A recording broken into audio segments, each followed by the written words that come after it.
First Blood by David Morrell. Copyright 1972 by David Morrell. This edition published by arrangement with M. Evans and Company, Incorporated. Narrated by Roy Avers. This book was originally created for audio cassette playback. Any announcements concerning cassettes do not apply to this recording. This version contains markers allowing direct access to major portions of the book. Annotation. A long-haired hitchhiker, told by the chief of police to leave town, provokes a confrontation, kills a deputy, and escapes. When the hitchhiker turns out to be a war hero and a former Green Beret, an intense personal struggle ensues between the chief and the hitchhiker. Followed by Rambo, First Blood, Part 2, FD 22963, RC 22963. Strong Language and Violence, 1972. Re-recording of Talking Book 4411. From the book jacket.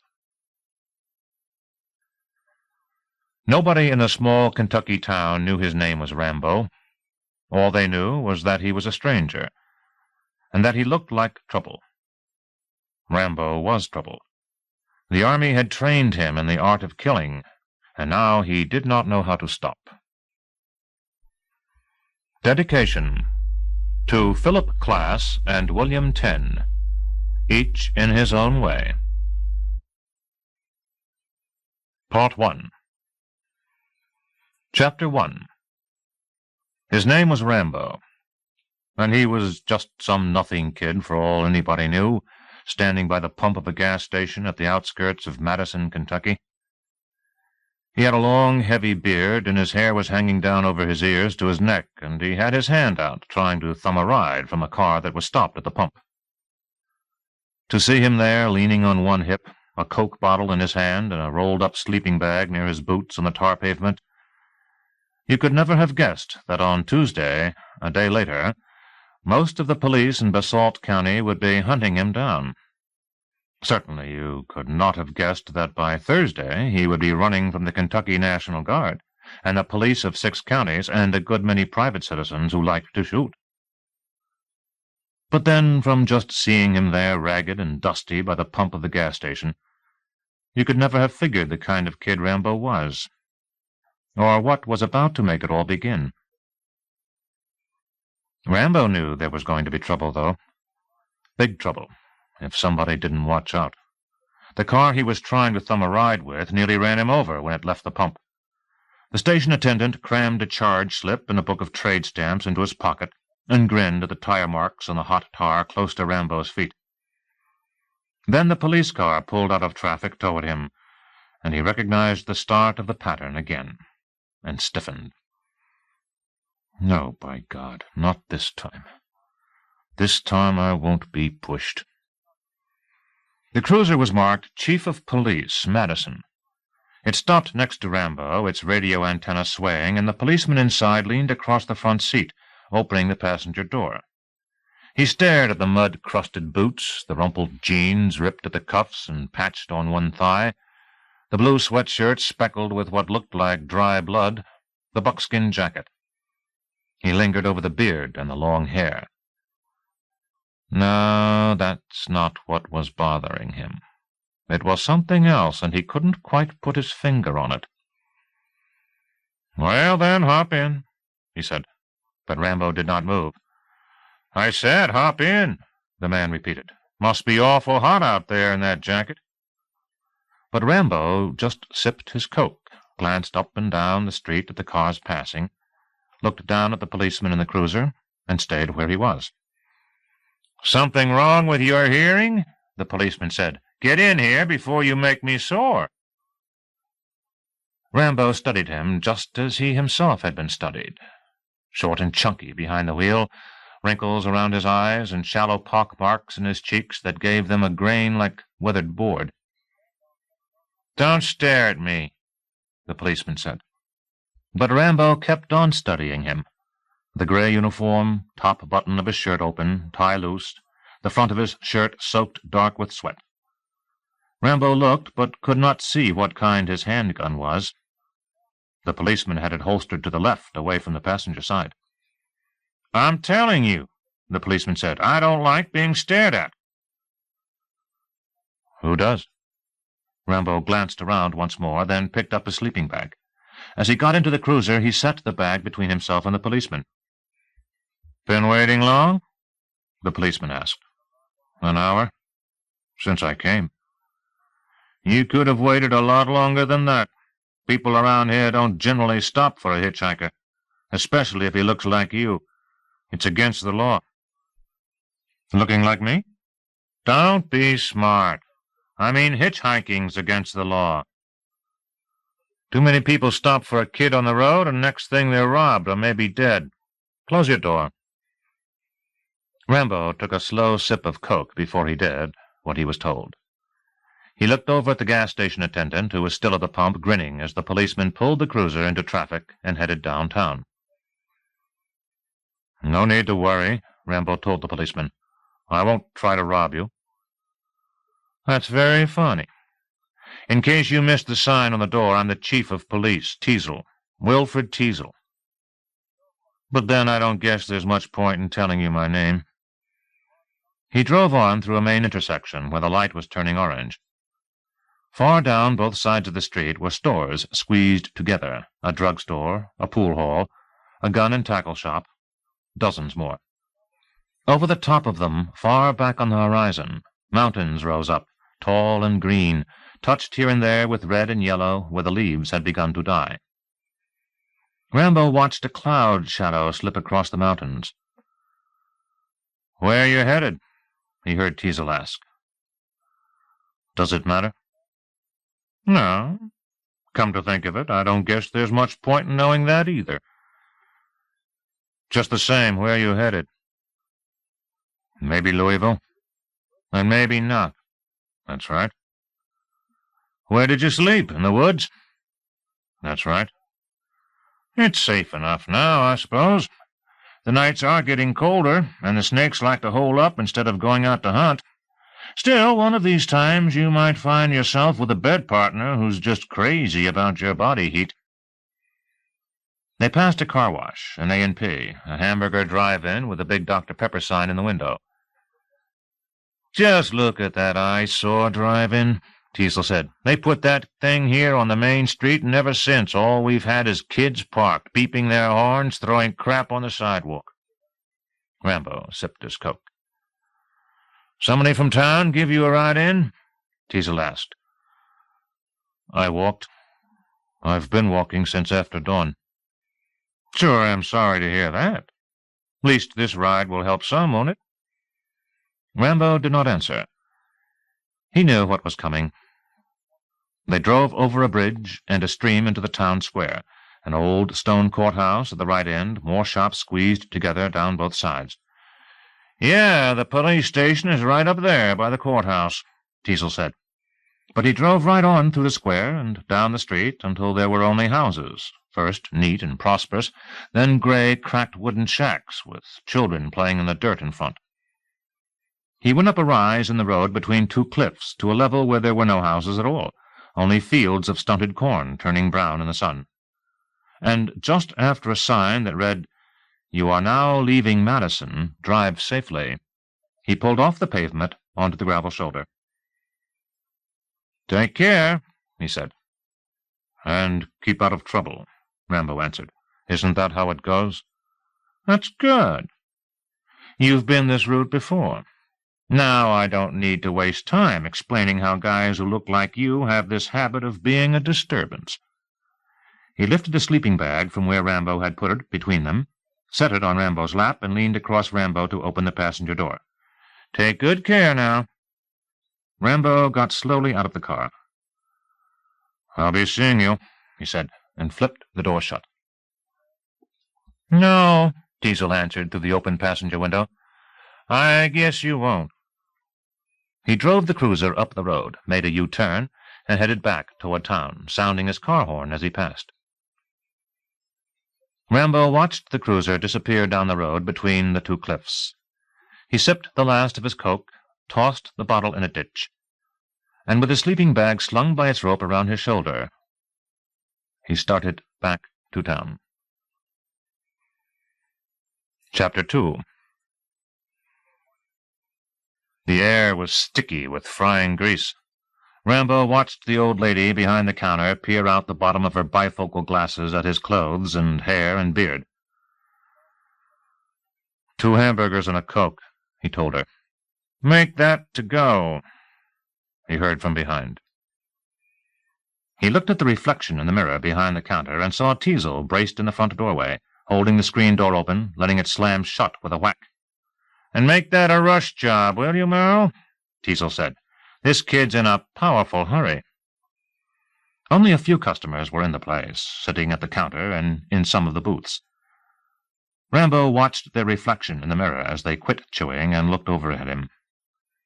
But then Teasel leaned against the jukebox by the door, and it seemed like nothing serious was going to happen, so they went back to work on their food. The old lady behind the counter had her white head cocked to one side, puzzled. Oh, yeah, Merrill, and while you're fixing that stuff, how about a fast coffee? Teasel said. Whatever you like, Wilfred, she said, still puzzled, and went to pour the coffee. That left Rambo looking at the mirror, at Teasel looking at him. Teasel had an American Legion pin opposite his badge on his shirt. I wonder which war, Rambo thought. You're just a bit young for the second one. He swung round on his stool and faced him. Korea? He said, pointing at the pin. That's right, Teasel said flatly. And they went on watching each other. Rambo shifted his eyes down to Teasel's left side and the handgun he wore. It was a surprise. Not the standard police revolver, but a semi-automatic pistol. And from the big handle, Rambo decided it was a Browning 9mm. He had used a Browning once himself. The handle was big because it held a clip of 13 bullets instead of the 7 or 8 that most pistols held. You couldn't slam a man flat on his back with one shot from it, but you could sure hurt him bad, and 2 more would finish him, and you still had 10 more shots for anybody else around. Rambo had to admit that Teasel carried it awfully well, too. Teasel was 5'6", maybe 7, and for a smallish man, that big pistol ought to have hung awkward, but it didn't. You have to be pretty large to get a grip on that big handle, though, Rambo thought. And then he looked at Teasel's hands, amazed at the size of them. I warned you about that steering, Teasel said. Leaning against the jukebox, he unstuck his wet shirt from his chest. Left-handed, he took a cigarette from a pack in his shirt pocket, lit it, snapping the wood match he had used in half, then snickered, shaking his head in amusement as he walked over to the counter and smiled strangely down at Rambo on the stool. Well, you sure put one over on me, didn't you? He said. I wasn't trying to. Of course not. Of course you weren't. But you sure put one over on me just the same, didn't you? The old lady set Teasel's coffee down and faced Rambo. How do you want your burgers? Plain or dragged through the garden? What? Plain or with fixings? With lots of onion. Whatever you like. She went off to fry the hamburgers. Yeah, you really did, Teasel said to him and smiled strangely again. You really put one over. He frowned at the dirty cotton bulging from a rip in the stool next to Rambo and sat reluctantly. I mean, you act like you're smart, and you talk like you're smart, so I naturally assumed you got the idea. But then you come dragging back here and fool me, and that's enough to make a man wonder if maybe you're not smart at all. Is there something wrong with you? Is that what it is? I'm hungry. Well, that just doesn't interest me at all, Teasel said, drawing on a cigarette. It had no filter, and after he exhaled, he picked off bits of tobacco that were stuck to his lips and tongue. A fellow like you, he ought to have brains to carry a lunch with him. You know, for when he has some emergency. Like you have now. He lifted the cream pitcher to pour into his coffee, but then he noticed the bottom of the pitcher, and his mouth went sour at the yellow curds that were clinging there. You need a job? he asked quietly. No. Then you already got a job. No, I don't have a job either. I don't want a job. That's called being a vagrant. Call it whatever the hell you want. Teasel's hand slammed like a shot on the counter. You watch your mouth! Everyone in the place jerked his head toward Teasel. He looked around at them and smiled as if he had said something funny and leaned close to the counter to sip his coffee. That'll give them something to talk about.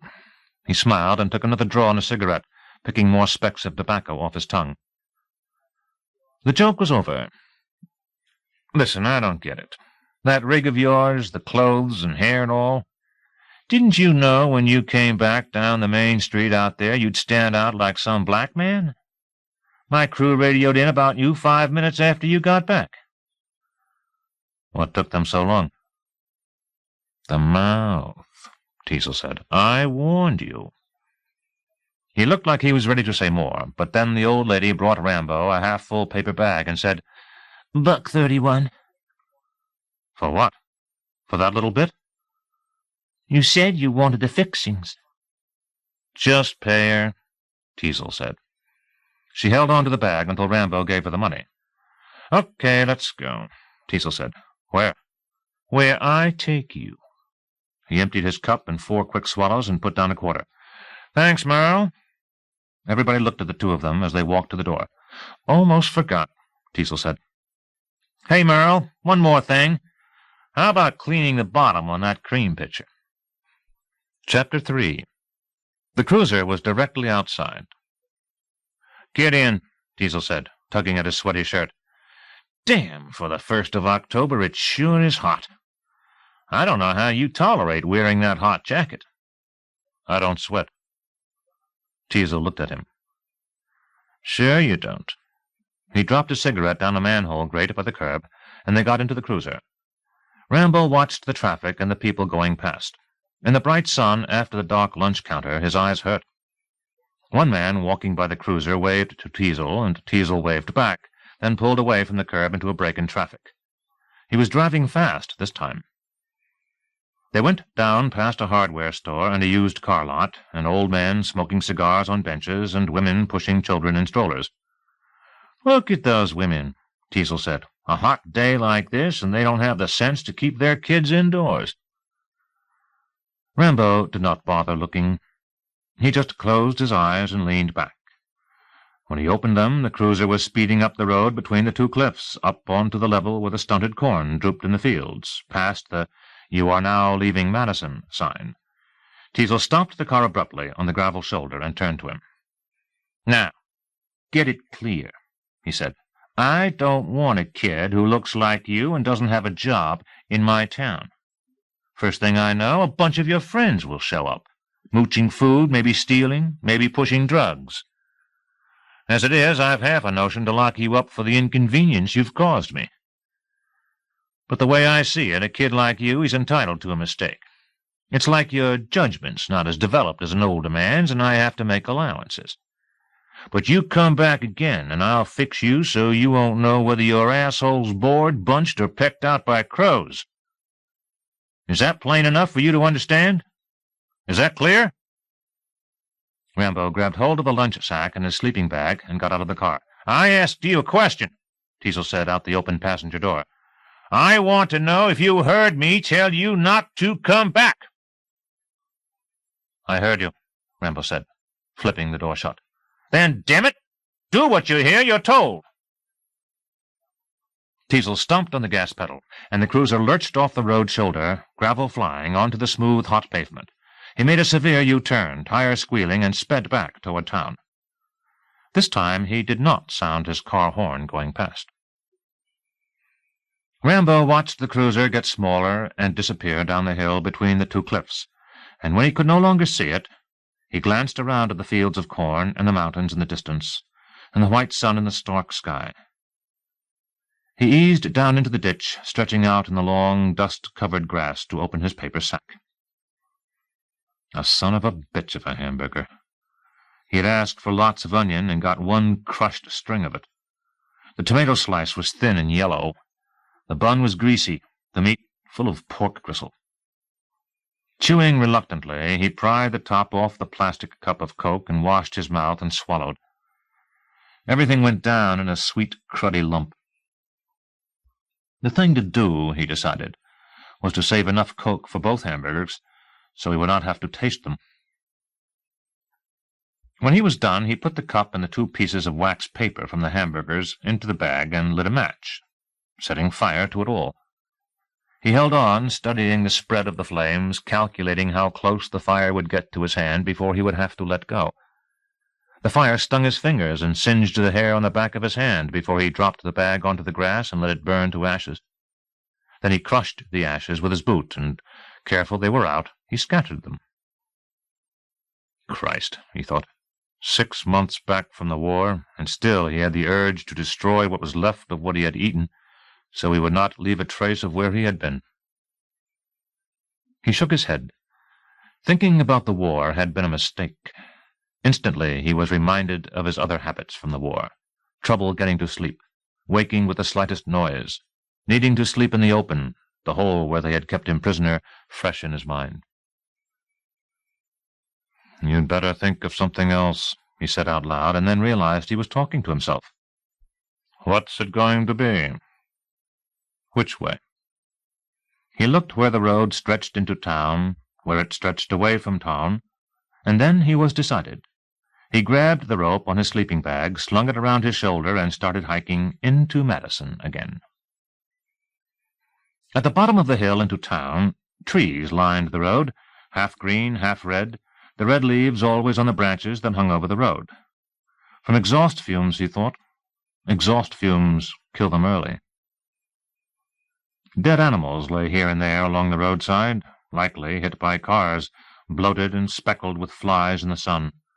First a cat, tiger-striped. Looked like it had been a nice cat, too. Next a cocker-spaniel, then a rabbit, then a squirrel. That was another thing the war had given him. He noticed dead things more, not in horror, just in curiosity of how they had come to end. He walked past them, down the right side of the road, thumb out for a ride. His clothes were filmed yellow with dust, his long hair and beard were matted dirty, and all the people driving by took a look at him, and nobody stopped. "So why don't you clean up your act?" he thought. "Shave and get a haircut. Fix up your clothes. You'll get your rides that way." Because a razor's just one more thing to slow you down, and haircuts waste money you can spend on food. And where would you shave anyhow? You can't sleep in the woods and come out looking like some kind of prince. And why walk around like this, sleeping in the woods? And with that his mind moved in a circle, and he was back to the war. Think about something else, he told himself. Why not turn around and go? Why come back to this town? It's nothing special. Because I have a right to decide for myself whether I'll stay in it or not. I won't have somebody decide that for me. But this cop is friendlier than the rest were, more reasonable. Why bug him? Do what he says. Just because somebody smiles when he hands me a bag of shit, that doesn't mean I have to take it.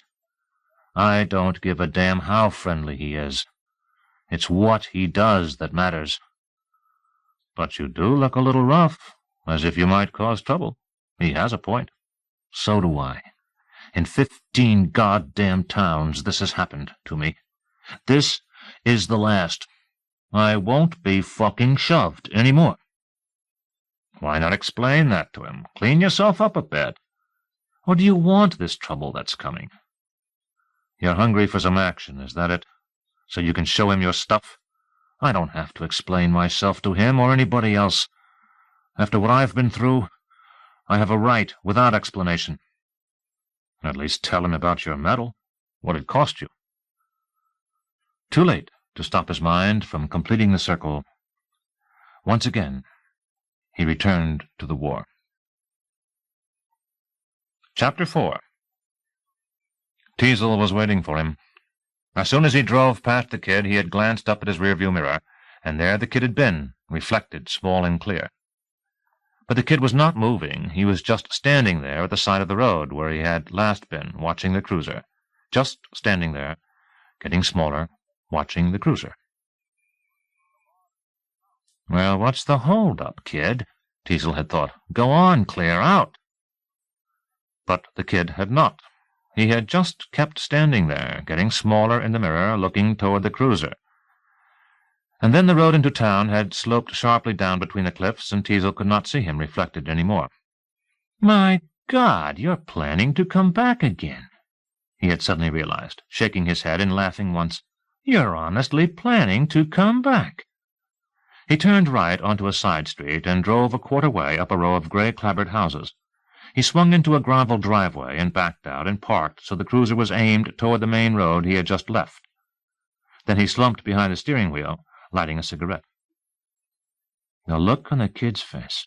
He was honest to God planning to come back. Teasel could not get over it. From where he was parked, he could see everything that passed on the main road. The traffic wasn't much. It never was on Monday afternoons. The kid couldn't walk along the far sidewalk and be hidden by the passing cars. So Teasel watched. The street he was on met the main road in a T. There were cars and trucks going both ways on the main road, a sidewalk on the far side, beyond that, the stream which ran along the road, and beyond that, the old Madison Dance Palace. It had been condemned last month. Teasel remembered, when he was in high school, how he had worked there Friday and Saturday nights parking cars. Hoagie Carmichael had almost played there once, but the owners hadn't been able to promise him enough money. Where's the kid? Maybe he isn't coming. Maybe he really left. I saw that look on his face. He's coming, all right. Teasel took a deep drag on a cigarette and glanced up at the green-brown mountains lumped close on the horizon. There was a sudden cool wind that smelled of crisp leaves, and then it was gone. Teasel to station, he said into the microphone of his car radio. Has the mail come in yet? As always, Shingleton, the day radio man, was quick to answer, his voice crackling from static. Sure has, Chief. I already checked it for you. Nothing from your wife, I'm afraid. What about from a lawyer? Or maybe something from California that she didn't put her name on the outside. I already checked that too, Chief. Sorry, nothing. Anything important I ought to know about? Just a set of traffic lights that shorted out, but I got the works department over there fixing it. If that's all, then, I'll be a few minutes yet coming back. This kid was a nuisance, waiting for him. He wanted to get back to the station and phone her. She was gone 3 weeks now, and she had promised to write at the most by today, and here she had not. He did not care any more about keeping his own promise to her not to call. He was going to phone anyway. Maybe she had thought it over and changed her mind. But he doubted that. He lit another cigarette and glanced to the side. There were neighbor women out on porches looking to see what he was up to. That was the end, he decided. He flipped the cigarette out the cruiser window, switched the ignition, and drove down to the main road to find out where the hell the kid was. Nowhere in sight. Sure, he's gone and left, and that look was just to make me think he was coming back. So he headed toward the station to phone, and 3 blocks later, when all at once he saw the kid up on the left sidewalk, leaning against a wire fence over the stream, he slammed on his brakes so hard in surprise that the car following crashed into the rear end of the cruiser. The guy who had hit him was sitting shocked behind the wheel, his hand over his mouth. Teasel opened the cruiser door and stared at the guy a second before he walked over to where the kid was leaning against the wire fence. How did you get into town without me seeing you? Magic. Get in the car. I don't think so. You think a little more. There were cars lined up behind the car that had struck the cruiser. The driver was now standing in the middle of the road, peering at the smashed taillight, shaking his head. Teasel's open door angled into the opposite lane, slowing traffic. Drivers blared their horns. Customers and clerks came sticking their heads out of shops across the street. You listen, Teasel said. I'm going to clear that mess of traffic. The time I'm through, you be in that cruiser. They eyed each other. The next thing, Teasel was over to the guy who had hit the cruiser. The guy was still shaking his head at the damage. Driver's license, insurance card, ownership papers, Teasel told him. Please? He went and shut the cruiser door. But I didn't have a chance to stop. You were following too close. But you slammed on your brakes too fast. It doesn't matter. The law says the car in back is always wrong. You were following too close for an emergency. But I'm not about to argue with you, Teasel told him. Please give me your driver's license, insurance card, and ownership papers. He looked over at the kid. And of course the kid was gone. Chapter 5. Rambo stayed out walking in the open to make it clear that he was not trying to hide. Teasel could give up the game at this point and leave him alone. If he did not, well, then it was Teasel who wanted the trouble, not himself. He walked along the left-hand sidewalk, looking down at the stream wide and fast in the sun. Across the stream was the bright yellow, freshly sand-blasted wall of a building with balconies over the water and a sign high on top, Madison Historic Hotel. Rambo tried to figure what was historic about a building that looked as if it had just been put up last year. In the center of town, he turned left onto a big orange bridge, sliding a hand along the smooth, warm paint on the metal rail until he was half across. He stopped to peer down at the water. The afternoon was glaring hot, the water fast and cool-looking. Next to him, welded to the rail, was a machine with a glass top full of gumballs. He took a penny from his jeans and reached to put it in the slot and held it back in time. He had been wrong. The machine was not full of gumballs. It was full of grainy balls of fish food. There was a small metal plate stamped onto the machine. "Feed the fish," it read. 10 cents. Proceeds benefit Basalt County Youth Corps. Busy youth make happy youth. Sure they do, Rambo thought, and the early bird gets the shaft. He peered down at the water again. It was not long before he heard somebody walk up behind him. He did not bother to see who it was. "Get in the car." Rambo concentrated on the water. "Will you look at all the fish down there?" he said. "Must be a couple of thousand. What's the name of that big gold one?" "It can't be a real goldfish, not that big." "Palomino trout," he heard behind him. "Get in the car." Rambo peered further down at the water. "Must be a new strain. I never heard of it." "Hey, boy, I'm talking to you. Look at me." But Rambo did not. "I used to go fishing quite a bit," he said, peering down, "when I was young. But now most streams are fished out or polluted." "Does the town stock this one? Is that why there's so many fish down there?" That was why, all right. The town had stocked the stream for as long as Teasel could remember. His father often used to bring him down and watch the workmen from the state fish hatchery stock it. The workmen would carry pails from a truck down the slope to the stream, set them in the water, and ease the pails over to let the fish slide out, the length of a man's hand and sleek and sometimes rainbow-colored. "Jesus, look at me," Teasel said.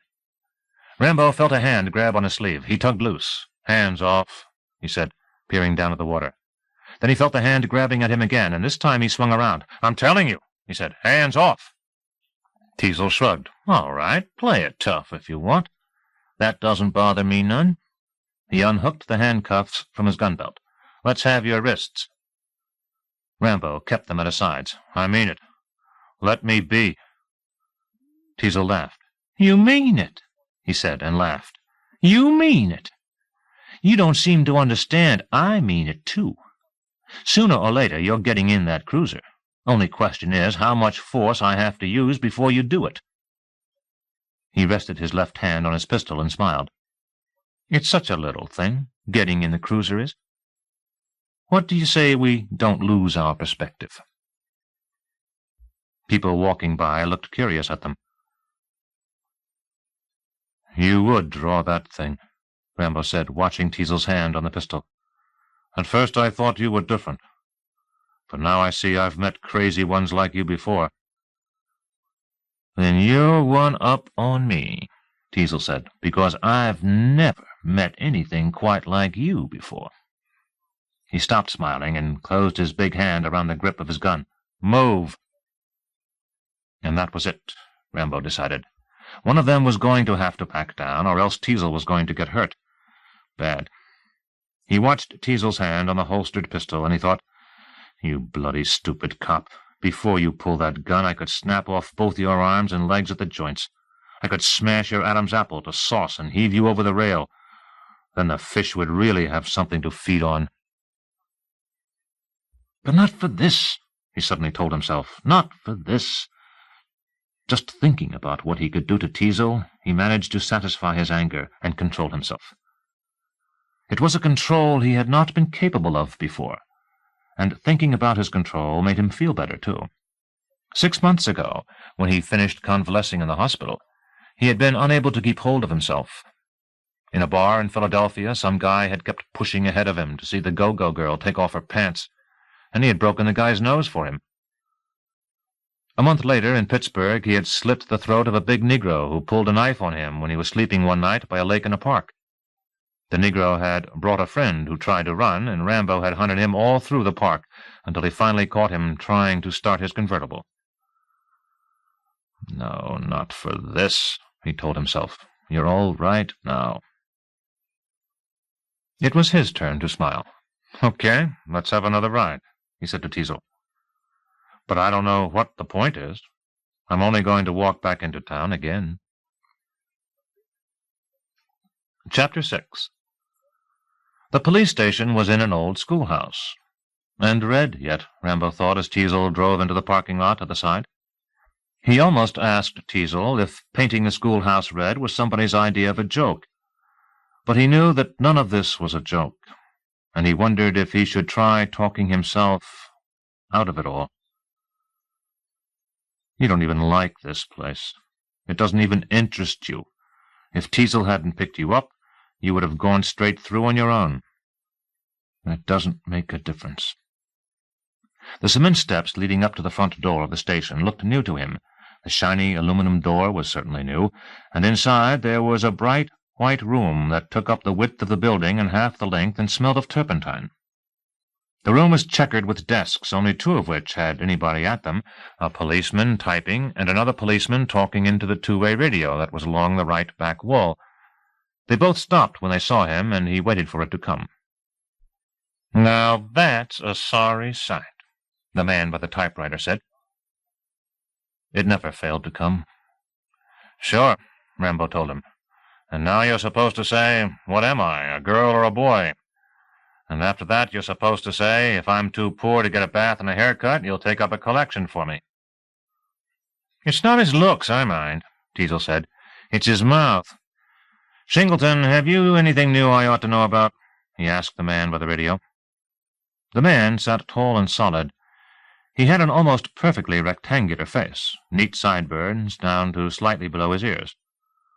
"Stolen car," he said. "Who's handling it?" "Ward." "That'll be fine," Teasel said, and turned to Rambo. "Come on, then, let's get this over." They went across the room and down a corridor to the rear of the building. Footsteps and voices were coming out open doors on both sides, office workers in most of the rooms, policemen in the rest. The corridor was glossy white, and the turpentine smelled worse, and down at the end there was a scaffold under a dirty green part of the ceiling that had been left unpainted. Rambo read the sign that was taped to the scaffold. "Out of white paint, but we got more coming in tomorrow, and we got the blue paint you want to cover the red outside." Then Teasel opened the door into an office at the very end of the hall, and Rambo held back a moment. "Are you absolutely sure you want to go through with this?" he asked himself. "It's still not too late to try and talk your way out?" "Out of what? I haven't done anything wrong." "Well, come on, get in there," Teasel said. "This is what you've been working for." It had been a mistake not to go in there right away. Holding back at the door looked like he was afraid, and he did not want that. But now if he went inside after Teasel had ordered him, it would look like he was obeying, and he did not want that either. He went in before Teasel had another chance to order him.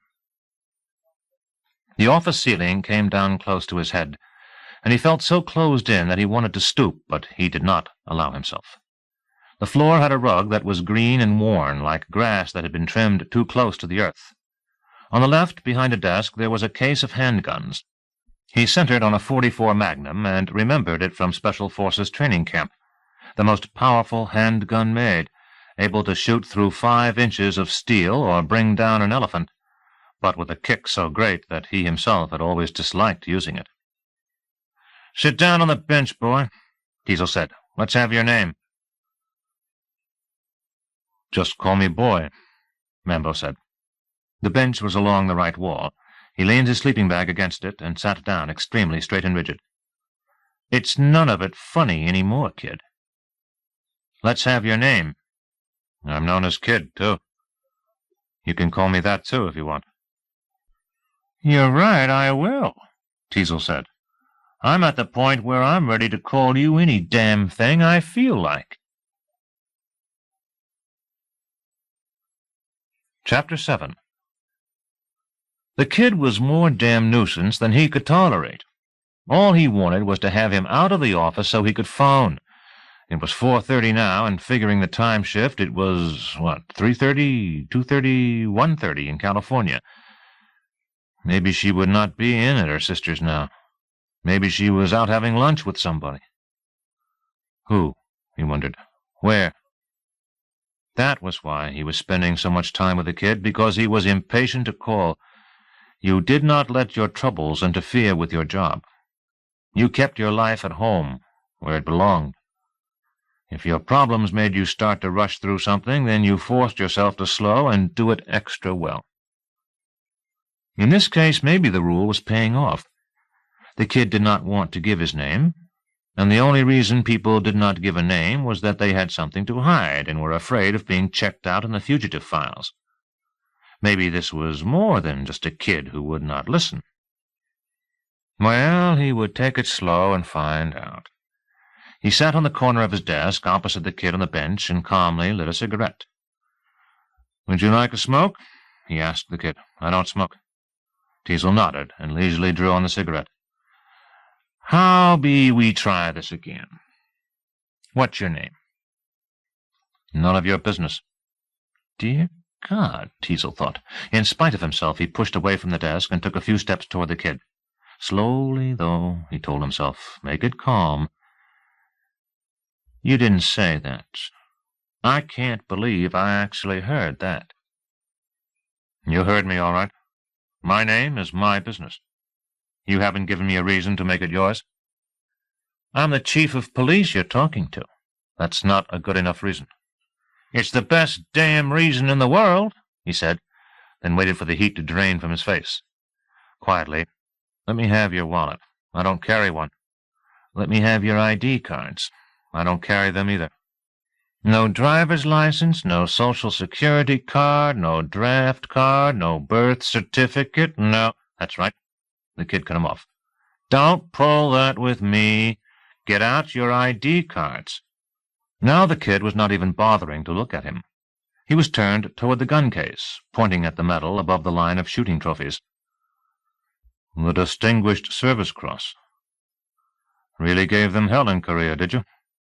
"Okay," Teasel said. "On your feet."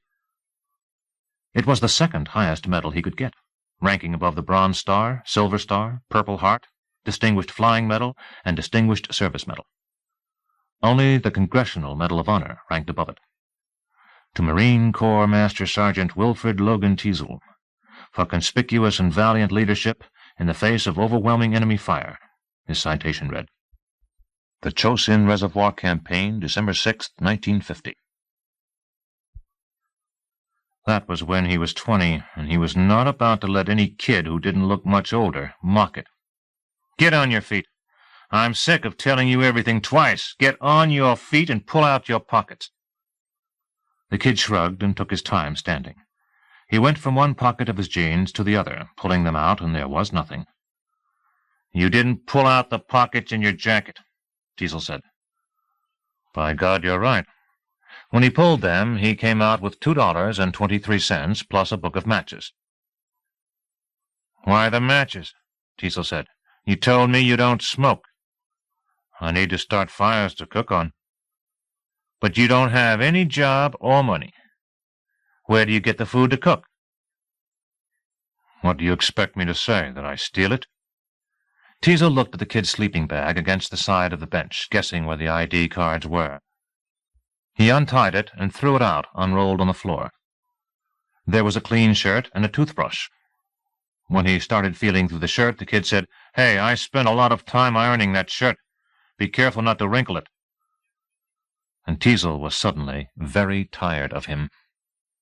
He pressed the intercom on his desk. "Shingleton, you had a look at this kid when he came through. I want you to radio his description to the state police. Say I'd like him identified the quickest they can. While you're at it, check if he matches any description we have in the files. He has no job and no money, but he sure looks well-fed. I want to know why." "So you're determined to push this thing," the kid said. "That's wrong. I'm not the one who's pushing."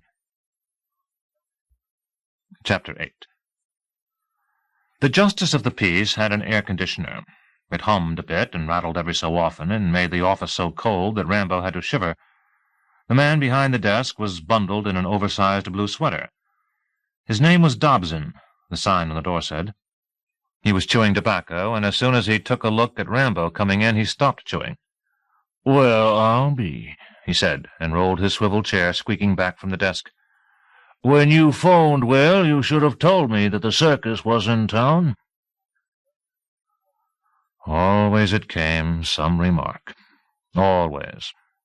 This whole business was getting out of hand, and he knew that he had better give in soon, that they could make a lot of trouble for him if he did not. But here the crap was coming his way again. They would not let up, and Jesus, he was just not going to take it. "Listen, son," Dobson was saying, "I really have to ask you a question." His face was very round.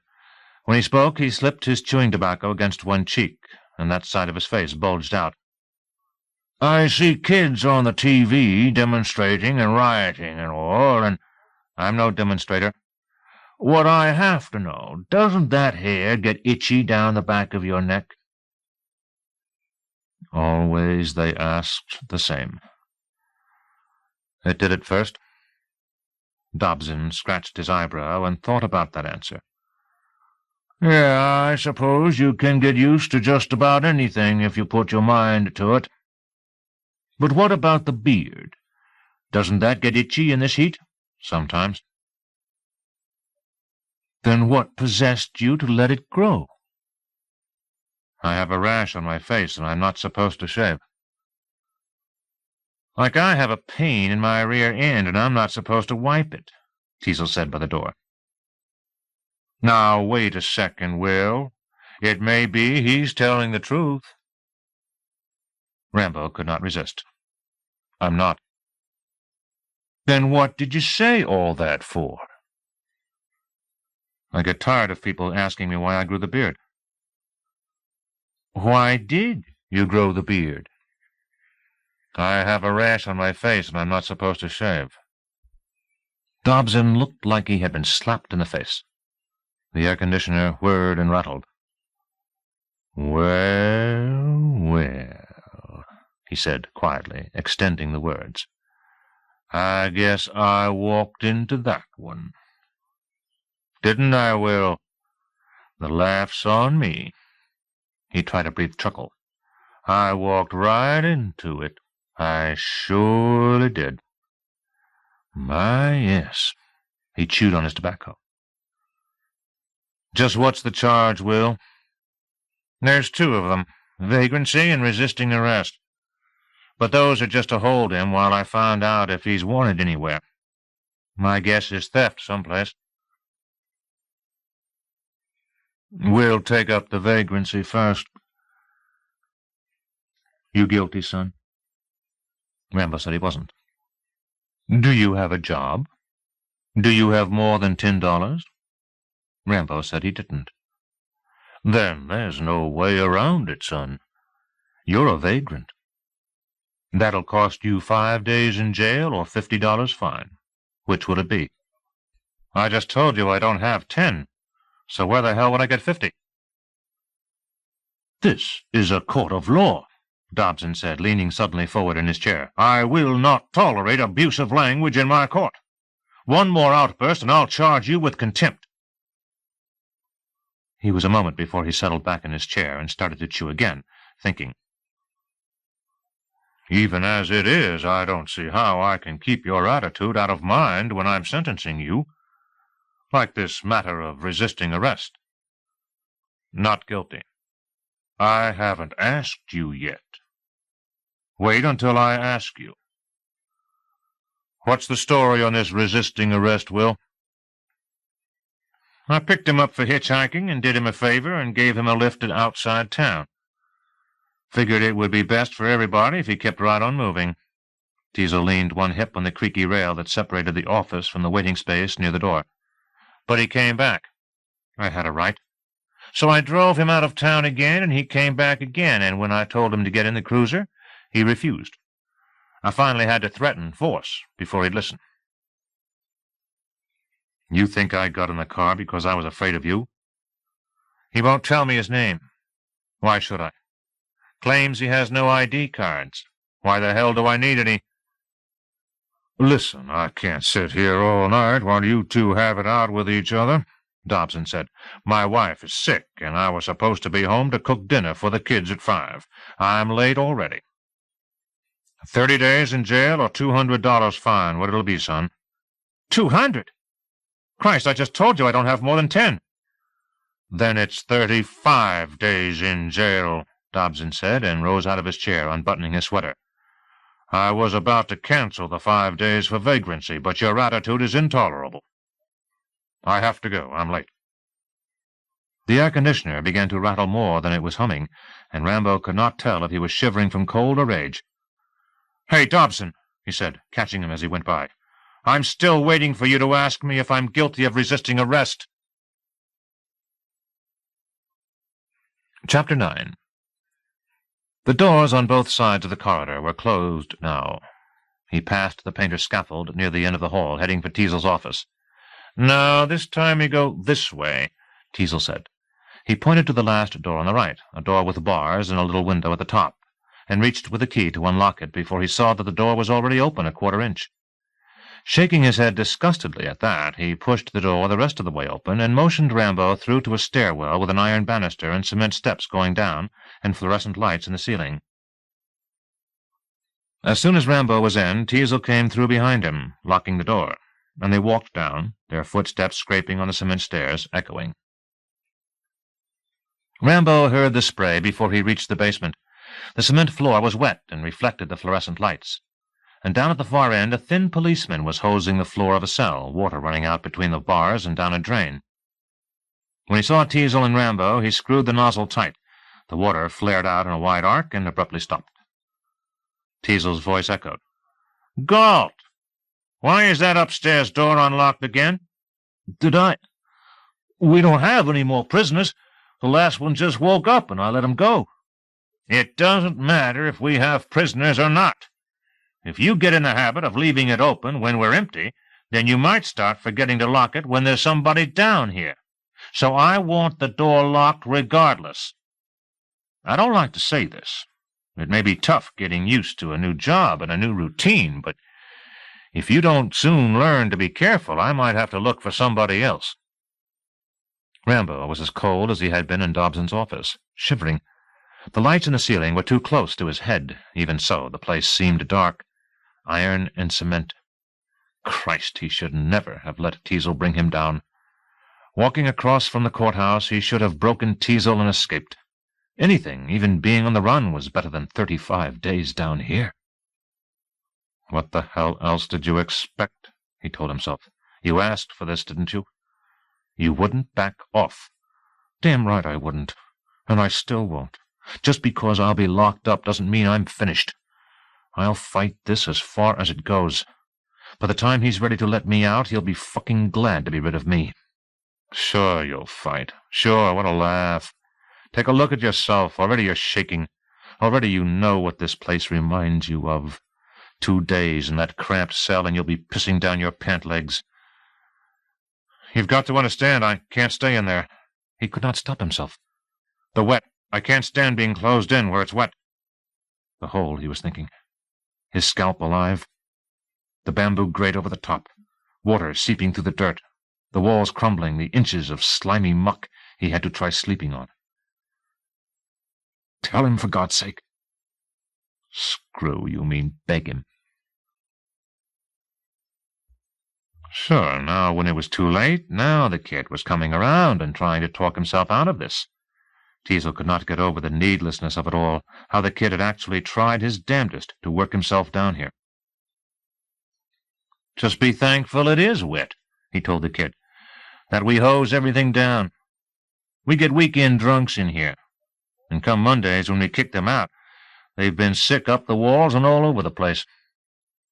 He glanced at the cells, and the water on the floor made them look clean, sparkling. "You may be careless with that door upstairs, Galt," he told him, "but you sure did a job on those cells. Do me a favor, will you?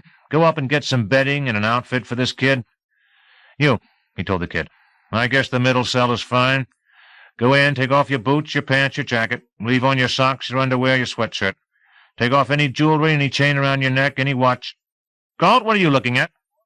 "Nothing." "What about the gear I sent you for?" "I was just looking. I'll get it." He hurried up the stairs. "Aren't you going to tell him again to lock the door?" the kid said. "No need." Teasel listened to the rattle of the door being unlocked. He waited, then heard Galt lock the door after him. "Start with the boots," he told the kid. So what else did he expect? The kid took off his jacket. "There you go again. I told you start with the boots. The floor is wet. And I told you get in there." "I'm not going in there any sooner than I have to." He folded his jacket, squinted at the water on the floor, and set the jacket on the stairs. He put his boots beside it, took off his jeans, folded them, and put them on top of the jacket.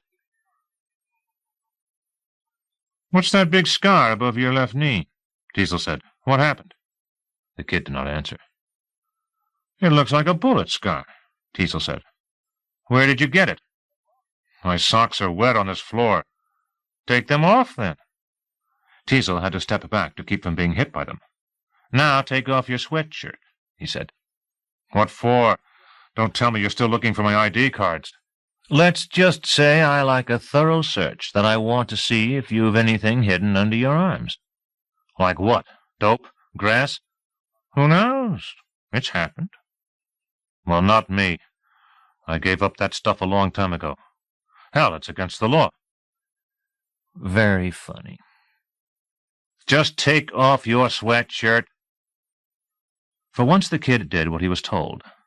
As slow as he could, of course. His stomach muscles showed tight, and there were 3 straight scars across his chest. "Where did they come from?" Teasel said, surprised. "Knife scars. What the hell have you been up to, anyway?" The kid squinted at the lights and did not answer. He had a large triangular patch of black hair on his chest.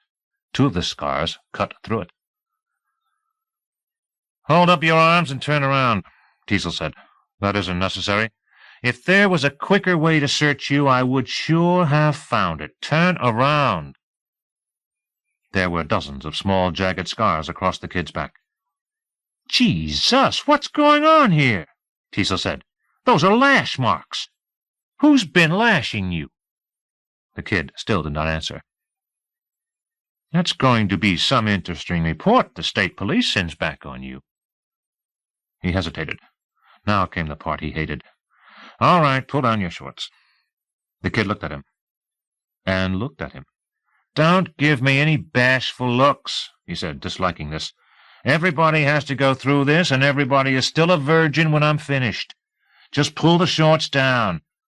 That's enough. Stop right there at your knees. I don't want to see any more of you than I have to. Hold yourself up down there. I want to see if there's anything hidden. Not 2 hands, 1, just your fingertips." Keeping a distance, Teasel stooped and peered at the kid's groin from several angles. The testes were bunched up close under. Now came the worst part of all. He would have told somebody like Galt to do it, but he did not like passing on dirty jobs. "Turn around and bend over." The kid really looked at him.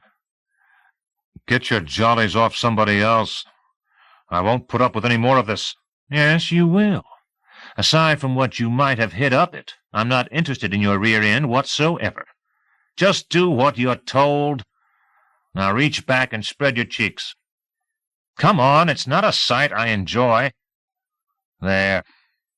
You know, when I worked in Louisville, I once had a prisoner with a 3-inch knife and a leather case shoved up himself. It always beat me how he could sit down.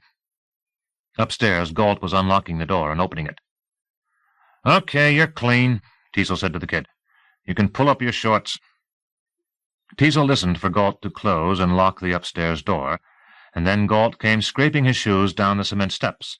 He was carrying a pair of faded denim coveralls, a thin mattress, a rubberized sheet, a gray blanket. He looked at the kid standing there in his shorts, and he said to Teasel, Ward just called in about that stolen car. He found it in the stone quarry north of here. Tell him to stay put and tell Shingleton to call the state police for a fingerprint crew. Shingleton already called them. Galt went into the cell, and the kid started to follow, his bare feet making a slapping noise in the water on the floor. Not yet, Teasel told him. Well, make up your mind. First you want me in there, now you don't want me in there. I wish you knew what you wanted. What I want is for you to go down to that shower at the inn, and I want you to take off your shorts and wash yourself good before you put on the clean uniform. Be sure to wash that hair of yours. I want it clean before I have to touch it. What do you mean, touch it? I have to cut it. What are you talking about? You're not cutting my hair. You're not going anywhere near my head with any scissors. I told you everybody has to go through this. Everybody from car thieves to drunks gets searched like you, and takes a shower, and gets any long hair cut. The mattress we're giving you is clean, and we want it back clean, without any ticks or fleas from where you've been sleeping in sheds and fields and God knows where. You're not cutting it. With a little encouragement, I could arrange for you to spend another 35 days here. You want it in damn bad enough. Now you're going through with the rest of it. Why don't you just give in and make things easy for the two of us? Galt, why don't you go up and get the scissors, shaving cream, and razor? I'll only agree to the shower, the kid said. That'll be fine for now, one thing at a time. As the kid walked slowly down the shower stall, Teasel looked again at the lash marks on his back. It was almost 6 o'clock. The state police would be reporting soon. Thinking about the time, he counted back to 3 o'clock in California, unsure now whether to call. If she had changed her mind, she would already have been in touch with him. So if he did phone, he would only be putting pressure on and driving her farther away. All the same, he had to try. Maybe later, when he was done with the kid, he would call and just talk without mentioning the divorce. Who are you fooling? The first thing you'll ask her is whether she's changed her mind. Inside the stall, the kid turned on the spray. Chapter 10. The hole was 10 feet deep, barely wide enough for him to sit with his legs outstretched. In the evenings they sometimes came with flashlights to peer down at him through the bamboo grate. Shortly after each dawn they removed the grate and hoisted him up to do their chores. It was the same jungle camp they had tortured him in, the same thatched huts and rich green mountains. For a reason he did not at first understand, they had treated his wounds while he was unconscious. The slashes in his chest, where the officer had repeatedly punctured him with a slender knife and drawn the blade across, grating against his ribs. The lacerations in his back, where the officer had crept up behind, suddenly lashing.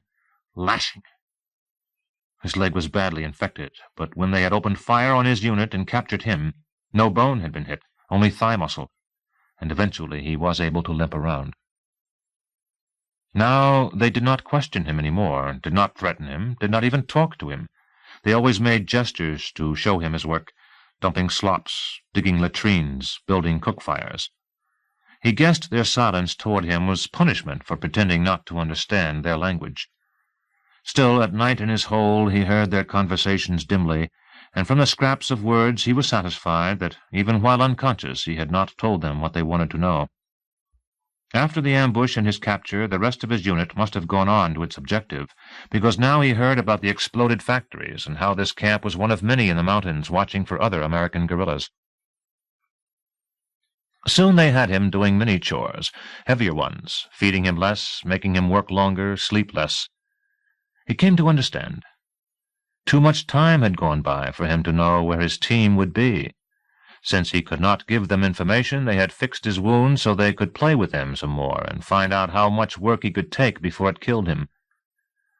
Well, he would show them a long wait for that. There was not much they could do to him that his instructors had not already put him through. Special Forces School and the 5 miles they made him run before breakfast, the 10 miles of running after breakfast, heaving up the meal as he ran, but careful not to break ranks because the penalty was 10 extra miles for anyone who broke ranks to be sick. Climbing high towers, shouting his roster number to the jump master, leaping, legs together, feet braced, elbows tucked in, yelling, 1,000, 2,000, 3,000, 4,000, as he dropped, stomach rising to his throat, spring harness jerking him up just before the ground. 30 push-ups for every lapse in the routine, plus a push-up shouted, "For the airborne!" Another 30 push-ups if the shout was weak, plus another one, "For the airborne!" In the mess hall, on the toilet, everywhere, the officers waited, abruptly yelling, "Hit it!" And he would have to snap down in a jumping pose, shouting, 1,000, 2,000, 3,000, 4,000, snapping to attention till dismissed, then shouting, "Clear, sir!" running off, shouting, "Airborne! Airborne! Airborne!" Day jumps into forests, night jumps into swamps to live there for a week, his only equipment a knife. Classes in weapons, explosives, surveillance, interrogation, hand-to-hand combat. A field of cattle, he and the other students holding knives, bowels and stomachs strewn across the field, animals still alive and screeching, hollowed carcasses, and the order to crawl in, to wrap the carcass around him, to wash himself in blood. That was the point of becoming a Green Beret. He could take anything. But each day in the jungle camp he grew weaker, and at last he was afraid that his body could not keep on. More work, more heavy work, less food, less sleep. What he saw went gray and blurred. He stumbled, moaning, talking to himself. After 3 days without food, they tossed a snake flopping into his hole to squirm in the dirt, and they watched as he twisted off its head and ate the body raw. He only managed to keep a little of it down. Not until later, a few minutes, a few days, the time was all the same, did he wonder if the snake was poisonous or not. That and the bugs he found in his hole and the chunks of garbage they occasionally threw down at him, that was all that gave him life the next few days, or weeks, he could not tell. Hauling a dead tree through the jungle back to camp, he was permitted to pick fruit and eat it, and by nightfall he had dysentery. He lay in a stupor in his hole, mired in his excrement, hearing them talk about his foolishness. But he had not been foolish. In his delirium his mind seemed better than it had been since his capture, and the dysentery was intentional. He had eaten just enough to catch it mildly, so the next day when they hauled him up he could pretend his cramps were more severe than they were actually, so he could collapse while dragging the dead trees back to camp. Maybe they would not make him work for a while then. Maybe his guard would leave him in the jungle and go for help to carry him to camp, and by the time the guard returned, he would have been able to escape. But then he realized that his mind was not better at all. He had eaten too much fruit, and the cramps were worse than he expected, and once he could no longer work, the guard would likely shoot him, and even if he did escape, how long could he last? How far could he get, starved and half-dead and diarrheic? He could not remember if he had realized all this, before or after. Everything became confused, and suddenly he was on his own, crashing through the jungle, collapsing into a stream. The next thing he knew, he was crawling through ferns up a slope, standing at the top, falling onto level grass, standing again and straining to get across the level, then crawling up another slope. At the top, no longer able to stand, only to crawl. The mountain tribes, he was thinking. Get to a tribe was all he could think. Somebody was making him drink. The soldiers had caught him, he was sure, and he fought to break away, but somebody was holding him down and making him swallow. It wasn't soldiers. It couldn't be. They let him break away, stumbling through the jungle. Sometimes he thought he was back in his hole, only dreaming he was loose. Other times he thought he was still dropping from the plain with the rest of his team, his chute not opening, the mountains looming up. He woke, sprawled beneath some bushes. He discovered he was running. He found himself flat out on a rock. When the sun began to set, he took a bearing from it and headed south. Then he was afraid that he had mixed up time again, that he had lain unconscious through the night, confusing sunrise with sunset, and taking the wrong direction, north instead of south. He stared, and the sun kept going down, and he relaxed. Then it was night, and when he couldn't see any more, he collapsed. He came to in the morning, braced between boughs high in a tree. When or how he had dragged himself up he could not recall, but he would have been dead if he hadn't. A man, alone, unconscious, would not have survived the night animals that hunted the jungle. He stayed in the tree all day, twisting branches here and there to give himself better cover, sleeping, slowly eating the dried meat and the rice cakes that he was surprised to find tied to his neck in a sack made of the rags he wore. The people who had held him down and made him swallow, they must have been villagers. This food had to be theirs. He saved the last of it for night when he climbed down the tree and, taking his direction from the setting sun, continued heading south. But why had they helped him? Was it because of the way he looked that they had decided to give him a chance? He fled only by night after that, using the stars as his compass, eating roots, bark, the cress in streams. Often in the dark he heard soldiers close by and lay still in the undergrowth until the sounds were gone. Often his delirium went away, and then returned, more confused than ever, making him imagine the snap of an automatic rifle slide pulled back, making him roll into the brush before he recognized that the snap was only from a branch that he himself had snapped. In 2 weeks the rain started, coming down forever. Mud, wood rot, showers streaming down so thick that he could hardly breathe. He kept on, dazed by the pelt of the rain, infuriated by the suck of the mud, by the wet bushes clinging to him. He could not tell which way was south any more. The night clouds would break, and he would take a bearing from a star, but then the clouds would close up, and he'd have to travel blind. And when the clouds once more opened, he discovered he had lost direction. One morning he found he had wandered in a circle, and after that he traveled only in the day. He had to go slower, more carefully, to keep from being spotted. When clouds obscured the sun, he aimed toward far-off landmarks, a mountain peak or a towering tree. And each day, every day, the rains came. He fell out of the forest, staggering across a field, and somebody shot at him. He stumbled to the ground, crawling back to the trees. Another shot. People running through the grass. "I told you, identify yourself," a man was saying. "If it weren't I saw you didn't have a weapon, I'd have killed you. Stand the hell up and identify yourself." Americans! He started laughing. He could not stop laughing. They held him in the hospital for a month before his hysteria left him.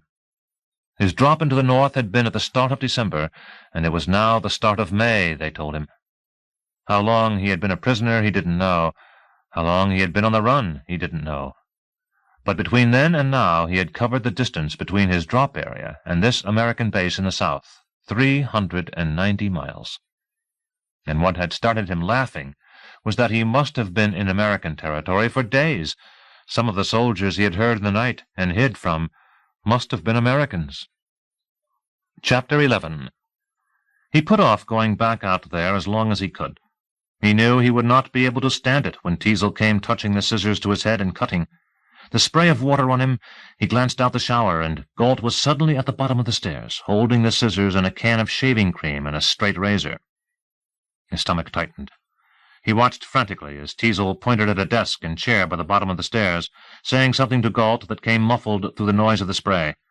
Galt brought the chair around in front of the desk, took some newspapers from inside the desk, and spread them under the chair. He was not long doing it at all. Directly Teasel came toward him in the stall, close enough for him to hear. "Turn off the water," Teasel said. Rambo pretended not to hear. Teasel came farther down. "Turn off the water," he repeated. Rambo went on washing his arms and chest. The soap was a big yellow cake that smelled strongly of disinfectant. He switched to soaping his legs. It was the third time he had soaped them. Teasel nodded and walked out of sight to the left of the stall, where there must have been a shut-off valve, because in a second the water quit spraying. Rambo's legs and shoulders tightened, water dripping from him onto the hollow metal bottom of the stall, and then Teasel was in sight again, holding a towel. "There's no sense in putting this off," Teasel said. "You'll just catch cold." Rambo had no choice. He stepped out slowly. He knew that if he didn't, Teasel would reach in for him, and he didn't want Teasel touching him. He dried himself repeatedly with the towel. In the cold, the towel made prickle marks on his arms. His testicles felt exposed. "Dry yourself any more and you'll wear out the towel," Teasel said. He went on drying himself. Teasel reached to guide him toward the chair, and Rambo sidestepped, keeping Teasel and Galt in front of him as he backed over to the chair. Without a pause, everything built up in quick sequence. First, Teasel touched the scissors to the side of his head, snipping, and Rambo tried but could not stop himself from flinching. "Hold still," Teasel said. "You'll jerk against the scissors and maybe hurt yourself." Next, Teasel snipped off a large clump of hair, and Rambo's left ear was cool and unprotected in the damp basement air. "You've got more up here than I guessed," Teasel said, and dropped the clump onto the newspaper spread out on the floor. "Your head's going to weigh a lot less in a minute." The newspaper was turning gray, soaking up water. Then Teasel snipped off more, and Rambo had to flinch again. Teasel stepped back of him, and Rambo tensed from not being able to see what was going on behind. He swung his head to see, and Teasel pressed him forward. Rambo slipped his head from under the hand. But Teasel snipped the scissors to his head again, and Rambo flinched again, and hair caught in the swivel of the scissors, yanking sharply at his scalp. He could not bear it any more. He surged from the chair and spun around to Teasel. "Get away." "Sit down in that chair." "You're not cutting any more." "You want my hair cut? You get a barber down here." "It's after 6. There aren't any barbers working now. You're not putting on that uniform until your hair is cut." "Then I'll stay like this." "You'll sit on the chair. Galt, go up and bring Shingleton. I've made as many allowances as I can. We'll cut his hair so fast it'll be like we used sheep shears." Galt looked happy to get away. Rambo listened to him unlock the door at the top of the stairs, the rattle echoing down. It was all happening even faster now. He did not want to hurt anyone, but he knew that was coming. He could feel his anger spreading out of control. Instantly, a man was rushing down the stairs, Galt half a flight behind. It was the man who had been sitting by the radio in the front office, Shingleton. He seemed huge now that he was standing, his head up near the bright lights in the ceiling. The bones above his eyes and around the bottom of his face stuck out in the glare. He looked at Rambo, and Rambo felt twice as naked. "Trouble?" Shingleton said to Teasel. "I hear you have trouble." "No, but he does," Teasel said. "You and Galt sit him on the chair." Shingleton came right over. Galt hesitated, then he came over too. "I don't know what this is all about," Shingleton said to Rambo, "but I'm reasonable. I'll give you a choice. Do you walk or do I carry you?" "I think you'd better not touch me." He was determined to keep control. There would be just the next 5 minutes, and the continual touch of the scissors. And then it would be over. He would be all right. He started toward the chair, his feet slick in the water, and behind him Shingleton said, "Good God, where did you get all the scars on your back?" "In the war." That was a weakness. He should not have answered. "Oh, sure you did. In which army?" Rambo almost killed him right then. But Teasel took another snip at his hair and startled him. There were clumps of long hair scattered across the gray-wet newspaper, some of them tangled around Rambo's bare feet. He expected Teasel to go on snipping at his head. He braced himself for it. But then Teasel brought the scissors too close to his right eye, cutting his beard, and Rambo instinctively dipped his head to the left. "Hold still," Teasel said. "Shingleton, you and Galt hold him steady." Shingleton pulled his head up straight, and Rambo slammed his arm away. Teasel snipped again at his beard, catching it in the scissors, pinching his cheek. "Christ!" he squirmed. They were too close. They were crowding him, so he wanted to scream. "This could go on all night," Teasel said. "Galt, go get the shaving cream and the razor off the desk." Rambo squirmed. "You're not shaving me. You're not coming near me with that razor." Then Galt was there handing it to Teasel, and Rambo watched the long blade flash in the lights and remembered the enemy officer slicing his chest, and that was the end. He broke, grabbing the razor and standing, pushing them away. He fought the impulse to attack. Not here. Not in the goddamned police station. All he wanted was the razor away from them. But Galt was white-faced, eyes on the razor, and he was fumbling for his gun. "No, Galt!" Teasel shouted. "No guns!" but Galt continued, fumbling for his gun, and awkwardly he had it out. He must really have been new on the job. He looked as though he could not believe he was actually raising the gun, his hand shaking, squeezing on the trigger, and Rambo slashed the razor straight across his stomach. Galt peered stupidly down at the neat, deep slash across his belly, blood soaking his shirt and pouring down his pants, organs bulging out like a pumped-up inner tube through a slit in a tire. He took a finger and tried poking the organs back in, but it kept bulging out, blood soaking his pants and running out his cuffs onto the floor as he made a funny little noise in his throat and toppled across the chair, upsetting it. Rambo was already charging up the stairs. He had looked at Teasel and Shingleton, and the one was over by the cells, the other by the wall, and he knew they were too far apart for him to slash both of them before at least one had time to pull his handgun and fire. Even as he rounded the landing halfway up the stairs, the first shot came from behind him, whacking into the landing's concrete wall. The top half of the stairs was at an angle the reverse of the lower half, so he was out of their sight now, over their heads, pounding up toward the door to the main hall. He heard shouts below him, and then running on the first half of the stairs. The door. He had forgotten about the door. Teasel had warned Galt about making sure to lock it. He rushed up, praying that Galt had been in too big a hurry when he came back with Shingleton, hearing "Stop!" down behind him, and a gun being cocked as he wrenched the handle and pulled at the door, and sweet Jesus, it came open. He was just ducking around the corner when two shots cracked into the bright white wall across from him. He heaved on the painter's scaffold, and the thing came crashing down in front of the door, planks and paint cans and steel poles piling together, barring the way. "What's going on?" somebody said in the hall behind him, and he turned to a policeman, standing surprised, staring at Rambo naked, reaching for his gun. 4 quick steps, and Rambo chopped the flat edge of his hand across the bridge of the guy's nose and caught the gun dropping from the guy's hand as he fell. Somebody from downstairs was pushing at the wreck of the scaffold. Rambo fired twice, hearing Teasel cry out, hoping the shots would hold back Teasel long enough for him to reach the front door. He made it there, firing once again at the scaffold before he burst outside naked into the hot glare of the evening sun. An old woman on the sidewalk screamed. A man slowed his car and stared. Rambo leapt down the front steps onto the sidewalk, past the old woman screaming, toward a man in work clothes going by on a motorcycle. The man made the mistake of slowing down to look, because by the time he decided to speed up, Rambo had got to him and lunged him off the cycle.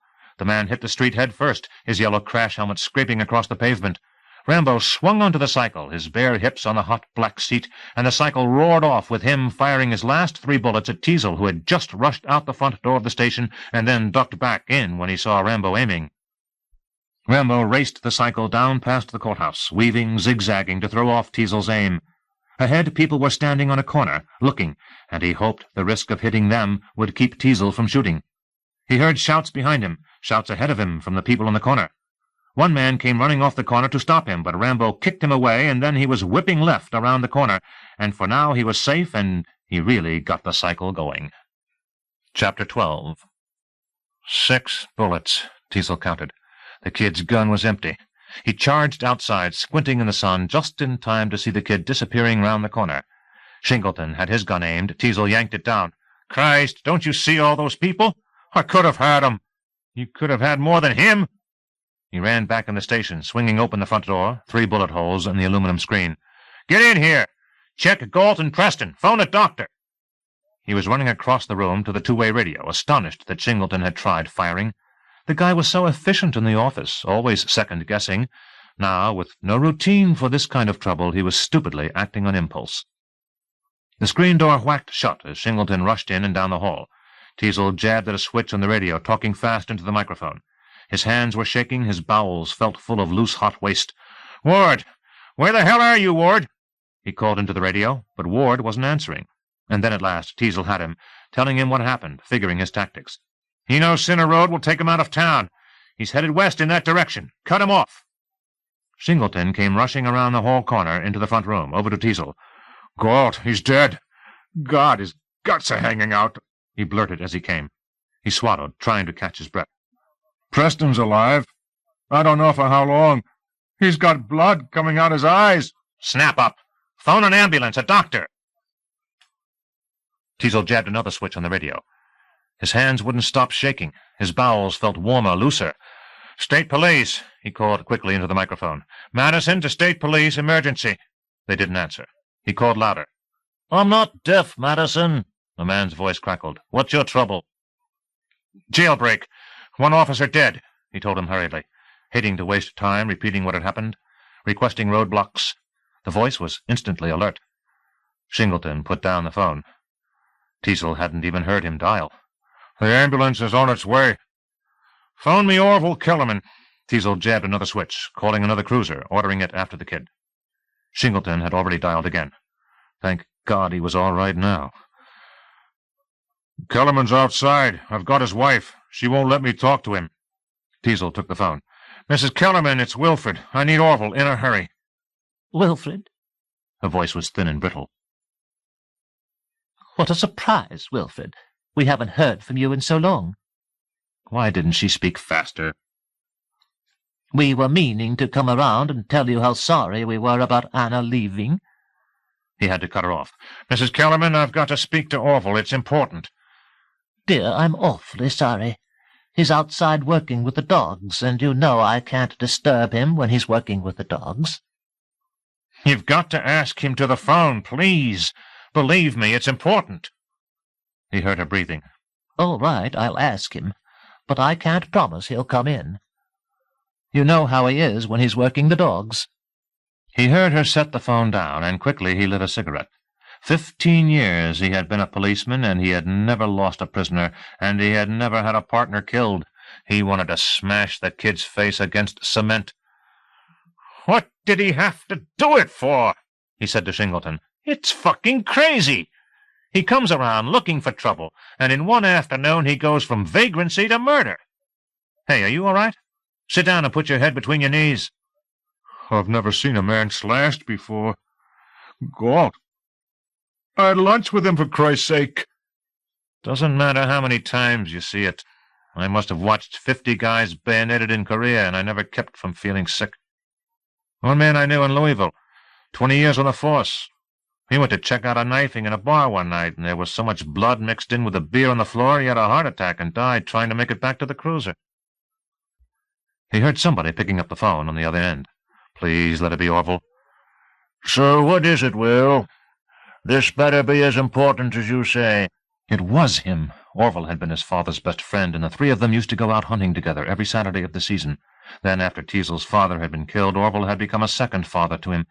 He was retired now, but he was in better shape than men half as young, and he had the best-trained pack of hounds in the county. "Orville, we just had a jailbreak here. I don't have time to explain, but it's a kid we're after, and he's killed one of my men, and I don't think he'll stay on the roads with the state police after him. I'm positive he'll head for the mountains, and I'm hoping like hell that you're in the mood to give those dogs of yours the run of their lives."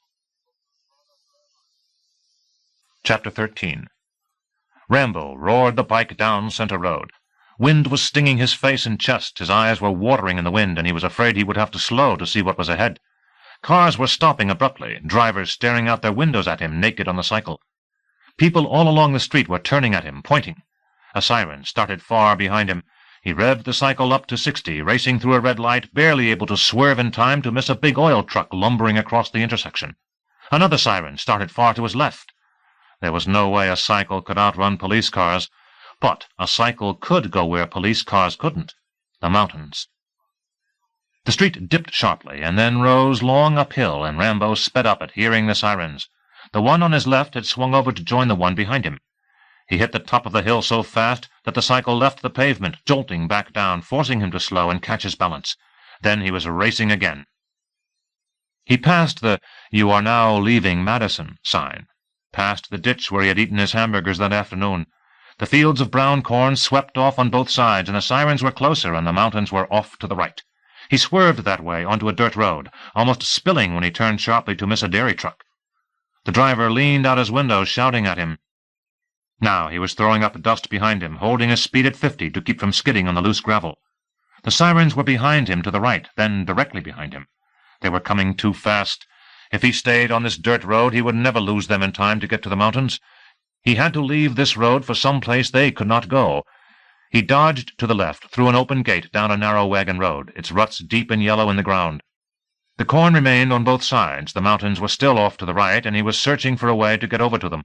The sirens louder, he reached the end of the cornfields, turning right onto a field of wilted grass, the cycle heaving on the uneven ground, dipping and rising, whipping through the grass.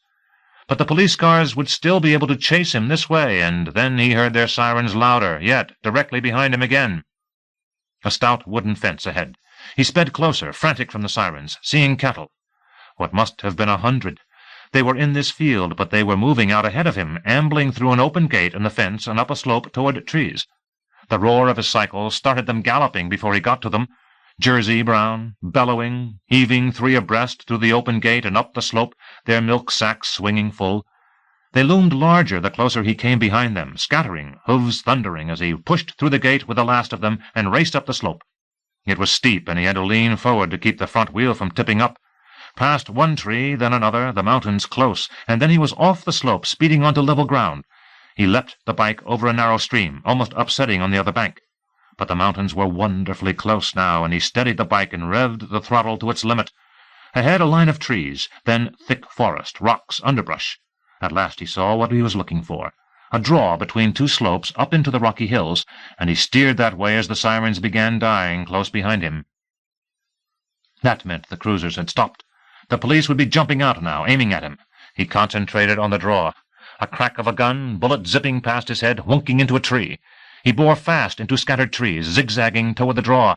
Another crack of a gun, but the bullet nowhere close, and then he was into thick forest, out of sight, up into the draw.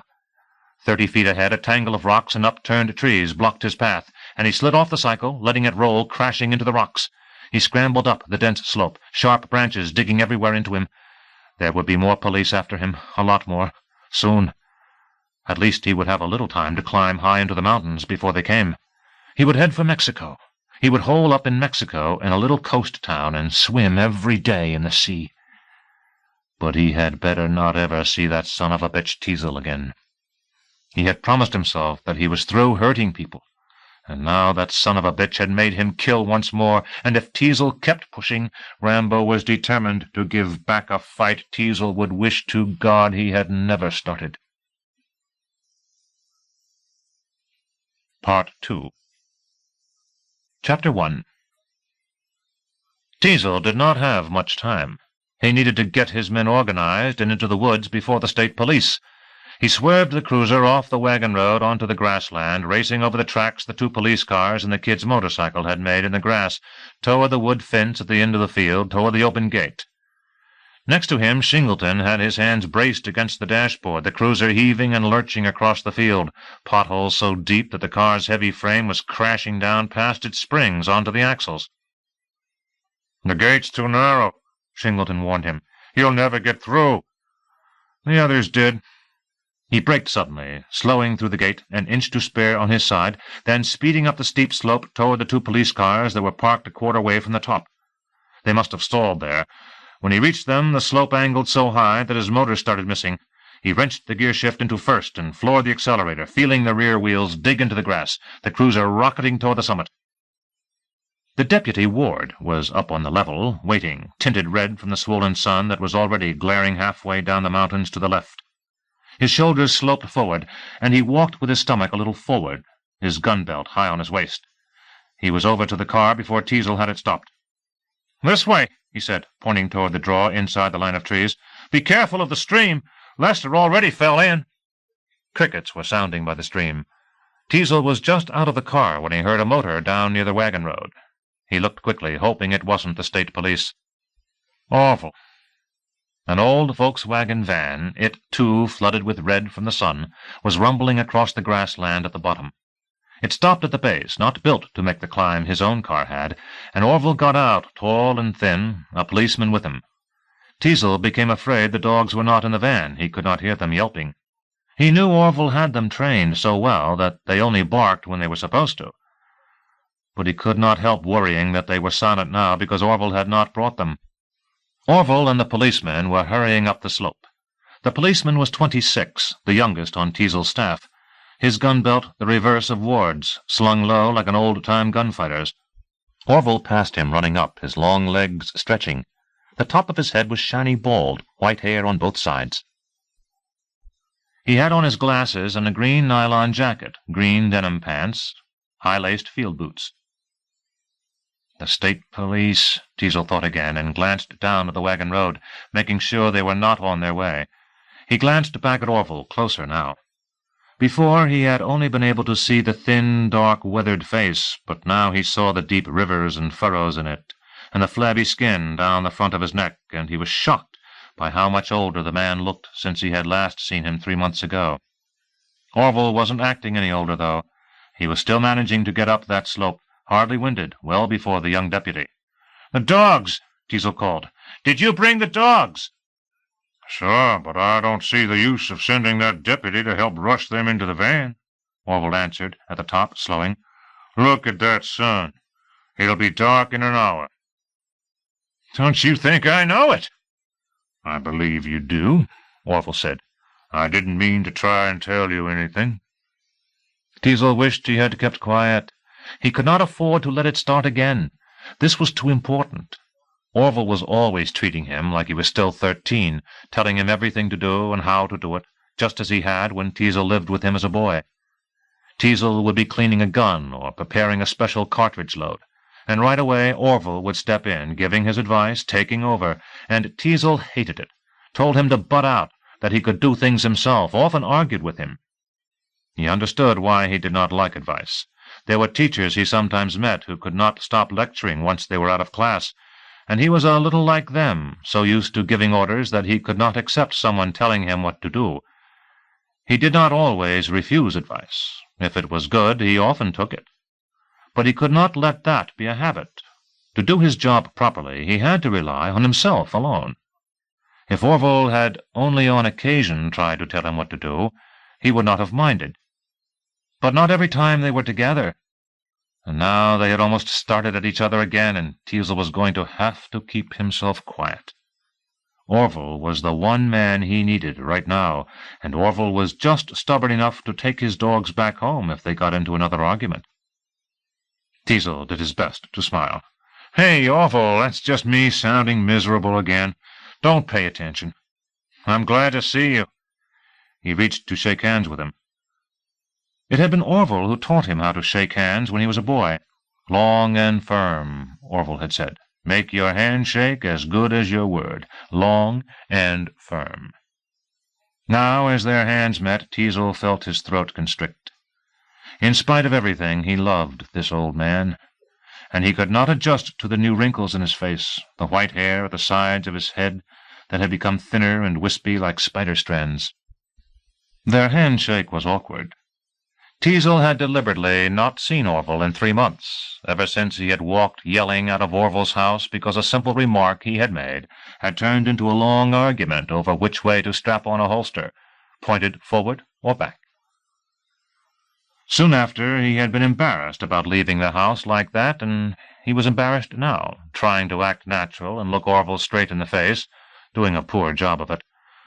"Orville, about last time, I'm sorry. I mean it. Thanks for coming so quick when I need you." Orville just grinned. He was beautiful. "Didn't I tell you never to talk to a man when you're shaking hands with him? Look him straight in the eyes. Don't jabber at him. I still think a holster should be pointed backward." He winked at the other men. His voice was low and resonant. "What about this kid? Where's he gone to?" "Over here," Ward said. He directed them across 2 loose rocks in the stream, over to the line of trees and up into the draw. It was gray and cool under the trees as they hiked up to where the cycle lay on its side over the fallen branches of a dead tree. The crickets were not sounding any more. Then Teasel and the rest stopped walking through the grass, and the crickets started again. Orville nodded at the blockade of rocks and upturned trees across the draw, at the underbrush on both sides. "Yeah, you can see where he scrambled up through the bushes on the right side." As if his voice were a signal, something big up there rustled in the brush. And guessing there was a chance it was the kid, Teasel stepped back, instinctively drawing his pistol. "Nobody around," a man said up there, pebbles and loose dirt sliding, and it was Lester coming down off balance through the bushes. He was soaking wet from where he had fallen in the stream. His eyes usually bulged somewhat, and when he saw Teasel's gun they enlarged even more. "Hey, no, it's only me. I was only checking if the kid might still be close by." Orville scratched under his chin.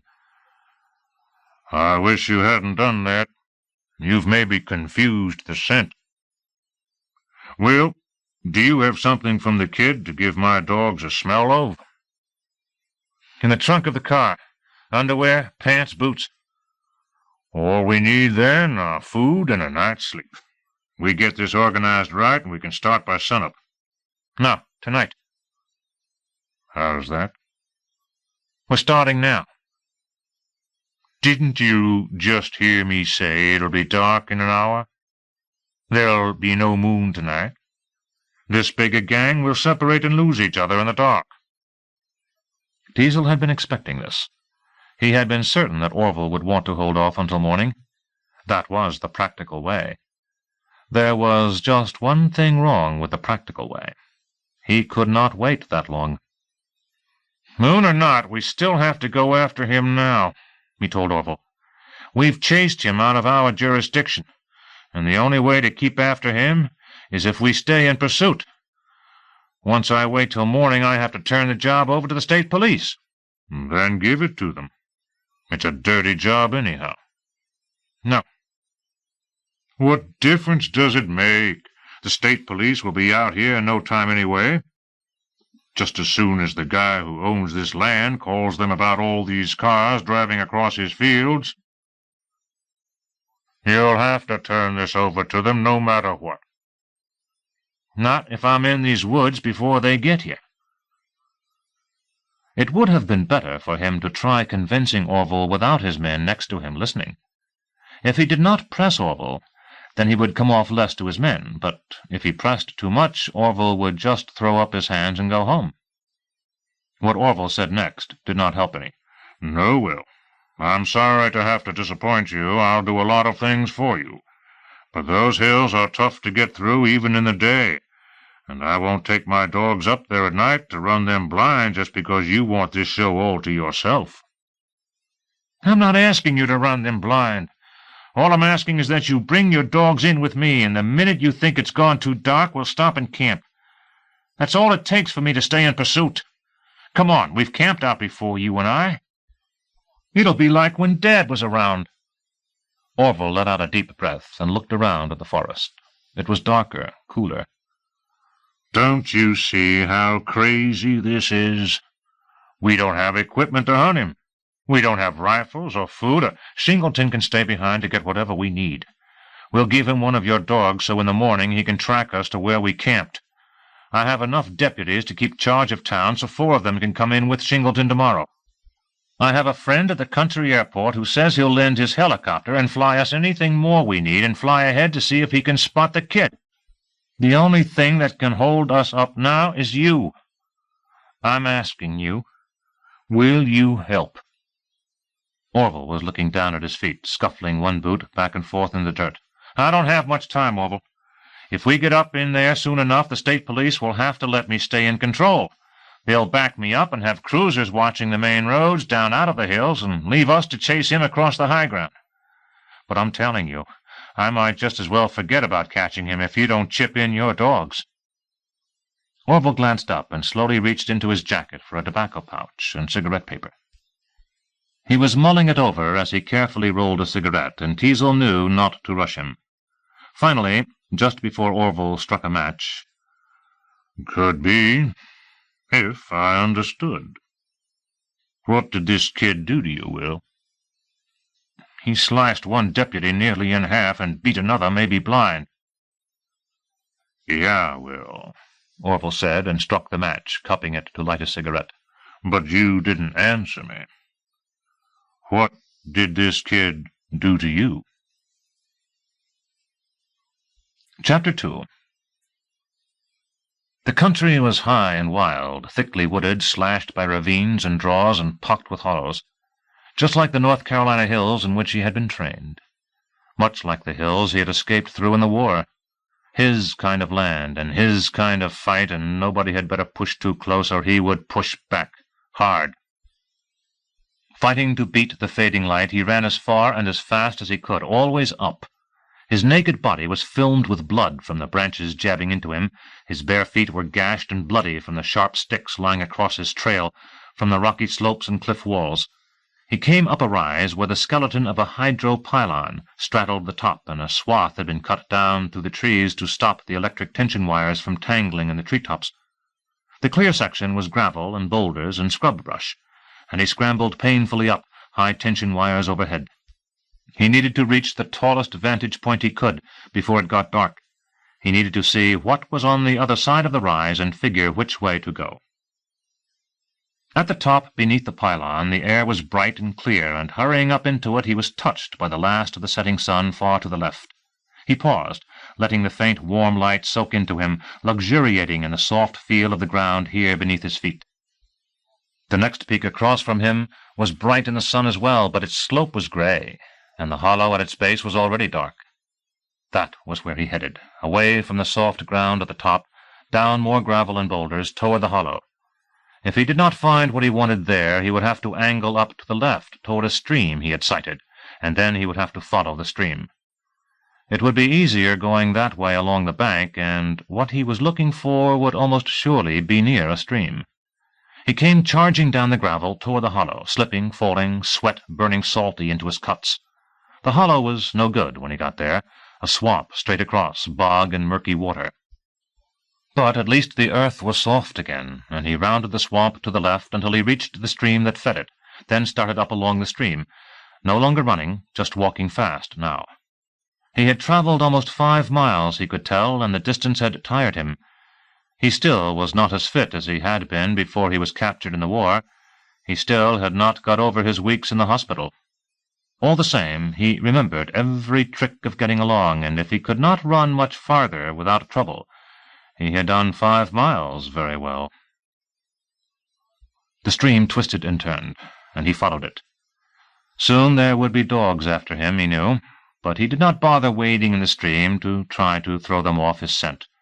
That would only slow him down, and since he would have to come out of the water sometime on one bank or the other, the man working the dogs would merely split the pack along both banks until they picked up the scent again, and he himself would just have wasted time. It went dark faster than he expected. Climbing uphill, he was catching the last gray light, and then the forest and underbrush merged into shadow. Soon only the biggest of trees and boulders were distinguishable in outline, and then it was black. There was the sound of the stream trickling over bedrocks, and the sound of crickets and night birds and animals at home in the dark. And he started calling. For sure, nobody he was looking for would let him know they were around if all he did was keep following the stream and holler for somebody. He had to make himself sound interesting. He had to make them want to see just who the hell this was. He called out in Vietnamese, in the little French he had learned in high school. He mocked a Southern accent, a Western one, a Negro one. He strung out long lists of the vilest obscenities he could conjure. The stream dipped into a brief hollow on the side of the slope. Nobody there. The stream climbed and dipped into another hollow, and climbed and dipped, and still nobody, and still he called. If he did not soon find someone, he would be so far up the hillside that the stream would maybe reach its source, and he would have no bearing to follow. Which happened. His sweat chilling in the night air, he came to where the stream turned into a little marsh and a spring that he could hear bubbling up. So much for that. He called once more, letting his obscene words echo up and down the darkened hill, waited, then set off upward. If he kept going straight up slopes and down, he figured eventually to reach another stream and follow it. He was 30 feet past the spring when the 2 flashlights opened bright on him from left and right, and he stopped, absolutely still.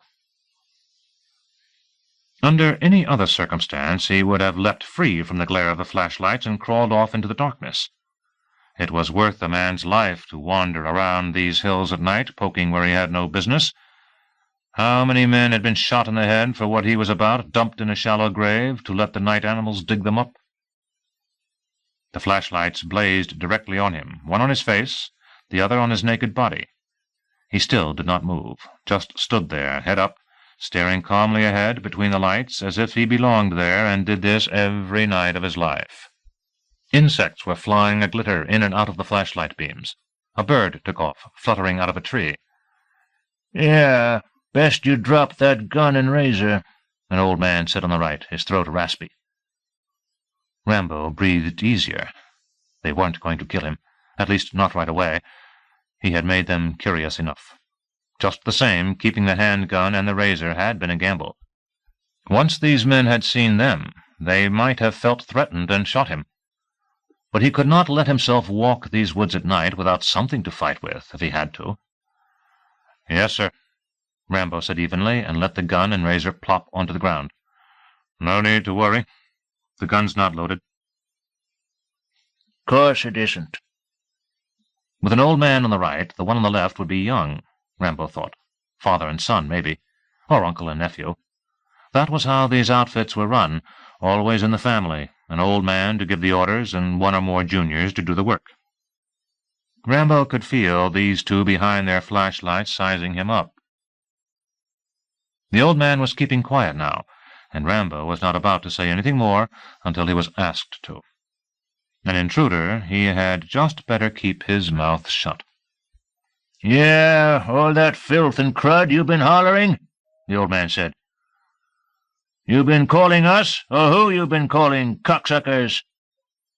"Pa, ask him what he's walking around buck naked with his doings dangling for," the one on the left said.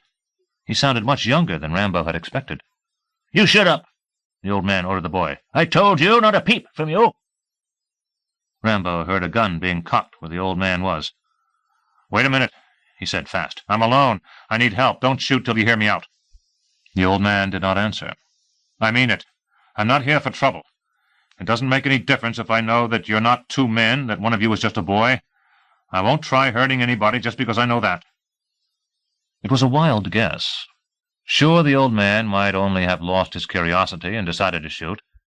But Rambo was guessing that, naked and bloody, he looked dangerous to the old man.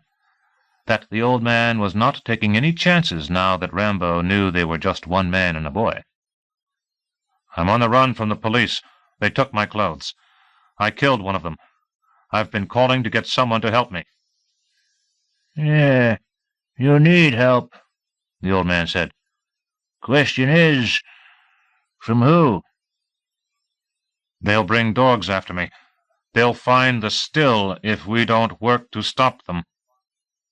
Now was the touchy part. If they were going to kill him, now was the time. "Still?" the old man said. "Who told you there's a still up here? You think I got a still up here?" "We're pitch dark in a hollow near a spring. What else would bring you here? You must have it damn well covered. Even knowing it's here, I can't make out the flames from your furnace." "You expect if I knew a still was around I'd be wasting time with you instead of hustling over to it? Hell, I'm a coon hunter." "With no dogs? We don't have time for this. We have to fix things before those real dogs get here tomorrow." The old man was swearing to himself. "You're in a mess, all right," Rambo said. "I'm sorry about getting you into it, but I don't have any choice. I need food and clothes and a rifle, and I'm not letting you out of this until I get them." "Let's just shoot him, Pa," the boy said on the left. "He's going to pull some trick." The old man did not answer, and Rambo kept quiet too. He had to give the old man time to think. If he tried to rush this business, the old man might feel cornered and shoot. On his left, Rambo heard the boy cocking a gun. "You lower that shotgun, Matthew," the old man said. "But he's pulling some trick. Don't you see it? Don't you see he's some government man, likely?" "I'll see that shotgun wrapped around your ears if you don't lower it like I said." The old man chuckled then. "Government man. Bourgeois. Look at him. Where the hell would he hide his badge?" "Better listen to your dad," Rambo said. "He understands the bind.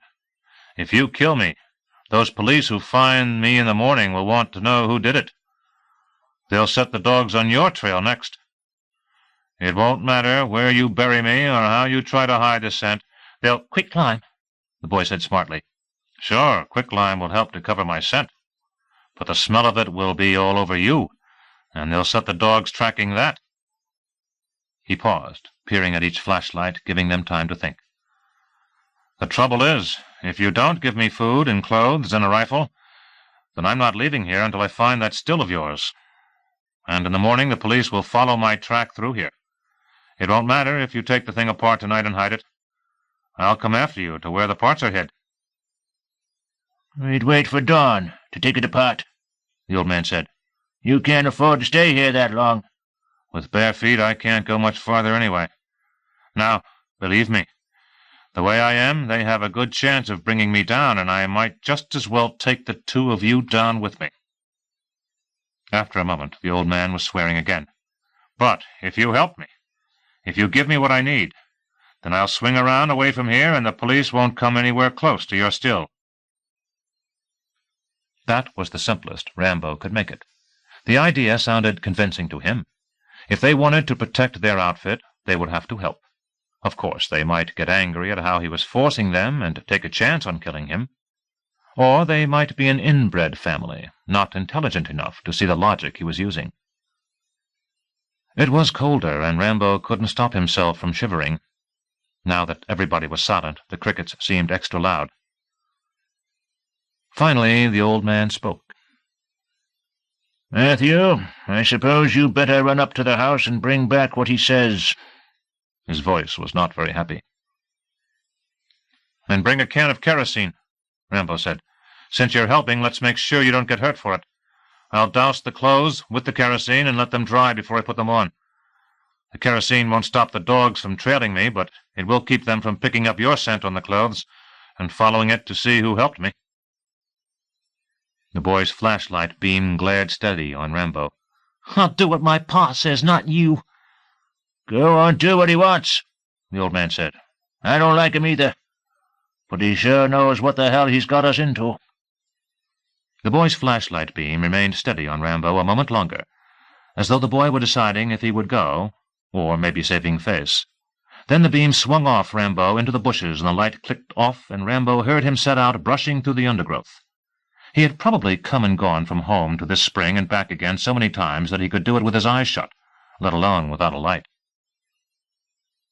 "Thanks," Rambo told the old man, whose light remained shining on his face.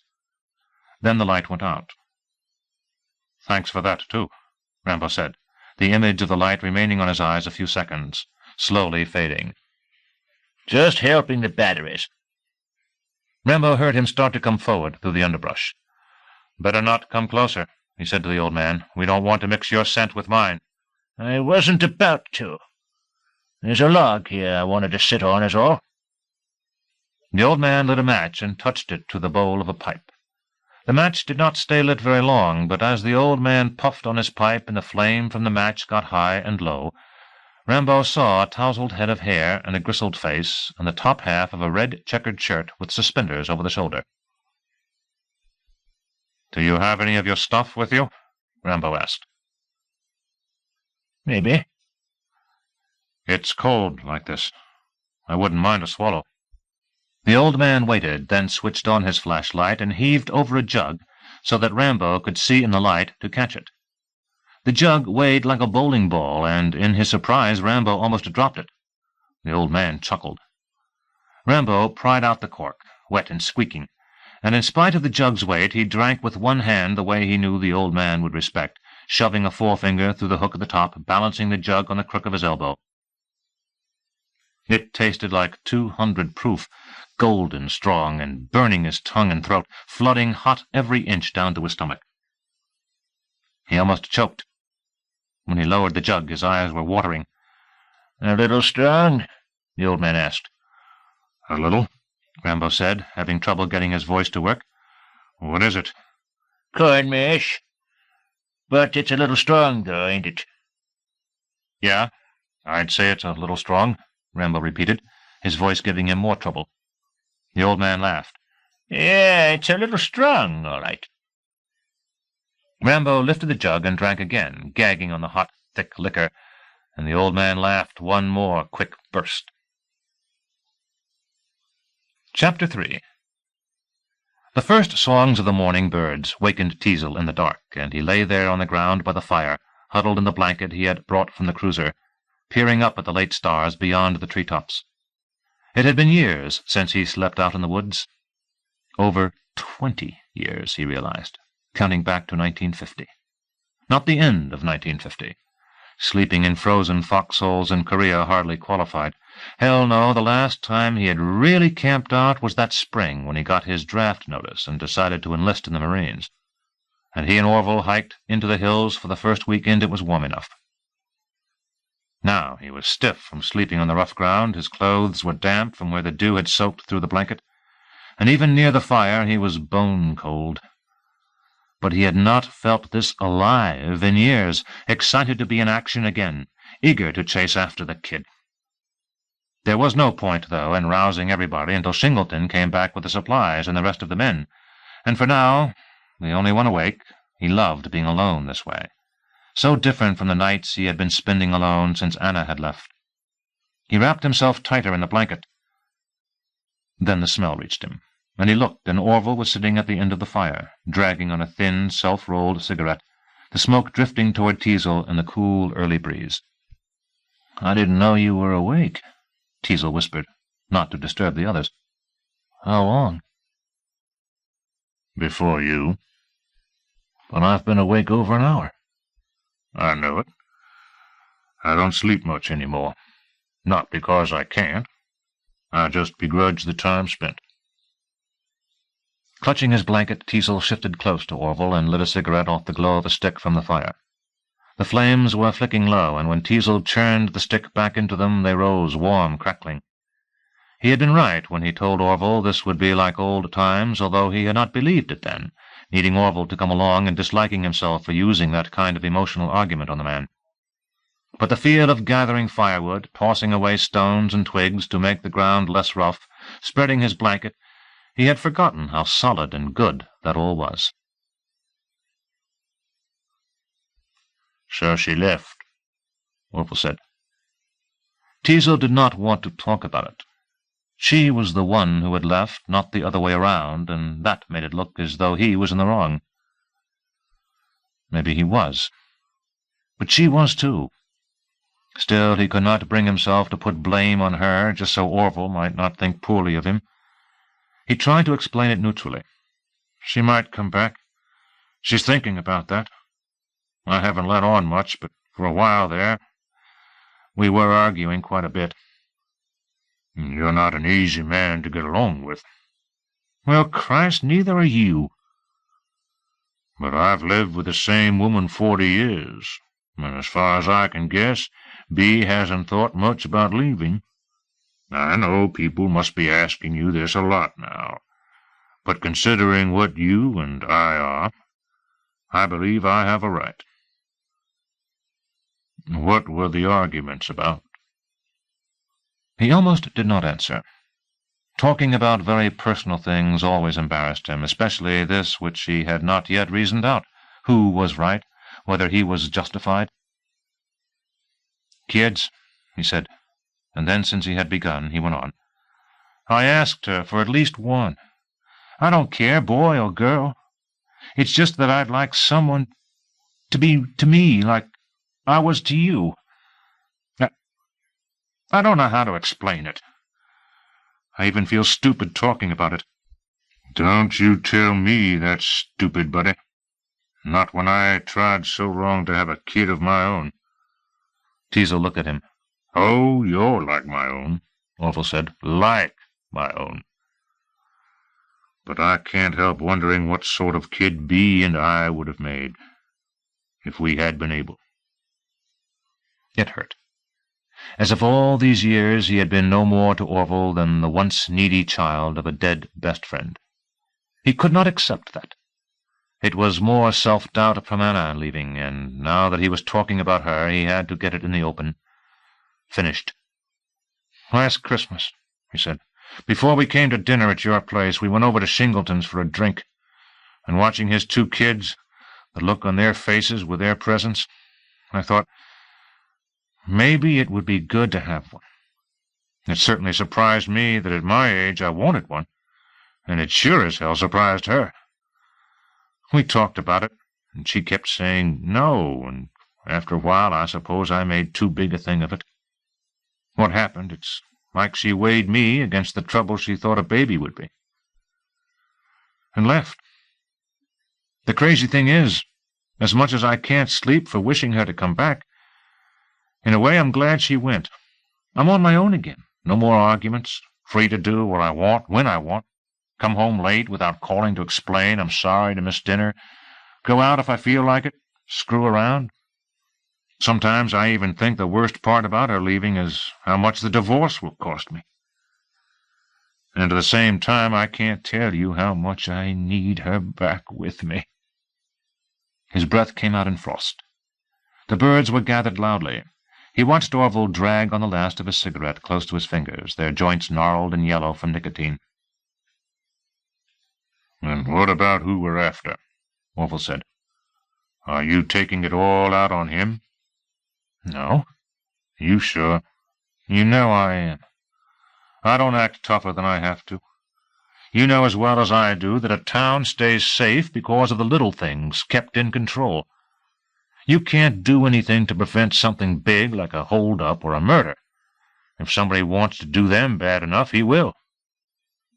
But it's the little things that make a town what it is, that you can watch to make it safe. If I had just grinned and took what the kid was handing me, fairly soon I might have got used to the idea, and let other kids hand it to me. And in a little while I would have been letting other things go by.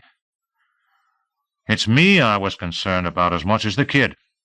I can't allow myself to loosen up. I can't keep order one time and not another." "You're still awfully eager to chase after him, even though your part of the job is ended. This is state police business now." "But it's my man he killed, and it's my responsibility to bring him in. I want all my force to know I'll stop at nothing to get at anybody who hurts them." Orville looked at the pinched butt of the cigarette he was holding and nodded, flicking it into the fire. The shadows were lifting, trees and bushes distinct. It was the false dawn, and before long the light would appear to dim again, and then the sun would show, and everything would be clear. They could have been up and starting now, Teasle thought. Where was Singleton with the men and supplies? He should have been back a half-hour ago. Maybe something had gone wrong in town. Maybe the state police were stopping him from coming in. Teasle churned a stick in the low fire, raising flames. Where was he? Then he heard the first bark from the dog far off in the woods, and it stirred the dogs that were leashed to the tree nearest Orville.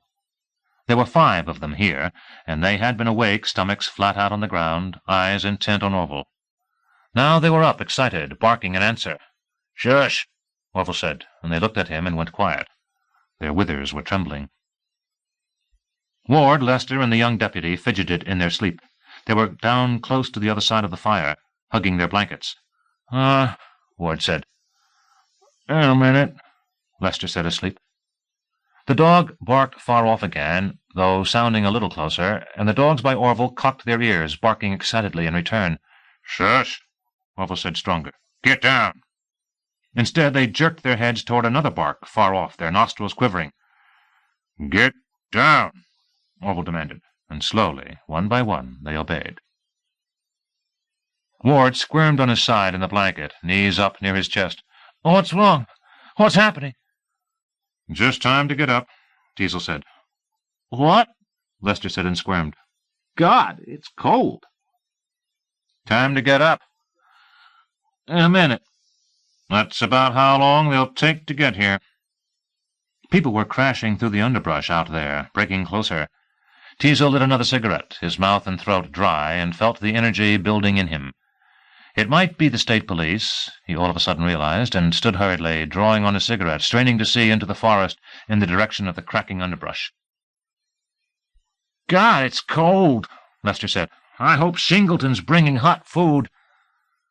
Teasle hoped it was just Singleton and the deputies out there, and not the state police.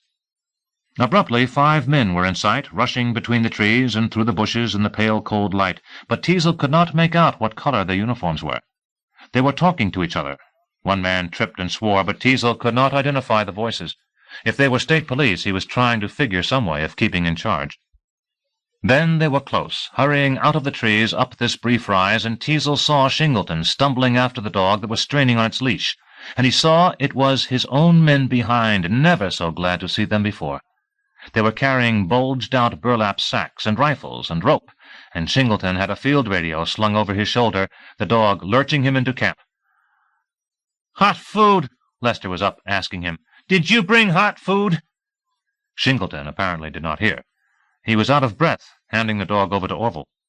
Lester turned in a rush to the deputies. "Did you bring hot food?" "Ham and egg sandwiches," the deputy said, chest heaving. "Thermos of coffee." Lester reached for the sack the deputy carried. "Not in there," the deputy told him. "Mitch, behind me." Mitch was grinning, opening his sack, handing out wax paper-wrapped sandwiches, and everybody grabbed, eating. "You covered one hell of a distance last night in the dark," Singleton told Teasel, catching his breath, leaning against a tree. "I figured to find you in less than half an hour, and here it took me twice that." "We couldn't move as fast as them last night, remember?" Mitch said. "We had more to carry." "They covered one hell of a distance just the same." Teasel could not decide whether Singleton was making excuses for being late, or whether he was really admiring. Teasel bit into a sandwich, greasy and barely warm, but Christ, it was good. He took a paper cup that Mitch had poured full of steaming coffee. He blew on it and sipped, burning his upper lip and the roof of his mouth and his tongue, feeling the cold motes of the egg and ham hot in his mouth. "What's going on back there?" Singleton laughed. "The state police had a fit over what you pulled." He stopped to chew into a sandwich. "Like you said, I waited in that field last night, and they showed up 10 minutes after you climbed into the woods. They were sweet Jesus mad over you taking advantage of the little daylight you had left so you could chase after the kid and stay in the game." "It surprised me they figured it out so fast what you were up to." "But what's happened back there?" Singleton grinned proudly and bit another mouthful off the sandwich. "I spent half the night at the station with them, and finally they agreed to play along with you. They're going to block the roads down out of the hills and stay out of here. It took some amount of convincing to get them not to come in, I'll tell you." "Thanks." He knew Singleton was waiting for that. Singleton nodded, chewing. "What finally clinched things was I said you knew the kid better than they did, and you'd know best what he might do." "Any word from them who he is, or what else he might be warning for?" "They're working on it. They said keep reporting on this radio. The first sign of trouble, they say they're coming in with everything they've got." "There won't be trouble. Somebody kick Balford there awake," he said, pointing to the young deputy snuggled in his blanket by the fire. "That guy will sleep through anything." Orville patted the dog Singleton had given him. He brought it over to lick Balford's face, and the young deputy whipped up, angrily wiping saliva from his mouth. "What the hell's going on?" The men laughed, and in the middle stopped, surprised. There was the drone of a motor. It was too far off for Teasel to guess what kind it was, but it was roaring more distinct all the time, and then, deep and thunderous, the helicopter loomed into view over the treetops, circling huge, sunlight glinting. "What the—" Lester started. "How did it know where we were?" The dogs got barking. Above the din of the motor, the blades shrieked through the air. "Something new the state police gave me," Singleton said, bringing out what looked like a dull gray cigarette case. "It gives off a radio signal. They said they want to know where you are at all times and made me carry it, and gave the other half to the guy you asked to lend his helicopter." Teasel bolted down the last of a sandwich. "Who's our deputy up there with him?" "Lang." "Does your radio connect up there?" "You bet it does." The radio was where Singleton had set it in a low crook of a tree. Teasel flipped a switch on the control panel, and peering up at where the helicopter circled close, sunlight glinting off the shrieking blades, he said loud into the microphone, "Lang, Portis, all set up there?" "Whenever you are, Chief." The voice was flat and scratchy. It sounded like it came from miles away. Teasel could barely hear it in the roar from the motor. He glanced around at his men. Orville was hurriedly gathering the paper cups and wax paper from the sandwiches, tossing them on the fire. The others were strapping on equipment, slinging on rifles. The cups and paper and ashes, Orville was kicking dirt on the flames. "All right, then," Teasel said. "Let's move it." He had trouble hooking the microphone back onto the radio. He was so excited. Chapter 4. All the morning, as he ran and walked, and ran and walked. He heard a motor droning miles off, and occasional muffled gunshots, and a deep male voice murmuring through a loudspeaker. Then the motor was a few peaks over, and he recognized the sound of the helicopters in the war, and he started moving faster. He had been dressed now for almost 12 hours, but after his climb naked into the hills in the cold night air, he was still enjoying the warm, rough feel of clothes. He wore heavy old shoes that the sun had brought around midnight to the hollow by the spring. At first the shoes had been too large, but he had stuffed leaves into the toes, and that had made the shoes tight so his feet would not slide up and down inside and give him blisters. Even then the leather was sharp and stiff against his bare feet, and he wished the sun had remembered to bring socks. Maybe the sun had forgotten them on purpose. The pants, though, were too tight, and guessing the sun had brought them on purpose also, he had to laugh. Shoes too large, pants too tight. It was a good joke on him. These looked like they were one-time dress pants that had been ripped in the seat and patched, and now were work pants, light-colored, with dark oil and grease stains. The shirt was white cotton, frayed at the cuffs and buttonholes and collar, and to go over top and keep him warm in the nights, the old man had even handed over his thick red-squared wool shirt. That had surprised him, the old man turning so friendly and generous toward the last. Maybe the whiskey had been what did it.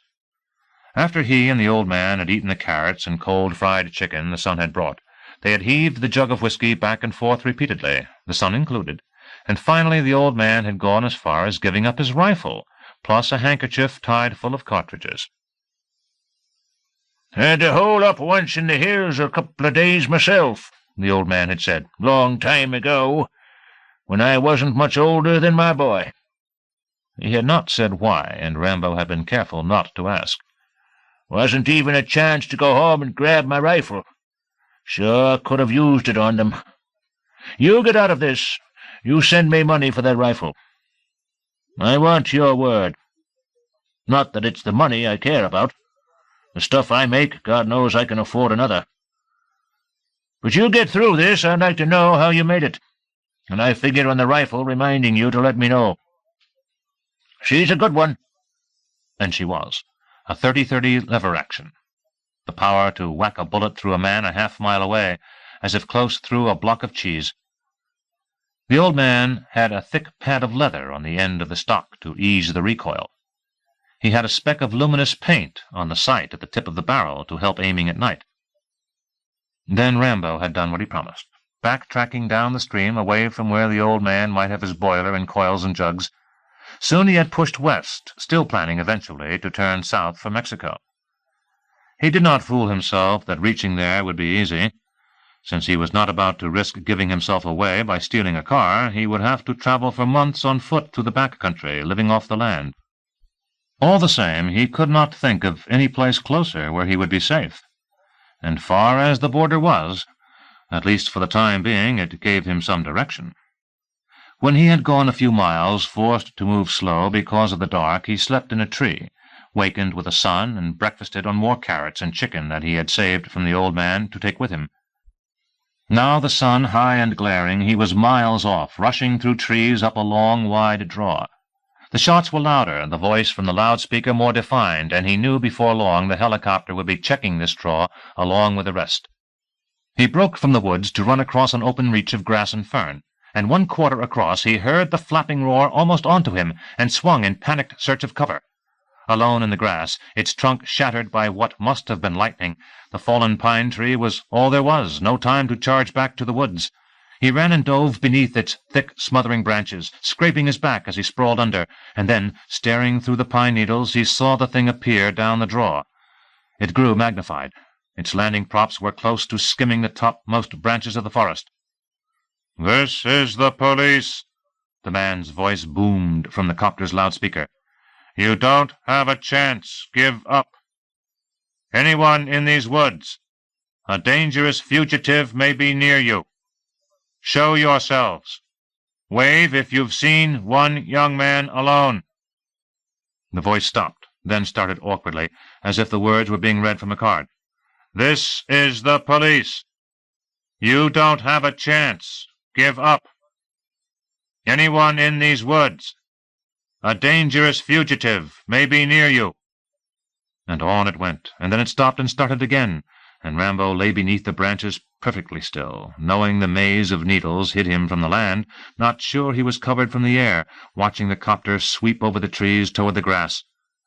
It was near enough for him to see up into the glass-fronted cockpit. There were 2 men staring out the open windows on each side, a civilian pilot and a policeman, his uniform the gray of Teasel's men, and out his window he was aiming a high-powered rifle with a telescopic sight. Crack! The shot echoed, aimed at a tangle of rock and bush at the edge of the forest the copter had just flown over. God, Teasel really wanted him bad, telling his man to shoot at likely hiding places, unafraid of hitting anyone innocent, because most people would obey the announcement and come out to show themselves. From Teasel's point of view, why not? As far as Teasel was concerned, he was a cop killer and could not be allowed to get away. Had to be made an example so nobody else would think to kill a cop. Even so, Teasel was too good a policeman to condone gunning him down without first giving him a chance to give up. That was why the announcement. And the idea of shooting at spots where he might hide was probably to scare him out more than to hit him. But the odds were too great that he might be hit anyhow, so it did not matter if the shots were to scare him or not. Crack! At another clump of brush at the edge of the trees, and now they were flying over the grass, and they would be on top of him in seconds, almost certain to fire. He aimed his rifle through the branches, centering on the gunman's face as he flew nearer, ready to blast him to hell the instant he lowered his eyes to the gun sight. He did not want to kill any more, but he had no alternative. Worse, if he did shoot this man, then the pilot would duck down to the floor of the copter, out of his aim, and fly away damn fast to radio for help, and everybody would know where he was. Unless he stopped the pilot by exploding the helicopter gas tanks, which he knew was foolish to think about. For sure he could hit them, but explode them? It was only in dreams that a man without phosphorus-tipped ammunition ever managed that trick. He lay rigid, waiting, his heartbeat sickening, as the helicopter roared onto him. Immediately the gunman dipped his face to the telescope on his rifle, and he himself was just squeezing on the trigger when he saw what the gunman was after, and, thanking Christ he had seen in time, eased off. 50 yards to the left there was a wall of boulders and brush near a pool of water. He had almost hidden there when he first heard the copter coming up the draw, but it had been too far to reach. Now the copter was swooping toward it. Crack! And he could not believe it. He thought his eyes were playing on him. The bushes were moving. He blinked, and the bushes heaved, and then he knew it was not his eyes, as the bushes burst wide apart, and a great, huge, antlered, massive-shouldered deer stumbled up, clambering over the boulders. It fell, it rose up, leaping across the grassland toward the woods on the other side, the helicopter after it. There was a stream of deep, rich blood glistening down the deer's one hip, but that did not seem to matter, not the way it was charging in those magnificent, long, bounding strides toward the trees, the helicopter after it. His heart pounded wildly. It would not stop pounding. They would be back. The deer was just a toy.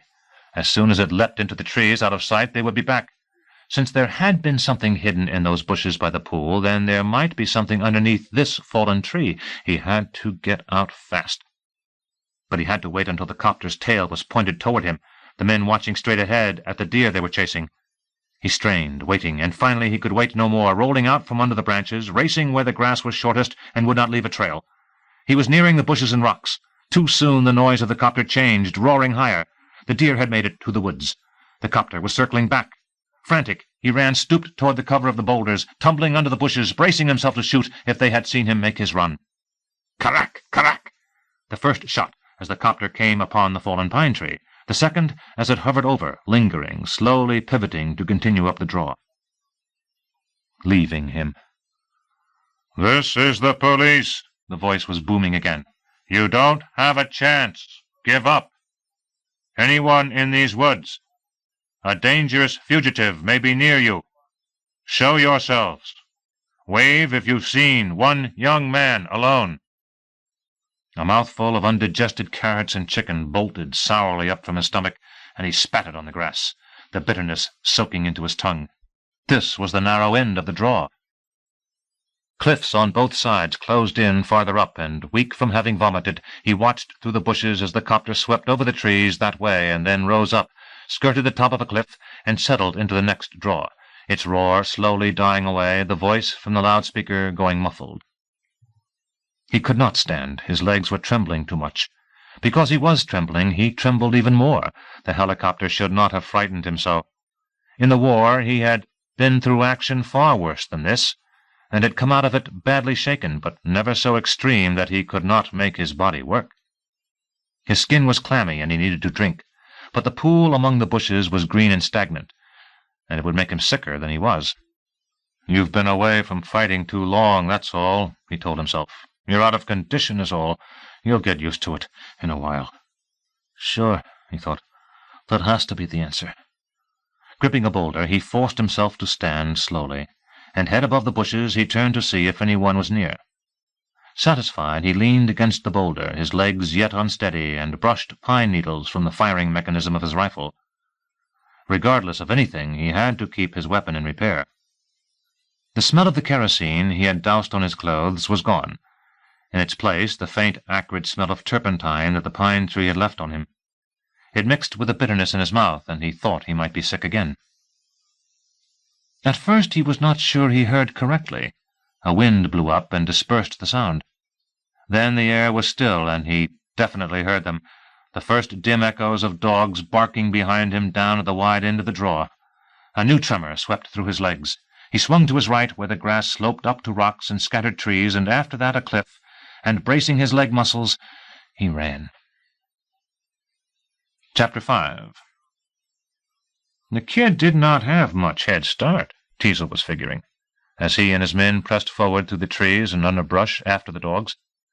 The kid had broken out of jail at 6:30, it had got dark at 8:30, and he could not have gone far in these hills at night.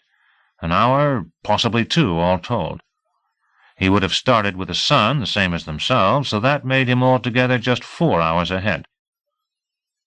But other things considered, he was probably only 2, and maybe even less. He was naked, and that would slow him down. He didn't know this country, so he would now and then head up steep gullies and into hollows that did not have an exit, and that would lose him more time coming out to find another way. Plus, he had no food, and that would tire him, slow him more, narrow the distance. "Less than 2 hours ahead of us for certain," Orville said, running. "He can't be more than 1. Look at these dogs. His scent is so fresh they don't even have to nose the ground." Orville was in front of Teasel and the others, racing with the dogs, his arm taut like an extension of their master leash he held, and Teasel was climbing, scrambling through bushes, trying to keep up with him. In a way, it was funny, a 72-year-old man setting the pace, running them all into the ground. But then Orville jogged 5 miles each morning, smoked only 4 cigarettes a day, and never drank, while he himself smoked a pack and a half of cigarettes, drank beer by the 6-pack, and had not exercised in years. It was something just to be able to keep pace with Orville as much as he was. He was breathing so deeply and rapidly that his lungs were burning. He had the stab of shin splints in his legs, but at least he was not running as awkwardly as at the start. He had been a boxer in the Marines, and they had taught him how to run to train.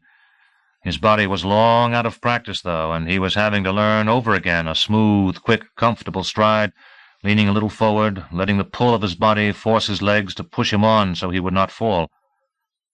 Gradually he was getting it, running faster, easier, his pain diminishing, a pleasure of exertion swelling up inside him. He had last felt like this 5 years ago, when he came back from Louisville as Madison's new police chief. The town had not changed much, yet it had all looked different. The old brick house he had grown up in, the tree in his backyard where his father had rigged a swing, the gravestones of his parents. In the years he had been away, his memory of them had gone flat and colorless as in black-and-white photographs. But now they had length and depth, and they were green and brown and red, and the tombstones purple marble. He had not believed seeing the graves again would depress his return that greatly.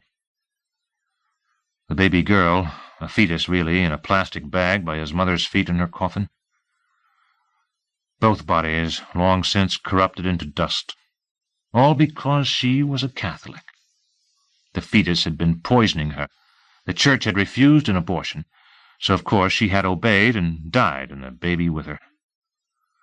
That had been when he was 10, and he had not understood why his father had stopped going to church after that. His father trying to be a mother as well then, showing him about guns and fish, how to darn his own socks and cook for himself, how to clean house and wash clothes, making him independent, almost as if the man had foreseen his gunshot death in the woods 3 years later. Then Orville to raise him, then Korea and Louisville, and then at age 35 he was home again. Except that it was no more home, just the place where he had grown up.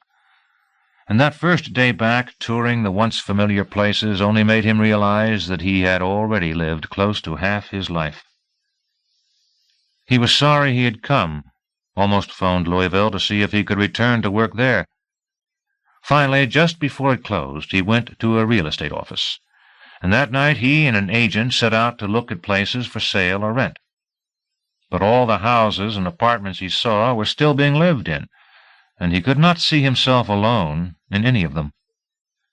The agent gave him a book of listings with photographs to study before he slept, and flipping through it in his small hotel room, he came upon the place he needed, a summer camp house in the hills near town, with a stream in front, a wooden bridge, and a thick slope of trees in back. The windows were smashed, the roof sagged, and the front porch was collapsed. The paint was chipped and peeling. The shutters were split and dangling. The next morning it was his, and in the days and nights and weeks to come he was never busier. From 8 to 5 he organized his force, interviewing the men already on the job, firing those who did not want to go nights to the shooting range or the state police night school, hiring men who did not mind extra duty, throwing out obsolete equipment, and buying new, streamlining the cluttered operation that his predecessor had left when he died on the front steps of a heart attack. Then from 5 until he dropped to sleep he worked on the house, roofing it, putting new glass in the windows and caulking them, building a new porch, painting it all rust color to blend with the green of the trees. The bad wood that he stripped from the roof and the porch he used for a fire in the yard every night, and he sat by it, cooking, eating chili con carne, steak and baked potatoes or hamburgers.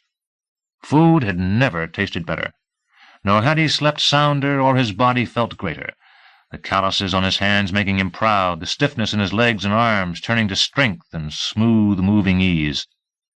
For 3 months he was like that, and then the job on the house was done, and for a time he found small things to fix, but then there were nights with nothing to do, and he went out for a beer, or else he stayed longer at the shooting range, or else he went home to watch television and drink beer.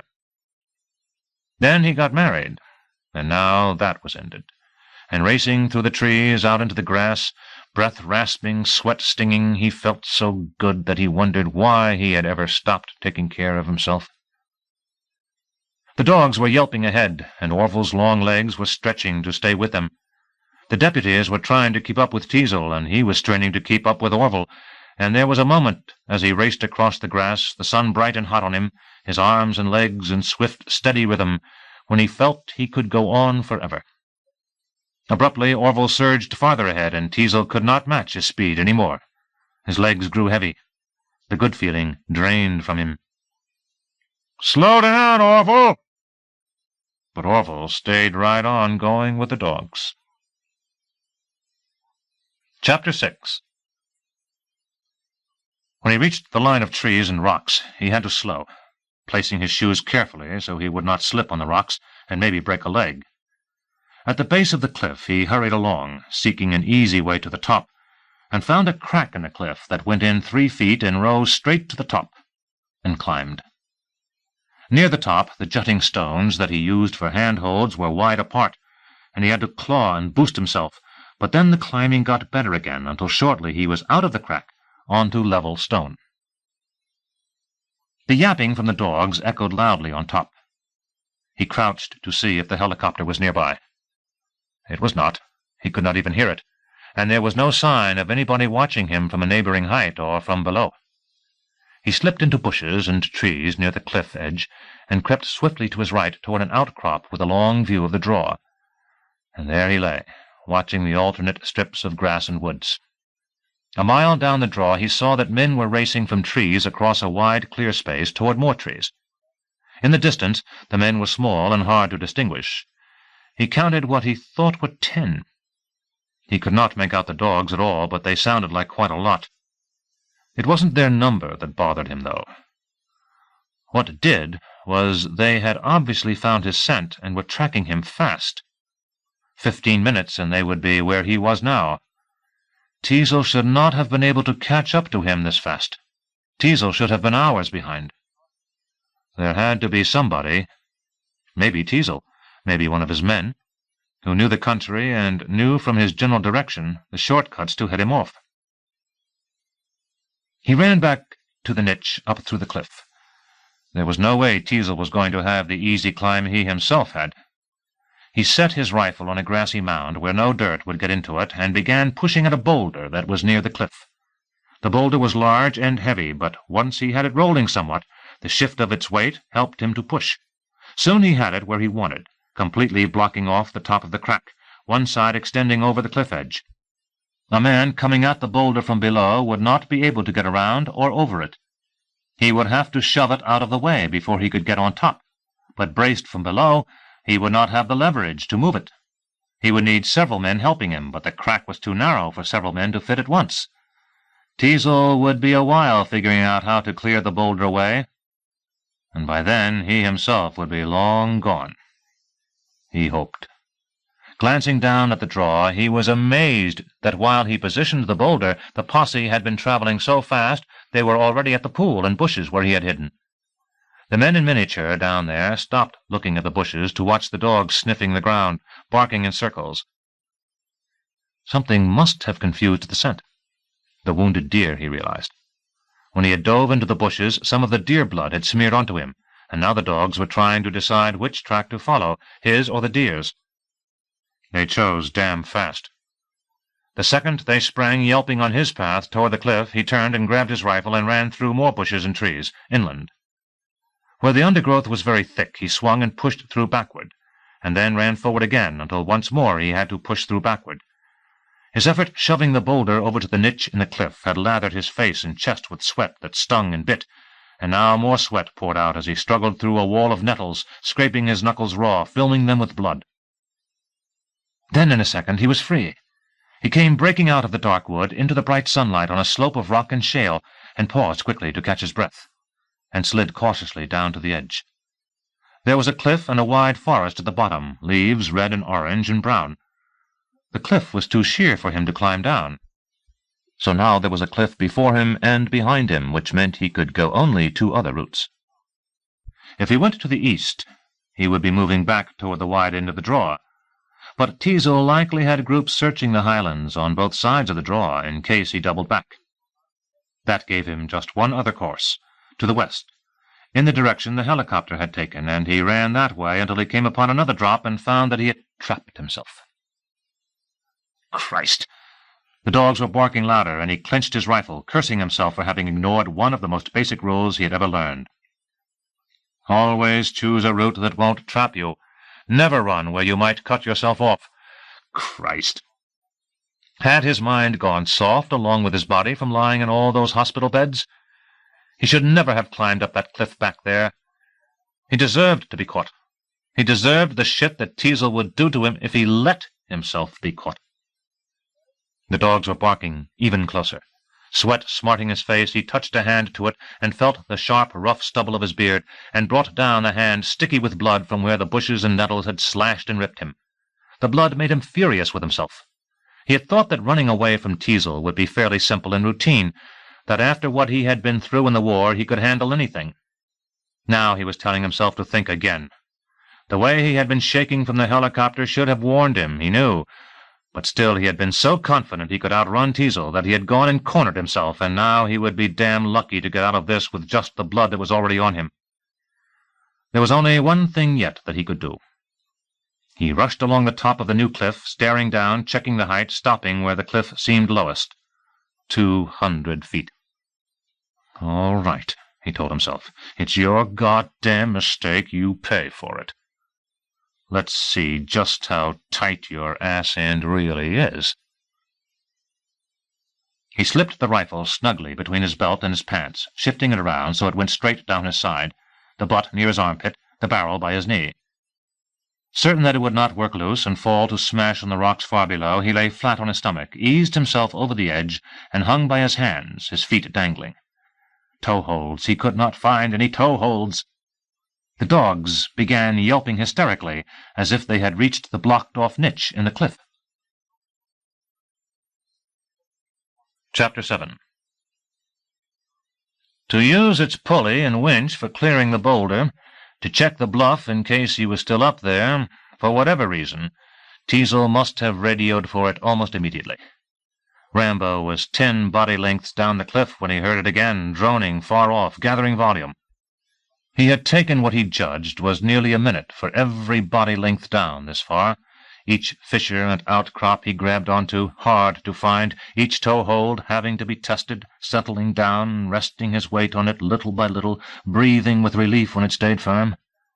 Often he had dangled as he had at the top, shoes flailing against the rock face, scrabbling for support.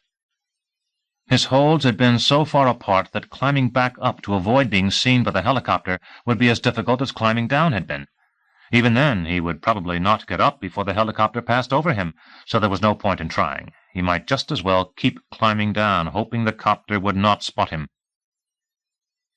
The rocks below, distorted, huge, attracting him, as though he were leaning closer and closer into their image in a magnifying glass, and he tried to pretend this was merely like an exercise at jump school. It was not, though. And as he listened to the dogs, the helicopter droning near, he quickened his descent, hanging to the limit of his reach, taking less care to test his footholds, sweat dribbling itchy down his cheeks, accumulating tremulously on his lips and chin. Before, when he had heard the copter as he ran across the field of grass toward the cover of the fallen pine tree, the sound of its approach had been like a solid force that was pushing him.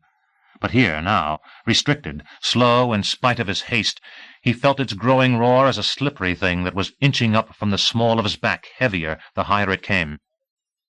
When the thing leached up to the base of his skull, he glanced over toward the sky behind him and clung motionless to the wall, the helicopter enlarging rapidly over the trees, bearing toward this cliff. His outside wool shirt was red against the gray of stone. He prayed the gunman would somehow fail to see it, but he knew that the gunman would have to see it. His fingers were dug bleeding into a slit in the cliff. The toes of his shoes were pressed hard onto an inch-wide ledge. His throat shuddered involuntarily as one shoe slipped off the ledge. The close whack of the bullet into the cliff by his right shoulder dazed him, and so startled that he almost lost his grip. Shaking his head to clear it, he began groping frantically down.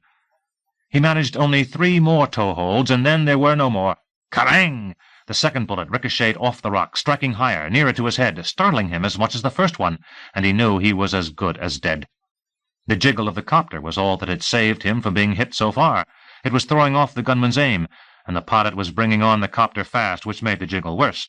But it would not be long before the pilot understood and held the copter steady. His arms and legs trembling from the strain, he grasped down for a handhold, and then another, and then let down his feet, taking a chance, dangling again, scraping the cliff with his shoes for something, anything to step onto. But there wasn't anything. He hung by his bleeding fingers, and the helicopter swooped toward him like some grotesque dragonfly, and, sweet Jesus, keep that damn thing moving! Don't let it hang still so he can get a decent shot! Kerrang! Chips of stone and molten bullet ripped, burning into the side of his face. He peered at the rocks 100 feet below. Sweat stinging his eyes, he barely made out a lush fir tree that rose up toward him, its top branches maybe 10 feet under him, or 15 or 20. He had no chance to figure. The helicopter looming huge, wind from the rotors rushing over him, he aimed his body at the top of the tree and let loose his pulpy fingers and dropped. His stomach gushed up. His throat expanded in the sudden emptiness, and it was so long, so endless, before he slammed past the first branches, plummeted through the clutching boughs, cracked to a stop against a stout limb. Absolutely numb. He could not breathe. He gasped, and pain flooded his body. His chest throbbed sharply, and his back, and he was certain he had been shot. But he hadn't, and the din of the copter above the tree and the slash of a bullet through the branches got him moving. He was high in the tree. His rifle was still between his belt and his pants, but the impact when he hit had rammed it violently against his side, half paralyzing him. In agony, forcing his arm to bend, he clutched the gun and tugged, but it would not come. Above, the helicopter was circling, returning for another shot, and he was tugging at the gun, wrenching it free, the release so strong that the branch he was on started swaying. He slipped off balance, scraping his thigh along sharp bark, desperately hooking his arm around the branch above him. It made a crack. He quit breathing. If it broke, it would send him falling outward past the ends of the boughs down onto the rocks deep below. The branch made one more crack before it held firm, and he breathed again. But the sound from the copter was different now. Constant, steady. The pilot was getting the idea, keeping it still. Rambo didn't know if they could see him in the tree or not, but that didn't matter much. The area at the top of the tree was so small that if the gunman sprayed it with bullets he was sure to be hit. He didn't have time to switch to a stronger branch. The next bullet might finish him. Hurried, desperate, he pushed away needles and light boughs and sought where the helicopter hung there, whipping in the air. Across from him, a house distance high, and craning his head out the open cockpit window was the gunman. Rambo saw his round, big-nosed face quite clearly as the man prepared to fire once more. A glance was all Rambo needed. In one smooth, instinctive motion he raised his gun barrel to the branch above him, steadied it there, and aimed out along it, at the center of the round face, at the tip of the big nose. A gentle squeeze on the trigger. Bullseye. Inside the cockpit, the gunman clutched his sunken face. He was dead before he had a chance to open his mouth and scream. There was a moment when the pilot went on holding the helicopter steady like nothing had happened, and then at once Rambo saw through the glass front of the cockpit how it registered on the man that there were bits of bone and hair and brain everywhere, that the top of his partner's head was gone. Rambo saw him gape down in horror at the blood that was spattered across his shirt and pants. The man's eyes went wide, his mouth convulsed. The next thing he was fumbling with his seat-belt, clutching his throttle stick crazily as he dove to the cockpit floor. Rambo was trying to get a shot at him from the tree. He could not see the pilot, but he had a fair idea where the man would be huddled on the floor, and he was just aiming at that part of the floor when the helicopter veered sharply up the cliff. Its top section cleared the ridge nicely, but the angle of the copter was so steep that the rear section caught on the edge of the cliff. In the roar of the motor, he thought he heard a metallic crack when the rear section struck. He could not be certain. The copter seemed interminably suspended there, and then, with an abrupt flip over backward, it plunged down directly against the cliff wall, screeching, cracking, blades bending and breaking as the explosion came, a deafening ball of fire and zing of metal that flashed up past the tree and died. The outer branches of the tree burst into flame. A stench rose up of gasoline and burning flesh. Straight off, Rambo was on the move, scrambling down the tree. The branches were too thick. He had to circle the trunk to find where he could squeeze down. The dogs were barking louder, fiercer now, as if they were past the barricade, up onto the ridge. That boulder should have taken longer to clear away. He couldn't understand how Teasel and the posse had climbed up so fast. He held tightly to his rifle, scraping down past the branches, through the pointed needles pricking at his hands and face. His chest was throbbing from his drop into the tree. It hurt like some ribs were cracked or broken, but he couldn't let that bother him. The dogs were yelping closer. He had to climb down faster, twisting, sliding. His outside wool shirt caught on a branch, and he ripped it loose. Faster! Those son-of-a-bitch dogs! He had to go faster! Near the bottom he reached thick black smoke that choked his lungs, and saw indistinctly through it the twisted wreck of the helicopter, burning and crackling. 20 feet from the bottom he could not climb down any farther. There were no more branches. He couldn't spread his arms around the trunk and shinny down. It was too wide. Jump. No other way. The dogs yelping up on top, he checked the rocks and boulders beneath him, and chose a spot where dirt and silt and dry brown needles were gathered in a pocket between the rocks, and without realizing, smiled. This sort of thing was what he had been trained to do, the weeks of leaping from towers at parachute school. Holding his rifle, he grabbed the last bough with his free hand, and eased down, hanging, and dropped, and struck the ground perfectly. His knees buckled just right, and he slumped and rolled just right, and came to his feet as properly as he had done 1,000 times before. It wasn't until he left the choking smoke around the shelter of the tree and scurried over the rocks that the pain in his chest got worse, much worse, and the smile disappeared. Christ, I'm going to lose. He charged over the rocks down a slope toward the forest, legs pounding, chest heaving painfully. There was grass ahead, and then he was out of the rocks and into the grass, racing toward the trees, and then he heard the dogs insanely loud on top behind him. They had to be where he tried climbing down the cliff. The posse would be shooting at him any time now. Out in the open like this, he didn't have a chance. He needed to get to the trees, dodging, ducking his head, using every trick he knew to make himself an awkward target, tensing himself to take the first bullet that would blow his back and chest apart as he burst through the bushes and scrub into the woods, pushing farther on, stumbling over vines and roots until he tripped and fell and stayed flat, gasping on the damp, sweet-smelling forest floor. They hadn't shot. He couldn't understand it. He lay there, gasping, filling his lungs to capacity, and exhaling and breathing deeply again, ignoring the pain in his chest each time he swelled it.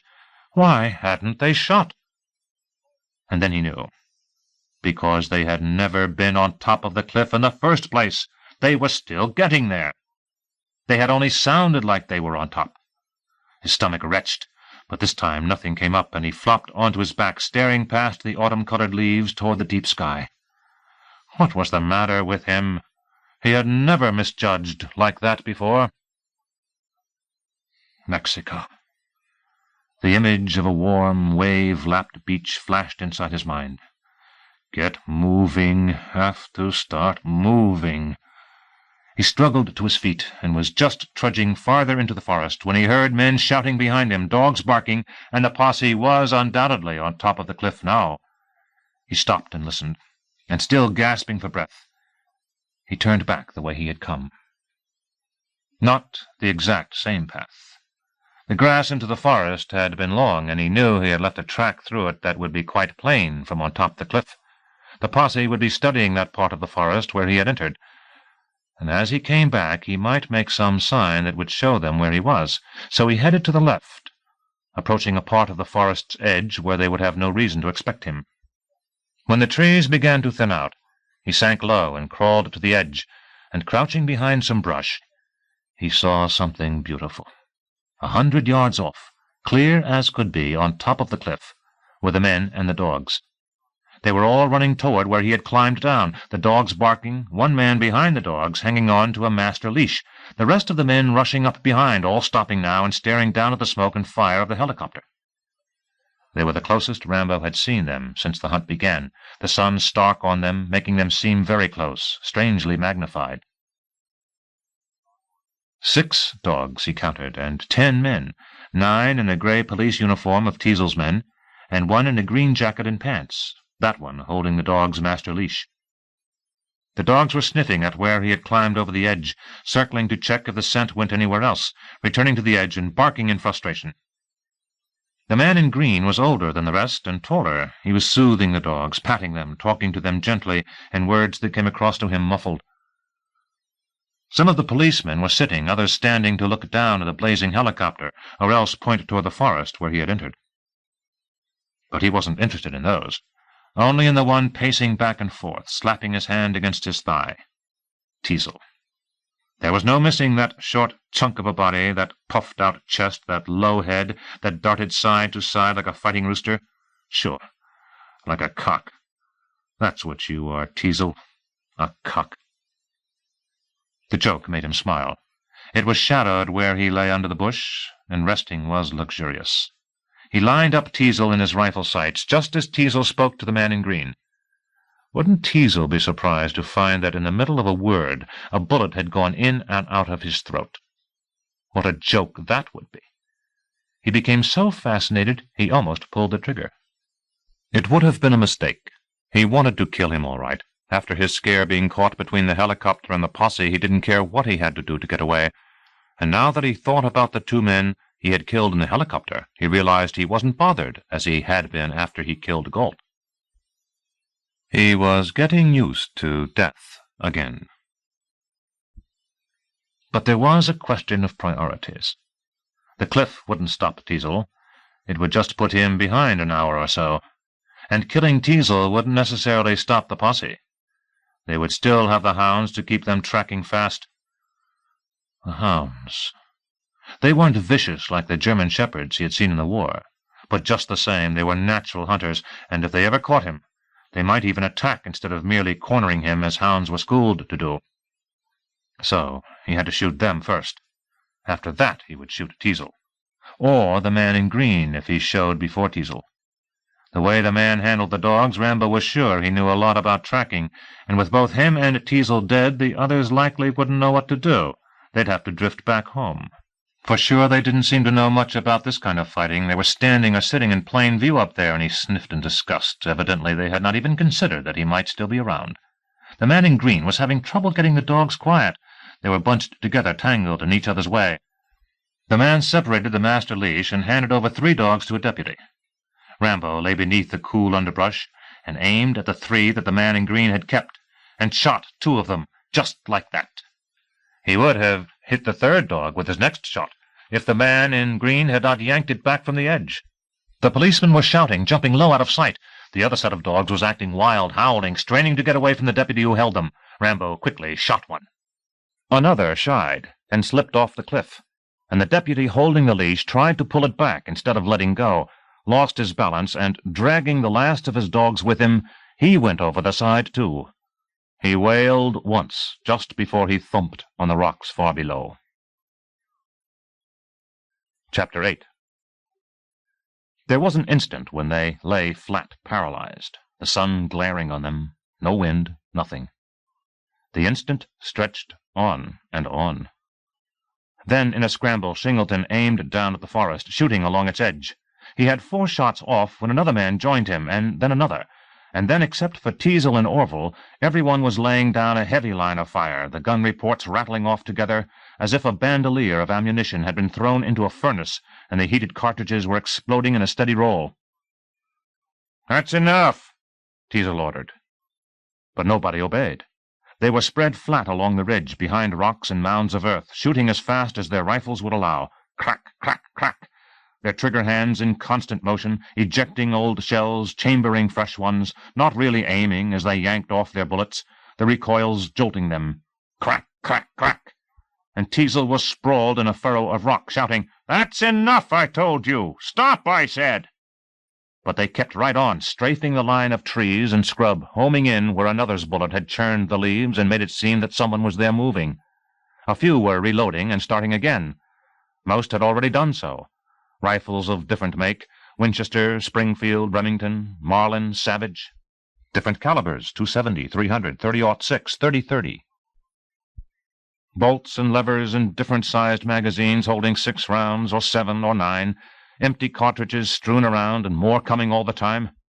Orville was holding steady, his one last dog, shouting, "Stop it!" And Teasel was rising from the furrow, crouching as if to pounce, the veins in his neck bulging as he yelled, "Damn it! Stop, I said! The next man pulls a trigger loses 2 days' pay!" That struck them. Some had not yet reloaded the second time. The rest somehow checked themselves, tense, rifles at their shoulders, fingers poised over triggers, eager to resume. Then a cloud shut out the sun, and they were all right. They sucked in air and swallowed and lowered their rifles sluggishly. A breeze came up, gently brushing the dry leaves in the forest up behind them. "Christ," Singleton said. His cheeks were pale and taut like the skin on a drum. Ward relaxed off his elbows onto his stomach and licked at the corners of his mouth. "Christ is right," he said. "Never so scared," somebody was mumbling over and over. Teasel looked, and it was the young deputy. "What's that smell?" Lester said. "Never so scared. Him. It's coming from him. My pants. "Leave him alone," Teasel said. The cloud that had shut out the sun passed smoothly on, and a bright glare retouched him, and, glancing over at where the sun was low in the valley, Teasel watched another cloud approaching, a bigger one, and behind it, not far off, the sky was rumpled with them, black and puffy. He unstuck his sweaty shirt from his chest, and then, leaving it alone because it stuck right back to his skin, he hoped it might rain. At least that would cool things off. Next to him, he heard Lester talking about the young deputy. "I know he can't help it, but Christ, what a smell!" "Never so scared." "Leave him alone," Teasel said, still looking at the clouds. "Any bets we hit that kid just now?" Mitch said. Anybody hurt? Everybody okay? Ward said. Yeah, sure, Lester said. Everybody's fine. Teasel looked sharply at him. Guess again. There's only 9 of us. Jeremy went over the side. And 3 of my dogs went over with him, and 2 others are shot, Orville said. His voice was all in one tone, like from a machine, and the strangeness of it made everybody turn to him. 5. 5 of them gone. His face was the gray of powdered cement. Orville, I'm sorry, Teasel said. You damn well should be. This was your damn foolish idea in the first place. You just couldn't wait and let the state police take over. The last dog was trembling on its haunches, whining. There now, Orville told it, gently stroking its back as he squinted through his glasses at the 2 dead dogs along the edge of the cliff. We'll get even, don't you worry. If he's still alive down there, we'll get even. He shifted his squint toward Teasel, and his voice went louder. You just couldn't wait for the goddamn state police to take over, could you? The men looked at Teasel for an answer. He moved his mouth, but no words came out. What's that? Orville said. Jesus, if you've got something to say, then say it clear, like a man. I said nobody forced you to come. You've had a hell of a good time showing us what a tough old shit you are, running ahead of everybody, quick climbing up that break in the cliff to move the boulder and prove how smart you are. It's your own fault the dogs were hit. You know so much you should have kept them back from the edge. Orville shook with anger, and Teasel wished he had not said that. He stared down at the ground. It was not right of him to mock Orville's need to outdo everyone. He had been grateful enough when Orville realized how to free the boulder, climbing up to tie one end of a rope around it, telling the others to haul on the other end of the rope, while he used a thick bough to lever at the boulder. It had come hurtling over the top in a rumble and crash and splintering of rock that they had all just managed to stumble back from. All right. Listen, Orville, he said, calm now. I'm sorry. They were fine dogs. Believe me, I'm sorry. There was a sudden movement next to him. Singleton was sighting his rifle, firing down at a clump of brush. Singleton, I told you to stop. I saw something move. 2 days' pay that cost you, Singleton. Your wife's going to be mad like hell. But I saw something move, I tell you. Don't tell me what you think you saw. You're shooting excited like you wanted to back at the station when the kid broke out. Just listen. That goes for all of you. Listen. You hit nowhere close to that kid. The time you took returning his fire, he could have crapped and buried it and still got away. Come on, Will, 2 days' pay? Singleton said. You can't mean that. I'm not finished. All of you. Look at all the shells you wasted. Half your ammunition's gone. They scanned the empty cartridges lying all around them in the dirt, looking surprised at how many there were. What'll you do when you run into him again? Use up the rest of your shells and then throw rocks at him? The state police can fly us more, Lester said. And won't you feel great when they come in here laughing at how you wasted all your shells? He pointed once more at the empty cartridges, and for the first time he noticed that one group of shells was very different from the rest. The men had to lower their eyes in embarrassment as he scooped up the shells. These aren't even fired. One of you dummies pumped out all his bullets without even pulling the trigger. It was obvious to him what had happened. Buck fever. The first day of hunting season, a man could get so excited when he saw his target that he stupidly pumped out all his shells without first pulling the trigger, completely mystified why he wasn't hitting what he was aiming at. Teasel couldn't let it pass. He had to make an issue of it. Come on, who did it? Who's the baby? Give me your gun. I'll give you one that shoots caps. The number on the cartridge was 300. He was about to check whose rifle was that caliber when he saw Orville point toward the edge of the cliff. And then he heard the whimper. Not all the dogs the kid had shot were dead. One had been shocked unconscious by the force of the bullet, was now coming to, kicking, whimpering. "Gut shot," Orville said disgustedly. He spat and stroked the dog he had been holding and gave its leash to Lester next to him. "Hang on tight," he said. "You see how she's quivering? She smells that other dog's blood, and she's liable to go crazy." He spat again and stood, dust and sweat mixed on the green of his clothes. "Wait now," Lester said. "You mean this one might get vicious?" "Maybe. I doubt it. Most likely she'll try to break free and run off. Just hold tight." "I don't like this one bit." "Nobody asked you to like it." He left Lester holding the leash and walked over to the wounded dog. It was on its side, kicking its legs, trying to roll over and stand, always sinking back on its side, whining miserably. "Sure," Orville said. "Gut shot. That bastard gut shot her." He wiped his sleeve across his mouth and squinted over at the dog that was untouched. It was tugging on its leash to get away from Lester. "Mind you, hang on tight to that one," Orville told him. "I have something to do that'll make her jump." He bent down to inspect the wound in the dog's stomach, came up shaking his head disgustedly at the glistening rolls of intestine, and without a pause he shot the dog behind the ear. "A goddamn terrible shame," he muttered, watching the body contort spastically and then settle. His face had changed from gray to red, wrinkled worse than ever. "So what's to wait for?" he said quietly to Teasel. "Let's go butcher that kid." He took one step away from the dog and staggered violently off balance, dropping his rifle, clutching queerly at his spine, the report from the gun in the woods below echoing as he whipped forward and hit the ground hard with his face and chest. The shock of landing split his glasses apart on his nose. And this time nobody returned fire. "Down!" Teasel was shouting. "Everybody down!" They dove flat on the ground. The last dog broke free from Lester and bounded over to where Orville lay, and it flipped around, shot too. And pressed low in the furrow, fists clenched, Teasel was vowing to track the kid forever, grab him, mutilate him. He would never let up.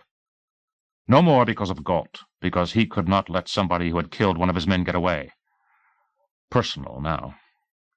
For himself. Father, foster father. Both shot. The insane anger of when his real father had been killed, wanting to strangle the kid until his throat was crushed, his eyes popping. "You bastard! You fucking son of a bitch!" It was only as he went through in his mind how to climb off this cliff and get his hands on the kid that he suddenly understood how big a mistake he had made. He had not been chasing the kid. It was the other way around. He had been letting the kid lead them into an ambush. And Jesus, what an ambush!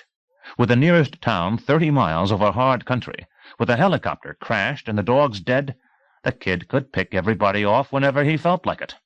Because the land didn't go straight back behind them. Because 8 feet back from the edge of the cliff, the land sloped up. To pull back, they would have to run uphill in open sight while the kid blasted away at them from the woods below. And where in hell did he get his rifle? And how in hell did he know enough to work an ambush like this?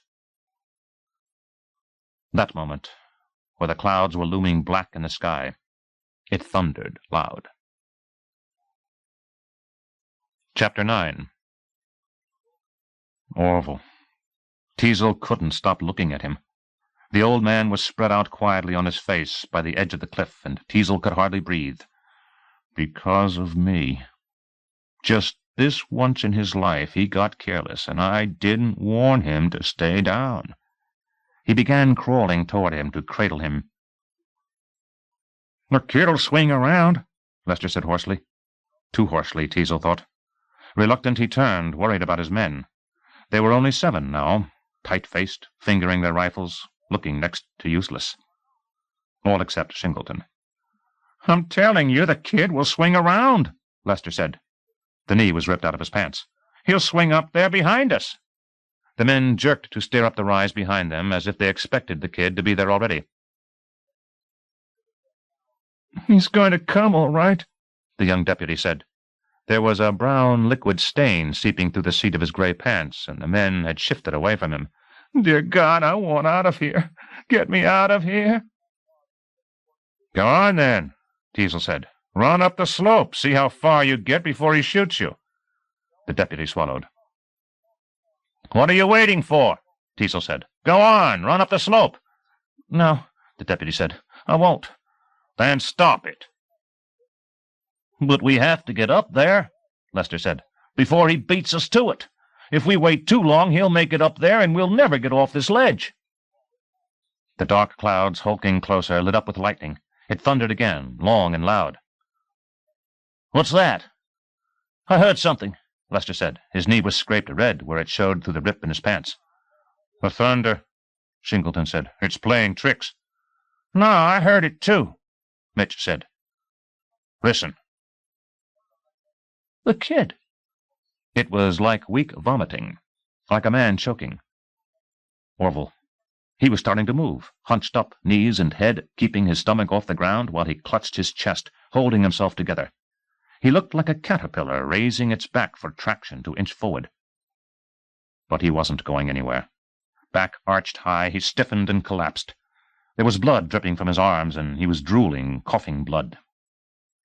Teasel was stopped in disbelief. He had been sure Orville was dead.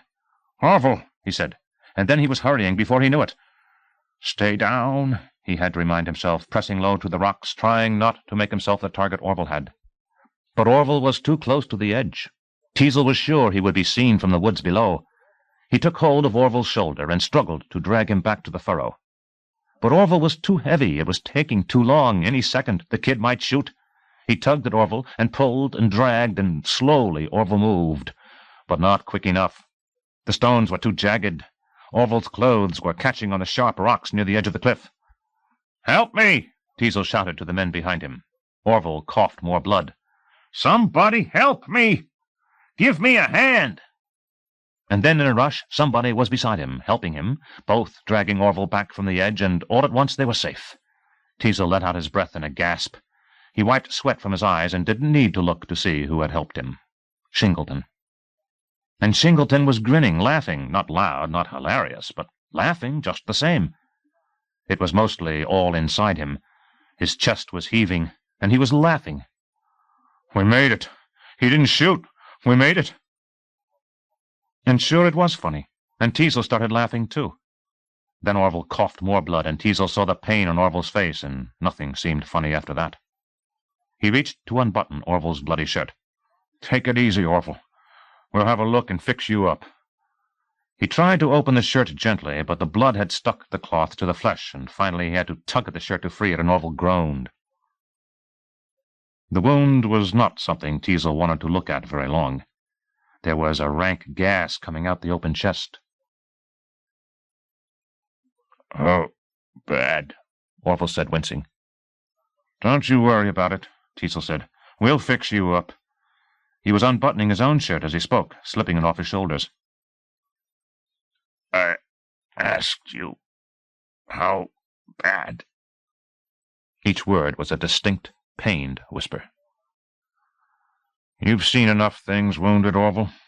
You know how bad it is as much as I do." He was rolling his sweaty shirt into a ball, setting it on the hole in Orville's chest. Immediately the shirt was soaking blood. "I want to hear you tell me. I ask you." "All right, Orville, save your strength. Don't talk." His hands were sticky with blood as he buttoned Orville's shirt over the bundle he had put on the wound. "I won't lie to you, and I know you don't want me to lie. There's a lot of blood and hard to see for sure, but it's my guess he hit a lung." "Oh, my Jesus." "Now I want you to stop talking and save your strength." "Please, you can't leave me. Don't leave me." "That's the last thing you have to worry about. We're taking you back, and we're going to do everything we can for you. But you have to do something for me, too. You hear? You have to concentrate on holding your chest. I have my shirt inside yours, and I want you to hold it close to where you're hit. We have to stop the bleeding. Can you hear me? Do you understand?" Orville licked his lips and nodded weakly, and Teasel's mouth tasted full of dry dust. There wasn't a hope that a rolled-up shirt would stop the bleeding from a wound that size.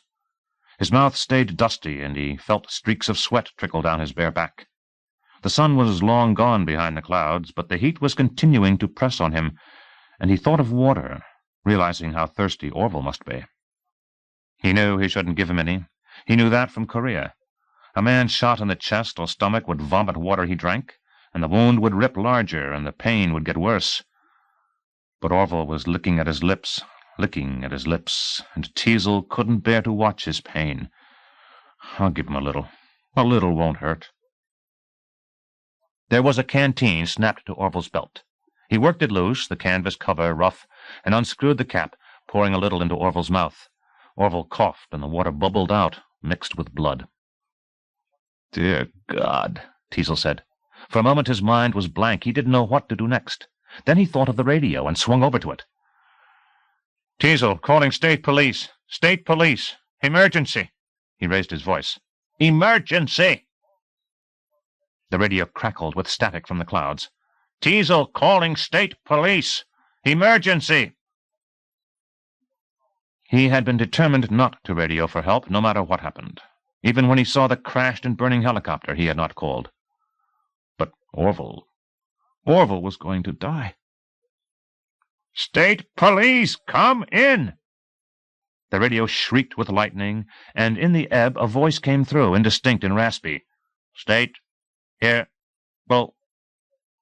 Teasel couldn't waste time asking him to say it again. "I can't hear you," he said hurriedly. "Our helicopter has crashed. I have a wounded man here. I need another helicopter for him." "Done. I can't hear you. I need another helicopter." "Impossible. An electric storm moving in. Grounded." "But damn it, he's going to die!" The voice answered something, but Teasel couldn't make it out, and then the voice dissolved in static, and when it came back it was in the middle of a sentence. "I can't hear you!" Teasel shouted. "Sure picked. Guy to try and hunt.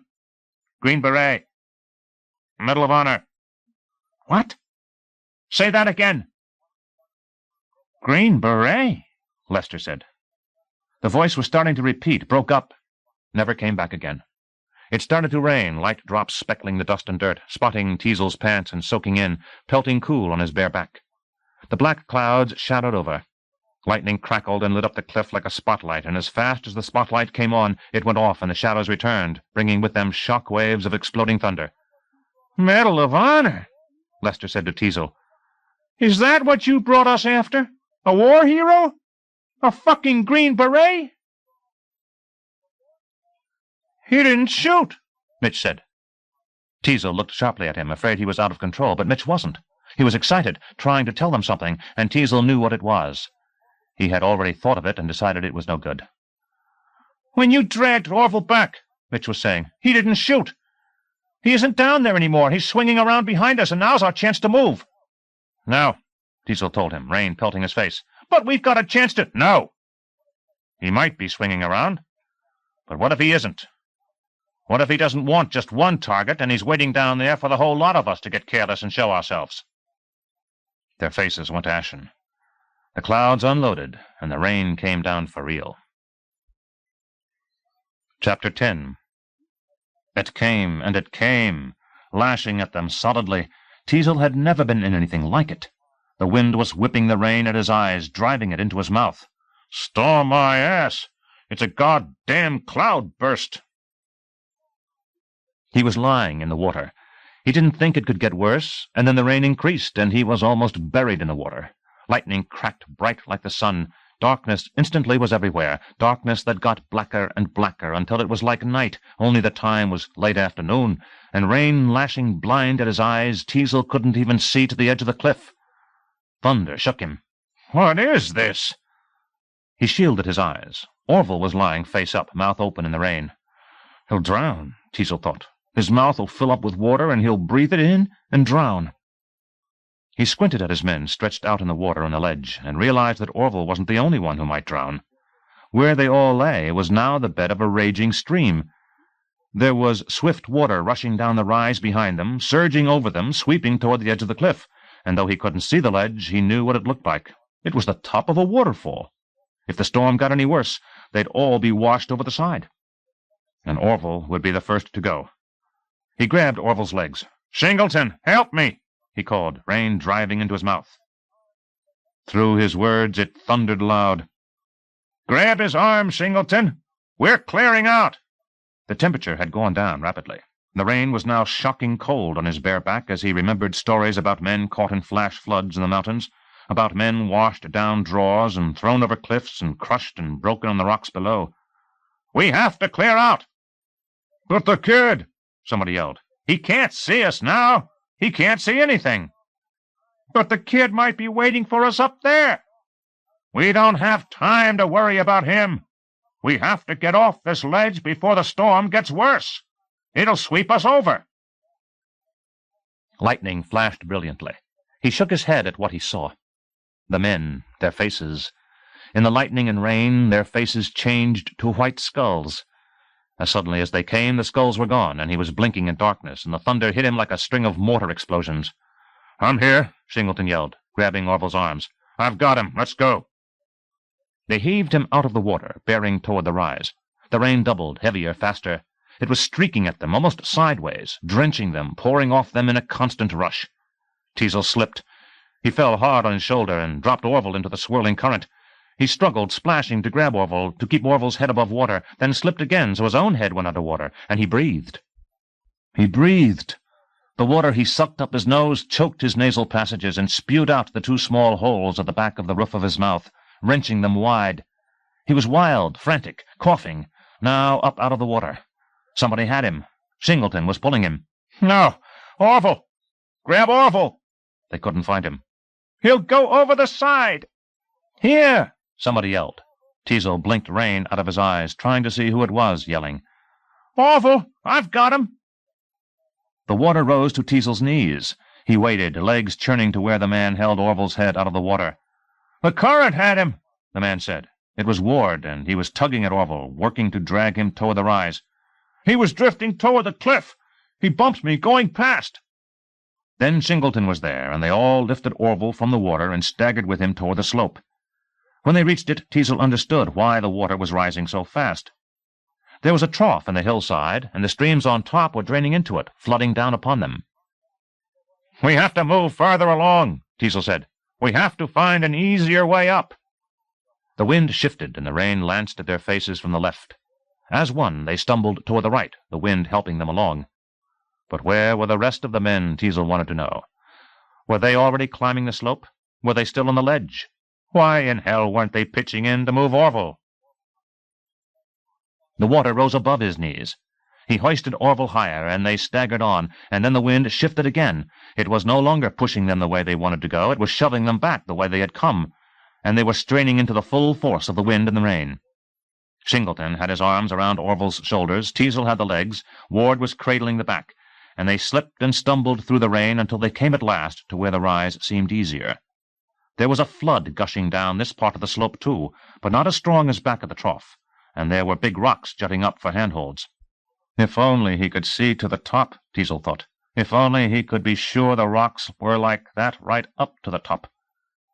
They started climbing. Singleton was first. He went up backward, stooping to hold Orville up by the shoulders. He wedged a foot behind a rock and backed up onto it, and then squinted to see another rock behind him and wedged a foot behind that one and backed up onto it as well. Teasel and Ward followed, bent over, taking most of Orville's weight, letting Singleton worry about where to put his feet so he could back up higher. The stream rushed harder down the slope, swashing against their legs. But where were the others? Teasel wanted to know. Why in Christ weren't they helping? The rain was biting cold on his back. He was lifting Orville blindly, and he felt Singleton ahead, backing up the slope, pulling Orville with him, and Teasel's arms were aching in their sockets, muscles twisting with Orville's weight. It was taking too long. They wouldn't be able to keep carrying him much longer, he knew. They had to get to the top. And then Ward slipped and fell, and Teasel almost lost his grip on Orville. They tumbled flat on the slope and slid down a few feet, sucked by the current as they all scrambled to hang on to Orville. They had him. They started working farther up the slope. And that was as far as they got with him. Singleton all at once yelled and came falling past Orville, slamming into Teasel's chest. They reeled backward, falling, and Teasel lost hold of Orville, and the next thing he knew he was flat on his back at the bottom of the slope, water swelling over him, rocks tumbling painfully against him. "I couldn't help it," Singleton cried. "The rock slipped out from under me. Orville, the current's got him." Teasel splashed toward the cliff edge. He wiped his arm across his eyes, blinking to see in the rain. He couldn't let himself go too near the edge. The current was too strong there. But, God, he had to stop Orville. He slowed, groping closer, wiping his eyes. Lightning flashed, and there, distinct, bright, was Orville's body flipping over the side. Then it was black again, and Teasel's stomach heaved. Hot tears mixed with the cold rain on his face, and he screamed until his throat seized shut. "God damn those bastards! I'll kill them for not helping!" Singleton loomed beside him. "Orville, can you see him?" Teasel shouldered past. He made it to the rise. "I'll kill them!" He grabbed for a rock and drew himself up and thrust a foot against a rock and shoved himself up and clawed and dug for handholds through the water sucking past him. All at once he reached the top, bolting into the forest. The din up there was deafening. Wind was bending trees, and rain was shrieking through branches, and close by lightning cracked bright through a trunk with the sharp sound of an axe splitting a solid piece of timber. The tree crashed down in front of him. He vaulted over it. "Chief!" somebody called. "Over here, Chief!" He couldn't see the face. He only saw the body huddled by a tree. "Over here, Chief!" The man was waving his arm in wide gestures. Teasel charged over to him, grabbing his shirt front. It was Mitch. "What are you doing?" Mitch said. "What's the matter with you?" "He went over the side," Teasel said. Drawing back his fist, he punched Mitch hard in the teeth, jolting him against a tree and into the mud. "Christ!" Mitch said. He shook his head, shook it again. He moaned and held his bloody mouth. "Christ, what's the matter with you?" he was saying. "Lester and the others ran. I stayed behind to stick with you." Chapter 11. Teasel must have made it into the forest by now. Rambo was certain of it. The storm had been going on too long and heavy. Teasel and his men could not have held out on that open ledge. With the rain giving them cover so he could not see to shoot, they must have taken their chance to get up that slope and into the trees. That was all right. They would not be far. He had done a lot of this kind of work in the rain, and he knew exactly how to hunt men down in it. He came out of the bushes and trees, bearing through the rain toward the base of the cliff. In the confusion of the storm, he knew he could escape the other way, deep into the forest, if he wanted. Judging from the wide, dense cloud cover, he could be hours and miles away before the storm cleared enough for Teasel to track him, so far away that Teasel would never be able to catch up to him again. It was possible that after the ambush and the rain, Teasel might not even have the heart to chase after him. But that did not matter. For the moment he was determined not to run any more, whether he was being chased or not. He had been lying sheltered under the bushes, watching the top of the cliff for another target, thinking about how Teasel had made him into a killer once more, and had got him wanted for murder. Growing angrier as he thought about all the months, 2 months at least, that he would have to run and hide before he reached Mexico. And for now, by God, he was going to turn the game and make Teasel run from him, show him what the hell it felt like. That bastard was going to pay for this. But you asked for some of it yourself. It wasn't only Teasel. You could have backed off. For the 16th time, for Christ's sake, no way. Even if it was for the 100th time, so what? Backing off would have been better than this. Leave it alone, end it, get away. And let him do this to somebody else? Screw. He has to be stopped. What? That's not why you're doing this. Admit you wanted all this to happen. You asked for it. So you could show him what you knew, surprise him when he found you were the wrong guy to try and handle. You like this. I didn't ask for anything.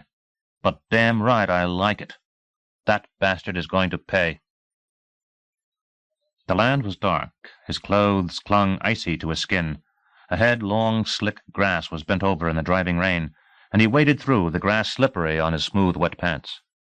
He came to the stones and rocks that led up toward the base of the cliff, and he stepped cautiously onto them. There were streams of water swirling between them and over them, and in the wind it would be easy to slip and fall and hurt his ribs some more. They were throbbing from when he had leapt off the cliff and crashed against the tree limb, and each time he breathed he felt something pressing sharply inside his right chest.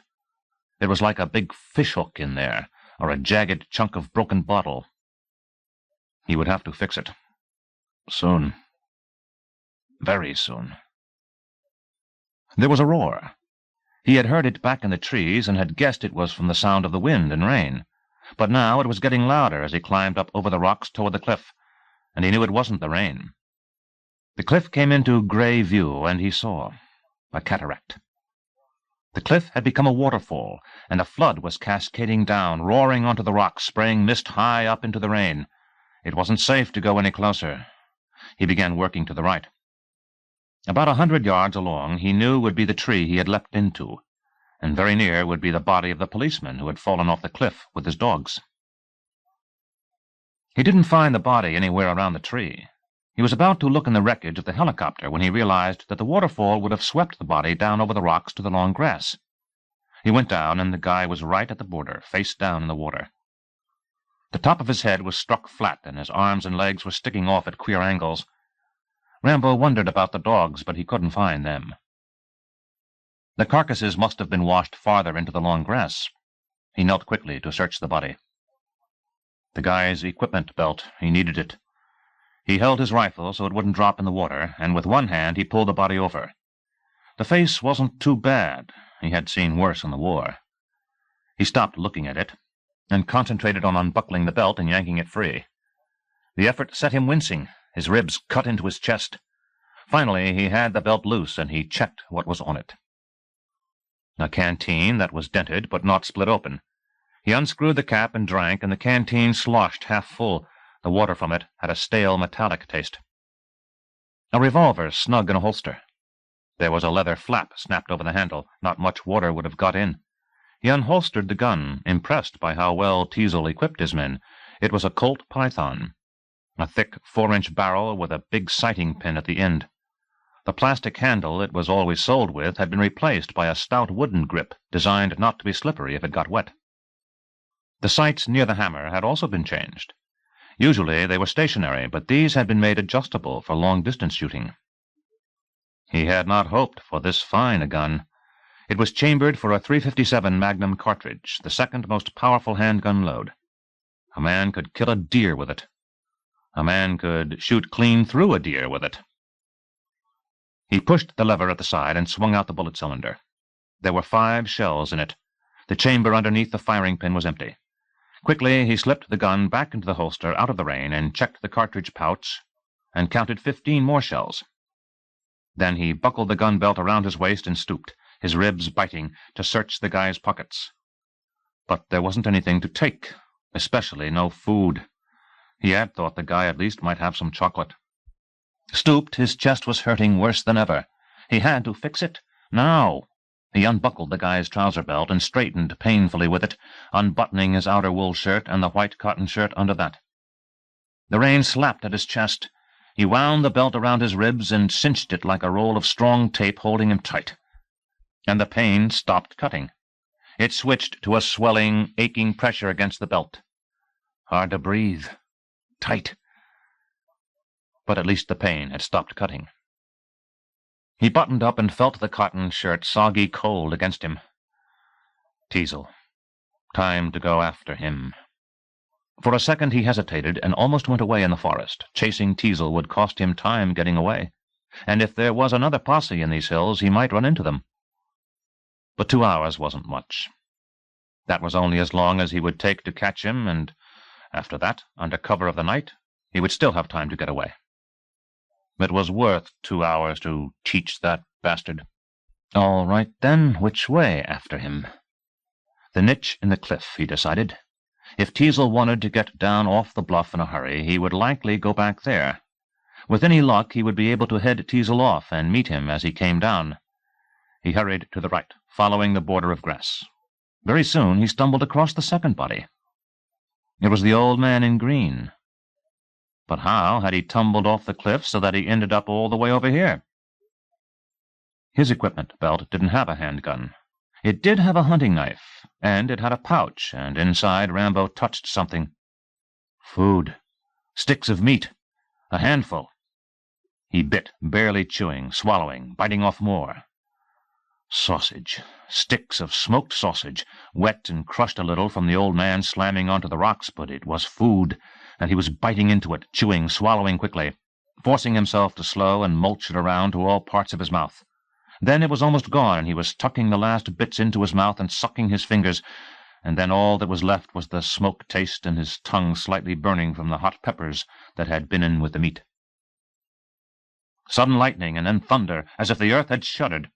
He had better watch himself. He was getting too lucky. First the gun, the bullets, the canteen, and now the knife and the sausage. They had been so easy to get that he had better watch himself. He knew how these things worked and how they evened out. 1 minute you got lucky, and the next... Well, he would make damn sure he watched himself, so all the luck stayed with him. Chapter 12. Teasel needed his fist, opening, closing it. The knuckles had gashed on Mitch's teeth, swelling now, but Mitch's lips were swelling twice as bad. In the thunder, Mitch tried to stand. One knee gave out, and he fell weeping against a tree. "You shouldn't have hit him so hard," Singleton said. "Don't I know it?" Teasel said. "You're a trained boxer. You didn't need to hit him so hard." "I said I know it. I shouldn't have hit him at all. Let's leave it." "But look at him. He can't even stand. How's he going to travel?" "Never mind that," Ward said. "We've got worse troubles. The rifles, the radio, they've washed over the cliff. We've still got our handguns, but they don't have any range," Teasel said. "Not against a rifle. As soon as it's light, the kid can pick us off a mile away." "Unless he takes advantage of the storm to clear out," Ward said. "No. We have to assume he'll come for us. We've been too careless already, and we have to start acting as if the worst will happen. Even if he doesn't come, we're still finished. No food or equipment, no organization. Dead tired. We'll be lucky if we can crawl by the time we get back to town." He looked at where Mitch was sitting in the rain and mud, holding his mouth, groaning. "Help me with him," he said, lifting Mitch to his feet. Mitch shoved him away. "I'm all right," he murmured through his missing teeth. "You've done enough. Don't come near me." "Let me try," Ward said. But Mitch pushed him away, too. "I'm all right, I tell you." His lips were swollen purple. His head drooped, and he covered his face with his hands. "Damn it, I'm all right." "Sure you are," Ward said, and caught him as he sagged to his knees. Jesus, my teeth." "I know," Teasel said, and together he and Ward braced Mitch up. Singleton looked at Teasel, shaking his head. "What a mess. Look at how dull his eyes are, and look at you. How are you going to make it through the night without a shirt? You'll freeze." "Don't worry about it. Just watch out for Lester and them. By now they're long gone." "Not in this storm. They won't be able to see to walk in a straight line. They'll be wandering around this bluff somewhere, and if we stumble into them, look out. Lester and that young deputy are so scared about the kid coming they're liable to think we're him and start shooting. I've seen it happen like that before." Snowstorms in Korea, where a sentry shot his own man by mistake, he was thinking. No time to explain. Rainy nights in Louisville, where 2 policemen got confused and shot each other. His father. Something like that had happened to his father, too, but he could not let himself think about it. Remember it. "Let's go," he said abruptly. "We've got a lot of miles to cover, and we're not getting any stronger." The rain pushing at their backs, they guided Mitch through the trees. At first his legs dragged in the mud, then clumsily, sluggishly, he managed walking. A war hero, Teasel thought, his back numb from the cold rain streaming down it. The kid had said he was in the war, but who would have thought to believe him? Why hadn't the kid explained more? Would that have made a difference? Would you have handled him different from anybody else? No, I couldn't. Fine, then you just worry about what he knows to do to you when he comes. If he comes. Maybe you're wrong. Maybe he won't come. He came back to town all those times, didn't he? And he'll come this time, too. Oh, he'll come, all right. Hey, you're trembling, Singleton said. Just look out for Lester and them. He could not keep from thinking about it, legs stiff and hard to move, holding Mitch up as he and the others trudged wearily through the trees in the rain. He could not help remembering what had happened to his father that Saturday, the 6 other men who had gone on the deer hunt. His father had wanted him along, but 3 had said he was too young, and his father had not liked the way they said it, but gave in. That Saturday was the first day of the season. An argument would spoil it. So the story had come back. How they took up positions along a dried-up stream bed that was marked with fresh deer tracks and droppings. How his father swung around to the top where he made a racket to frighten a deer down the stream bed, where the men would see it going by and shoot. The rule? Everybody was to stay in position so that nobody would be confused about where anybody else was. But one of them, on his first hunt, tired of waiting all day for a deer to go by, wandered off to see what he could find on his own, heard noise, saw movement in the brush, fired, and split Teasel's father's head very nearly in half. The body almost didn't lie in open state. The head was even more shattered than it first seemed, but the undertaker used a wig, and everyone said the body looked perfectly alive. Orville had been on that hunt, and now Orville was shot too, and as Teasel guided Mitch through the storm across the bluff, he was more and more afraid that he himself was going to die as well. He strained to see if Lester and the others were in the dark trees ahead. If they did lose direction and shoot scared, he knew it would be nobody's fault but his own. What were his men anyhow?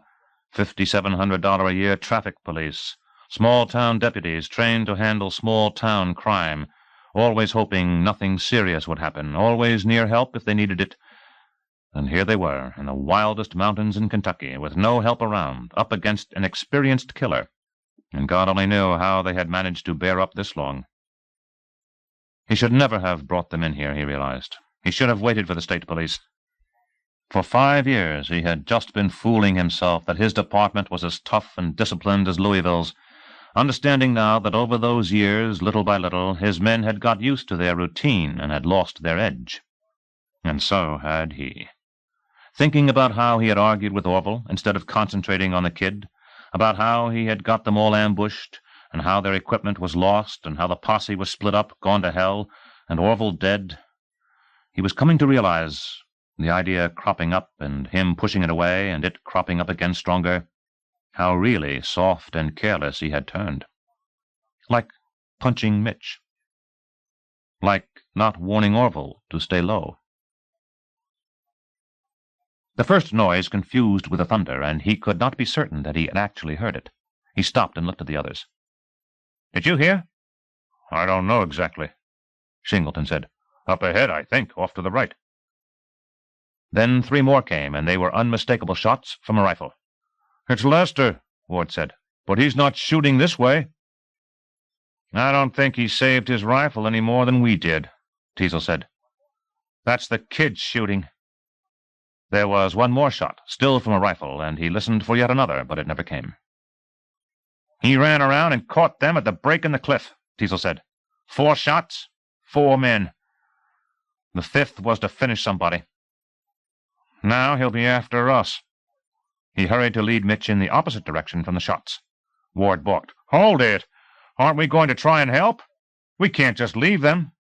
Depend on it, they're dead." "And now he'll be coming for us," Singleton said. "You bet on it," Teasel said. Ward looked anxiously toward the direction of the shots. He closed his eyes, sickened. "Those poor dumb bastards." Reluctantly, he bolstered Mitch, and they moved off to the left, gaining speed. The rain eased off, then got heavier.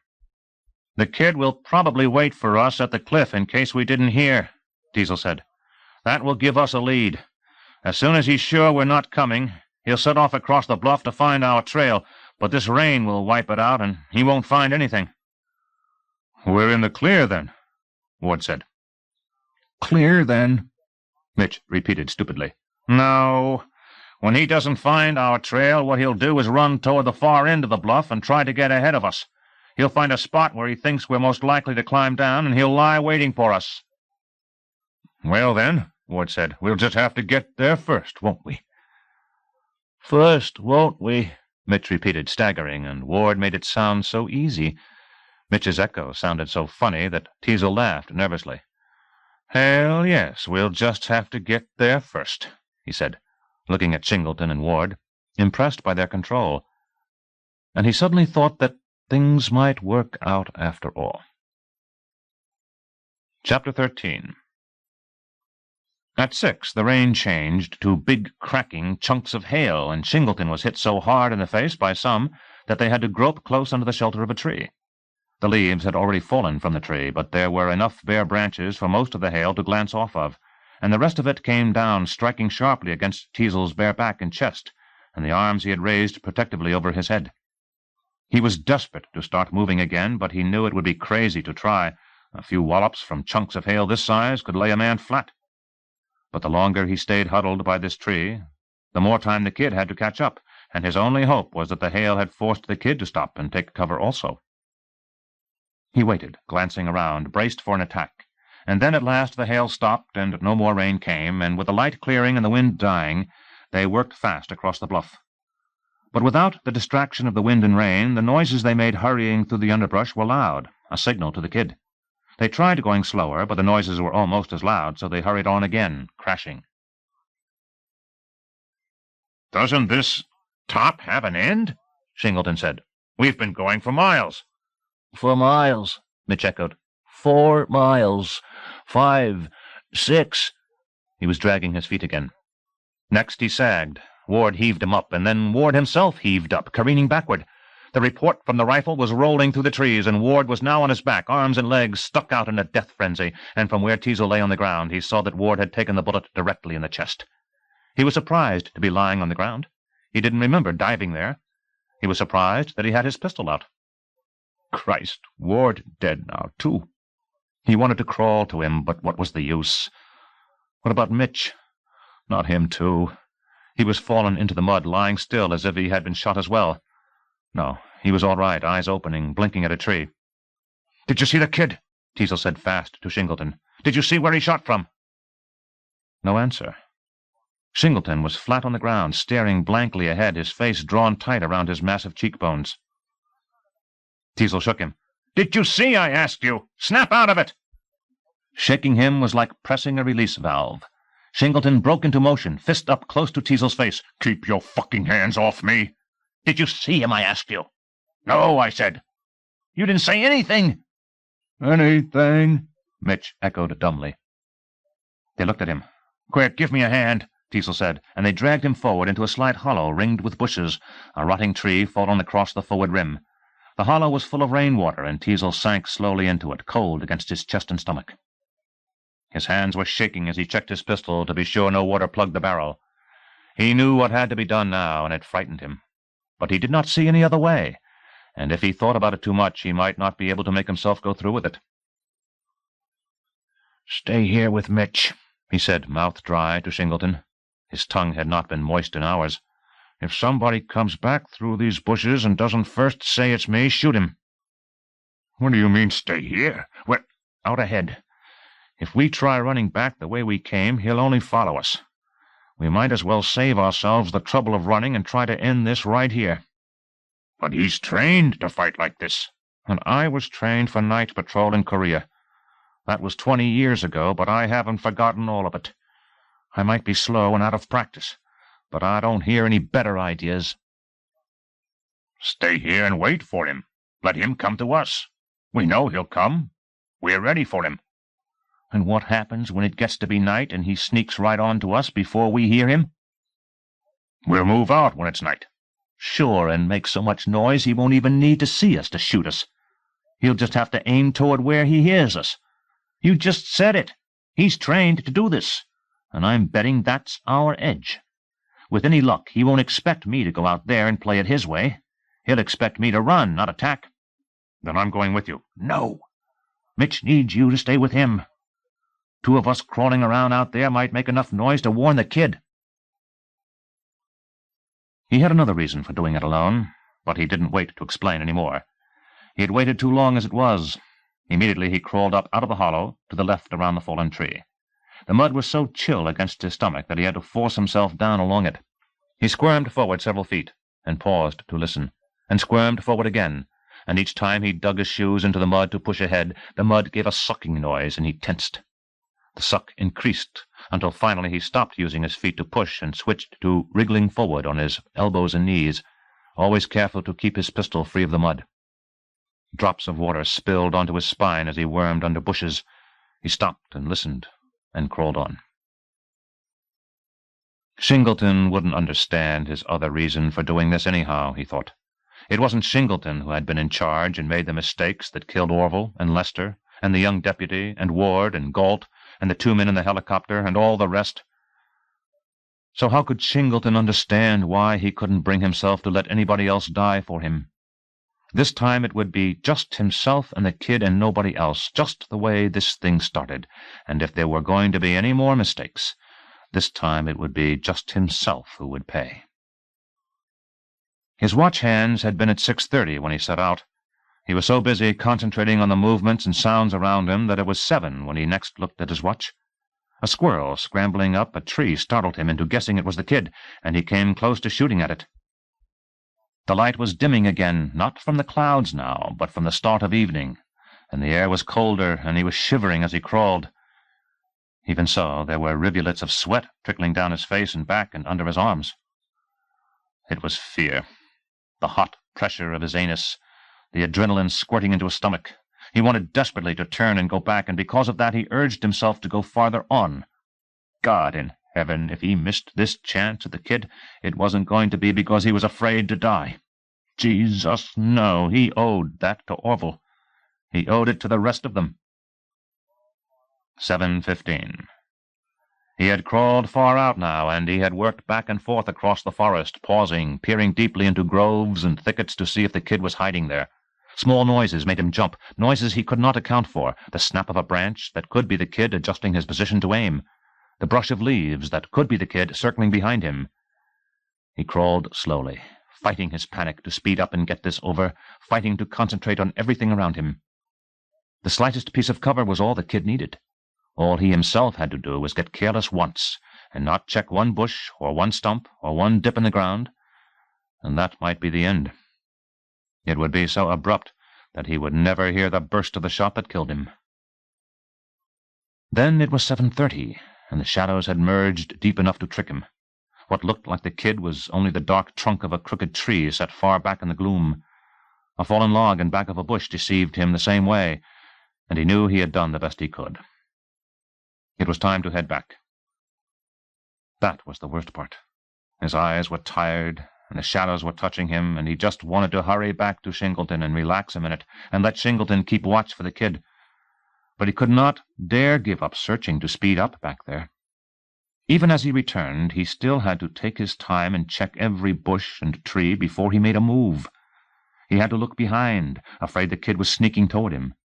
His back felt so naked, so white in the gloom, that he kept expecting to glance around and see the kid aiming with a smile at the cleft between his shoulder blades. The bullet would blast apart his backbone and rupture his insides, and instantly he would be dead. In spite of himself, he hurried to return. He almost forgot to let Shingleton know it was himself coming. Wouldn't that be a laugh, to risk searching for the kid and then be shot by his own man? "It's me," he whispered. "It's Teasel." But nobody answered. I whispered too low, and he didn't hear me, Teasel thought. "It's me," he repeated louder. "It's Teasel." But again nobody answered, and Teasel knew something had to be wrong. He circled the hollow and crept up from behind, and something was more than wrong. Shingleton wasn't there, and Mitch was flat on his back in the water, his throat neatly slit from ear to ear, his blood steaming in the cold. Shingleton! Where was Shingleton? Worried and tired of waiting, he must have gone after the kid, too, and left Mitch, and the kid came up and slit his throat to kill him quietly.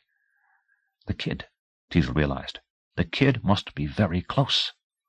He crouched and spun, and the sight of Mitch, the frenzy of trying to protect himself from all angles, made him want to cry out, "Shingleton, get back here! Shingleton!" Two men facing in opposite directions would maybe see the kid before he rushed them. "Shingleton," he wanted to call. Instead, Shingleton called to him from some place on the right. "Look out, Will! He's got me!" His cry was punctuated by a rifle shot, and that was all Teasel could stand. He finally had his breakdown, running before he knew it, screaming, racing away, charging through the shadows, through the trees and bushes. "Aye, aye!" he was screaming. The niche in the cliff was all he could think.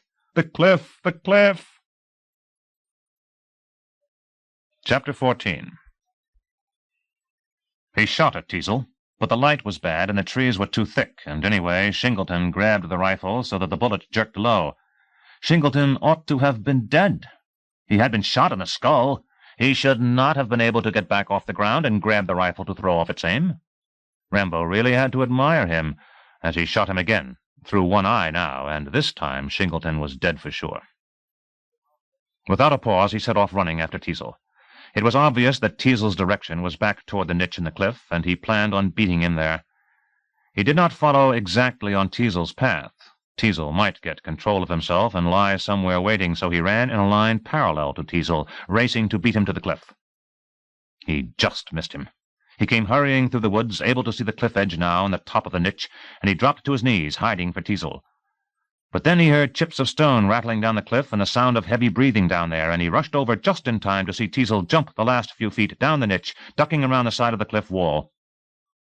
He saw, too, the bodies of the 4 deputies where he had shot them at the bottom of the cliff, and he didn't like the position he was in.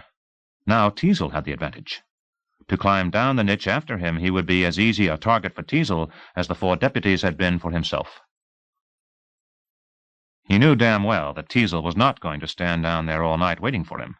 Shortly, Teasel was going to take his chance and clear out, and he would be left up on top, suspecting that Teasel was gone, but not willing to risk that he was still there. To be safe, he had to find another way down off this bluff, and that way had to be in the direction Teasel would take for home. He raced back toward where he had killed Shingleton and passed his body, and continued racing toward where he hoped the bluff would slope down into the draw, and it did slope down, and in half an hour he was into the draw, running through the woods toward a stretch of grass he had dimly spotted from above. The light was fading worse, and he was hurrying to get to the grass before the dark could blot out Teasel's trail. He reached the grass and ran through the line of trees that bordered it, not wanting to show himself as a target while he searched for tracks that led out of the trees into the open space. He looked and ran to look farther along, but still no tracks in the wet earth, and he thought that maybe Teasel had been slow to leave the cliff. Began to worry that Teasel was behind him, coming, watching. Just as it started to rain again, and made everything even darker, he found the grass pushed down. There. But he had to take a handicap, give Teasel a head start. Because in spite of his temptation to rush across the open grass after him, he had to wait until the night was fully black. Teasel might not be running ahead at all. He might be lying in the bushes on the other side, aiming. Then he supposed it dark enough so he could run across without showing himself as a target, but his caution was needless, because when he got over there, Teasel was not around. The rain was falling lightly through the trees. It muffled sounds very little, and there, up ahead, something was working to break through the thick underbrush. He set out after it, stopped and listened, corrected his direction toward the noise, then set on again. He expected that fairly soon Teasel would give up running and try to ambush him, but as long as he could hear Teasel running, it was safe to keep after him and make all the noise he had to. Then one time he stopped and listened, and the running up ahead was stopped as well. So he sank to the ground and began crawling quietly forward. In a minute, the running up ahead continued again, and he leapt to his feet, charging after it. That was the pattern for an hour. Running, stopping, listening, crawling, running. The rain kept on in a cold, faint drizzle, and the belt that was cinched around his ribs loosened, and he had to tighten it to ease the pain. He was certain now that his ribs were broken, and that sharp bones were lancing his insides. He would have given up, but he knew he would have Teasel soon. He doubled over in agony, but Teasel was still running up there, so he straightened, pushing himself on. The chase went up a slope of trees, over a spine of rock, and down a patch of shale to a stream, then along the bank of the stream, across the stream into more woods, across a ravine. The pain in his chest cut sharply as he jumped across, and he almost slipped down into the ravine, but he pulled himself up, listened for Teasel. heard him and chased after him. Each time his right foot hit the ground, the jolt went all the way up his right side, grating his ribs. Twice he was sick.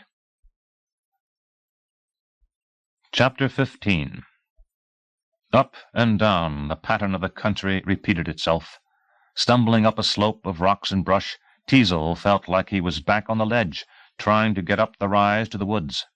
In the dark he couldn't see the top. He wished he knew how far it was. He couldn't keep on climbing much longer. The rain was making the rocks slippery, and he was losing his balance, falling hard.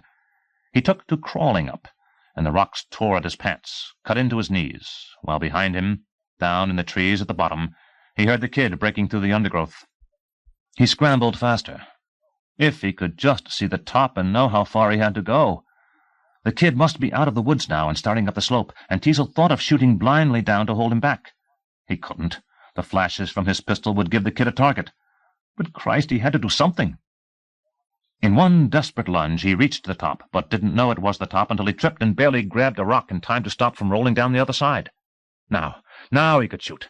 He stretched out and listened to where the kid was rushing up the slope, and he fired 6 times in a line across the noises. Then he hugged the ground in case he had missed, and a shot came from below, zinging over him. He heard the kid climbing off to the left, and he fired once more at the noise before he started racing down the other side of the slope. Again he tripped, and now he struck his shoulder solidly against a rock and couldn't keep from rolling as he grabbed his shoulder and tumbled to the bottom. He lay there, dazed. The wind was knocked out of him, and he fought to breathe, but he couldn't.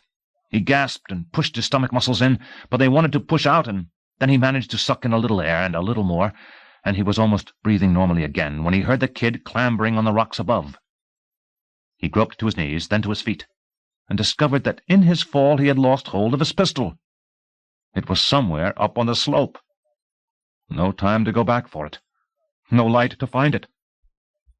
He staggered through woods, circling, he guessed, going nowhere, winding around and around, until he'd be brought to bay. Already his knees were buckling.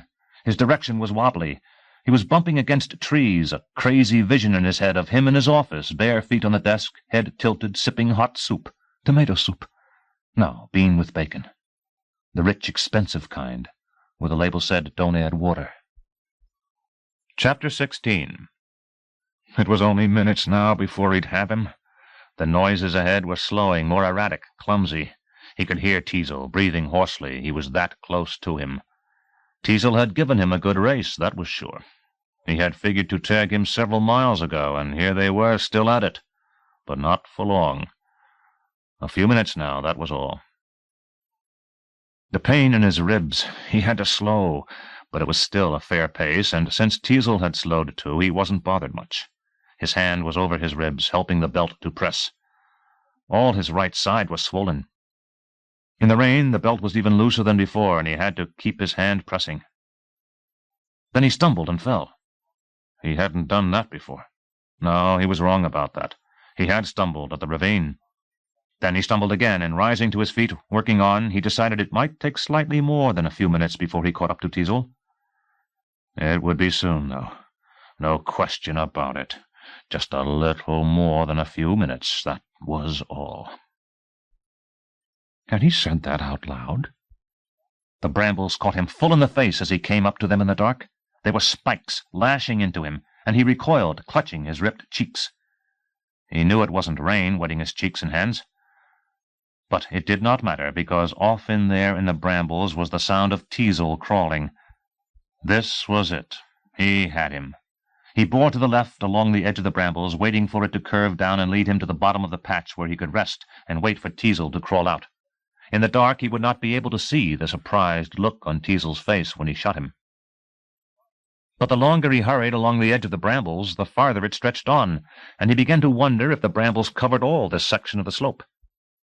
He hurried farther, and still the brambles did not curve down, and then he was sure they stretched all along this rise. He wanted to stop and double back, but he had the thought that if he kept on just a little more, the brambles would at last curve down. 5 minutes became what he judged was 15, and then 20, and he was wasting his time. He should have gone right in after Teasel, but now he could not. In the dark he had no idea where Teasel had entered. Double back. Maybe the brambles did not go far along the other end of this ridge. Maybe they curved down over there. He rushed back, holding his side, moaning. He hurried a long while until he no longer believed they would ever curve down, and when next he stumbled and fell, he remained face down in the muddy grass. He'd lost him. He had given up so much time and strength to come so close and lose him. His face stung from the gashes of the brambles. His ribs were on fire, his hands pulpy, his clothes ripped, his body slashed. And he had lost him, the rain coming down in a gently cooling drizzle as he lay there, splayed out, breathing deeply, holding it, letting it out slowly, breathing deeply again, letting the dead weight of his arms and legs relax with every slow exhale. For the first time he could remember, crying, softly crying. Chapter 17. Any moment the kid would be breaking through the brambles after him. He crawled hysterically. Then the brambles got lower and thicker until he had to press himself flat and wriggle. Even so, the lowest branches scraped across his back and snagged in the seat of his pants, and when he twisted to unsnag them, other branches gouged his arms and shoulders. "He's coming," he thought, and squirmed desperately forward, letting the barbs dig into him. His belt buckle scooped into the mud, funneling it into his pants. But where was he going? How did he know he wasn't completing a circle, returning to the kid? He stopped, frightened. The land sloped down. He must be on the side of a hill. If he kept wriggling downward, he'd be headed straight away. Or would he? Hard to think, suffocated in the dense black tangle and the constant rain. "You bastard kid, I'm going to get away and kill you for this. Kill you for this." He lifted his head off the mud, and couldn't recall having moved for a while, and gradually understood he had passed out. He stiffened and glanced all around. The kid could have crept up to him in a stupor and slit his throat, just like he did to Mitch. "Christ!" he said out loud, and his voice was a croak that startled him. "Christ!" he said again, to free his voice, but the word broke like a crust of ice. "No, I'm wrong," he thought, his brain slowly unclouding. "The kid wouldn't have crept up in my sleep to kill me. He would have wakened me first. He'd want me to know what was happening. So where is he? Watching close? Finding my trail? Coming?" He listened for noises in the brush and didn't hear anything and had to keep moving, had to keep distance between them. But when he tried crawling fast, he only managed a sluggish strain to pull forward. He must have been unconscious a long time back there. The light wasn't black now, it was gray, and he could see the brambles everywhere, thick and ugly, spines an inch long. He fingered his back, and he was like a porcupine, dozens of barbs hooked in his skin. He stared at his hand, all bloody, and struggled, worming on. Maybe the kid was very close, watching him, enjoying him suffer. Then it all confused, and then the sun was up, and through the tops of the brambles he saw the sky, bright and stark blue. He laughed. "What are you laughing at?" "Laughing at? I don't even remember the rain stopping. And now the sky is clear, and it's daylight, for Christ's sake."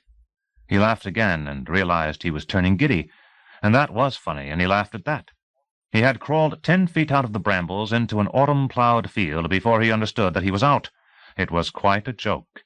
He squinted and tried to see the end of the field and couldn't, and tried standing and couldn't, and the inside of his head was spinning so much that he had to laugh again. Then he suddenly quit. The kid would be around here, somewhere, aiming. He'd enjoy watching me come out, sliced to pieces before he shot. The son of a bitch, I'll... Bean with bacon soup. His stomach heaved up. And that was a joke, too. Because what on earth did he have in his stomach to heave up? Nothing. That's right, nothing. So what was this stuff on the ground in front of him? Raspberry pie, he joked, and that made him sick again. So he crawled through it, over a couple of furrows, and collapsed, and then he crawled over a few more. There was a pool of black water between 2 furrows. He had been twisting his face toward the sky all night to drink the rain, but his tongue was still choking him, his throat was still swollen dry, and he drank from the muddy water, poking his face down close and lapping and almost passing out with his face in the water. There was sweet, gritty dirt in his mouth. A few more feet. Just try to do a few more feet. I get away. I'll kill that bastard kid. Tear him because I'm a... But then the idea fell apart on him. But he couldn't remember, and then he had to stop and rest, chin on the top of a mulchy furrow, the sun warming his back. Can't stop. Pass out. Die. Move. But he couldn't move. He couldn't raise himself to crawl on his hands and knees. He tried clawing at the dirt ahead of him to pull himself forward, but he couldn't force himself to move that way either. Got to. Can't pass out. Die. He braced his shoes against a furrow and pushed harder, and this time he budged a little. His heart swelling, he pushed his shoes against the furrow even harder and inched forward through the mud, and he didn't dare let himself stop. He knew he would never be able to raise the strength to go again. Shoes against furrow. Push. Worm. The kid. That's it. He remembered now. He was going to fix the kid. I'm not as good a fighter. Oh, yes, the kid's a better fighter. Oh, yes, but I'm... And then the idea fell apart again as he lapsed into the mechanical rhythm of shoes against furrow. Push. One more time, and push. One more time. He didn't know when his arms had started back to work, hands clawing the dirt, dragging him along. Organize. That was the word he'd been searching for. And then he clawed forward, and he touched something. It took a while to register. A wire. He looked up, and there were other wires. A fence. And sweet God, through the fence was something so beautiful that he didn't believe he was really seeing it. A ditch. A gravel road. His heart was pounding wildly, and he was laughing, sticking his head through the wires, shimmying through, the fence barbed wire, ripping his back some more, but he didn't care. He was laughing, rolling into the ditch. It was full of water, and he tumbled on his back, the water trickling into his ears, and then he was struggling up the rise toward the road, sliding down, groping up, sliding, flopping himself over the top, one arm touching the gravel of the road. He could not feel the gravel. He could see it, sure. He was squinting directly at it, but he could not feel. Organize. That was it. Now he remembered it all. I know how to organize. The kid's a better fighter, but I know how to organize. For Orville, for Shingleton, and Ward, and Mitch, and Lester, and the young deputy, and all of them. For me. I'll cream that fucking bastard. He lay there at the side of the road, repeating that over and over to himself, closing his eyes to the glare of the sun, snickering at how his pants were in shreds, at how bloody he was, the blood seeping through the mud on him while he grinned, repeating his idea, telling it to the state trooper, who said, "My God," and gave up trying to lift him into the cruiser, and ran for the car radio. Part 3. Chapter 1. It was night, and the back of the truck smelled of oil and grease. A sheet of stiff canvas had been pulled across the top to form a roof, and in under it Teasel sat on a bench, staring at the big map that hung on one wall. The only light was from an unshielded bulb dangling over the map. Next to the map was a bulky two-way radio on a table. The radio man wore earphones. "National Guard truck, 28 in position," he was saying to a deputy. 3 miles down from the bend in the stream." The deputy nodded, shoving one more red pin into the map next to the others along the south side. To the east, yellow pins showed the deployment of state police. Black pins in the west were police from nearby towns and counties. White pins to the north were police from Louisville, Frankfort, Lexington, Bowling Green, and Covington. "You're not going to stay here all night, are you?" someone said to Teasel from outside the back of the truck. Teasel looked, and it was Kern, the captain of the state police. He was out far enough that the glare from the bulb lit just part of his face, his eyes and forehead in shadow. "Go home and get some sleep, why don't you?" Kern said. "The doctor told you to rest, and nothing serious will happen here for a while." "Can't." "Oh? Reporters are looking for me at my place in the office. The best way I know to rest is not go through everything again for them. They'll be coming around here looking for you soon, anyhow." "No. I told your men at the roadblocks not to let them pass." Kern shrugged and stepped toward the truck into the full light. It was stark and accented, the lines in his forehead. the pinched skin around his eyes making him look older than he was. It did not reflect off his red hair, making even that seem lusterless and dull. He's the same age I am, Teasel thought. If he looks like that, then after these last few days, how must I look? That doctor came close to making a career out of bandaging your face and hands, Kern said. What's that dark stain soaking through your shirt? Don't tell me you're bleeding again. Some kind of ointment he spread on too thick. I have bandages under my clothes, too. The ones around my legs and knees are so tight I can hardly walk. He made himself smile, as if the tight bandages were a practical joke from the doctor. He did not want Kern to realize how very bad he felt. Sick, dizzy. Any pain? Kern said. I hurt less before he put these bandages on so tight. He gave me some pills to take every hour. Any help? Enough. That sounded right. He had to be careful how he talked about it to Kern, minimizing his pain, but not so much that Kern would stop believing him and insist that he go back to the hospital. Before, at the hospital, Kern had shown up damn mad at him for rushing into the forest after the kid without waiting for the state police. It's my jurisdiction and you took advantage, and now you can just stay the hell out of this, Kern had said. Teasel had taken it all, letting Kern get rid of his anger, and then slowly he had done his best to convince Kern that more than one person was needed to organize this wider search. There was another argument that he did not use, but he was sure that Kern was thinking it. As many men could die this time as at the start, and somebody ought to be around to share the responsibility. Kern was that sort of weak leader. Teasel had seen him rely on others too often. So now Teasel was here helping, but not necessarily for long. Despite Kern's faults, he did worry about his men, and how much they could stand, and if he once thought that Teasel was in too great pain, he could easily decide to send him away. Outside, trucks were rumbling by in the night, big lorry trucks that Teasel knew would have soldiers in them.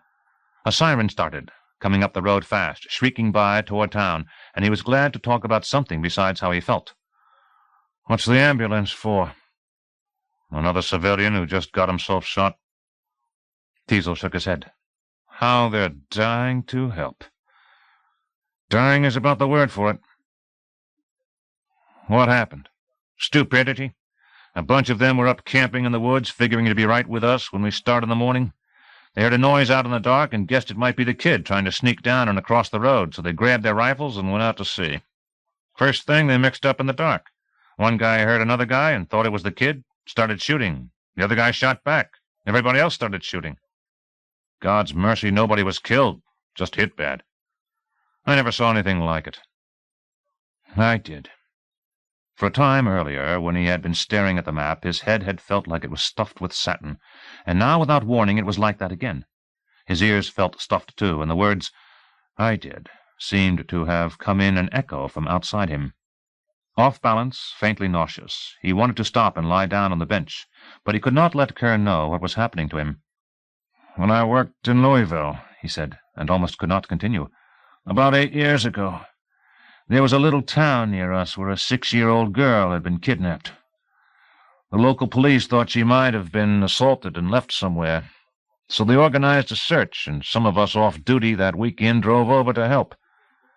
Trouble was that the people who were organizing the search put out a call for help over the radio stations and in the newspapers, and any guy who wanted a free meal and some excitement decided to come." He was determined not to lie down, but the light was going gray on him. The bench he sat on seemed to be tilting. He finally had to compromise and leaned back against the wall of the truck, hoping he looked at ease. 4,000, he said, concentrating to keep the words straight. No place for them all to sleep, to eat. No way to coordinate that many. The town just grew overnight and split at the seams. Most of them drank half the time and then showed up hungover on the buses going out to the search area. One guy nearly drowned in a swamp. One group got lost and the search had to be stopped so everybody else could go find them. Snake bites, broken legs, sunstroke. It finally got so confused that all civilians had to be ordered home, and just the police kept on the search. He lit a cigarette and dragged deeply on it, trying to numb his dizziness. He looked, and the radio man and the deputy were turned to him, listening. How long had he been talking? 10 minutes, it seemed, although it could not have been. His mind was skimming up and down in a smooth, undulating pattern. Well, don't stop, Kern said. What about the girl? Did you find her? Teasel nodded slowly. 6 months later, in a shallow grave off a side road about a mile from where the search originally ended. Some old guy drinking in a bar in Louisville made a few jokes about feeling little girls, and we heard about it. A long chance there was a connection, but we followed up anyhow. Since I had been on the search and knew the case, they had me question him, and 40 minutes after I started on him, he came out with the whole story. How he'd been driving by this farm and saw this little girl splashing in a plastic pool in the front yard. It was her yellow swimsuit attracted him, he said. He grabbed her right out of the front yard and into the car without anybody seeing. He took us directly to the grave. It was the second grave.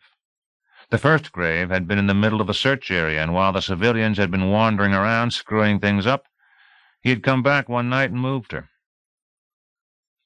He took another deep drag on a cigarette, feeling the smoke fill his throat, his bandaged fingers thick and numb holding the cigarette. Those civilians will screw things up here, too. Word about this should never have been let out. It's my fault. There's a reporter who comes around my office who heard my men talking before I could keep them quiet. I've got some of them herding all outsiders back to town right now. Sure, and that bunch in the woods might get jumpy again and take a shot at your men.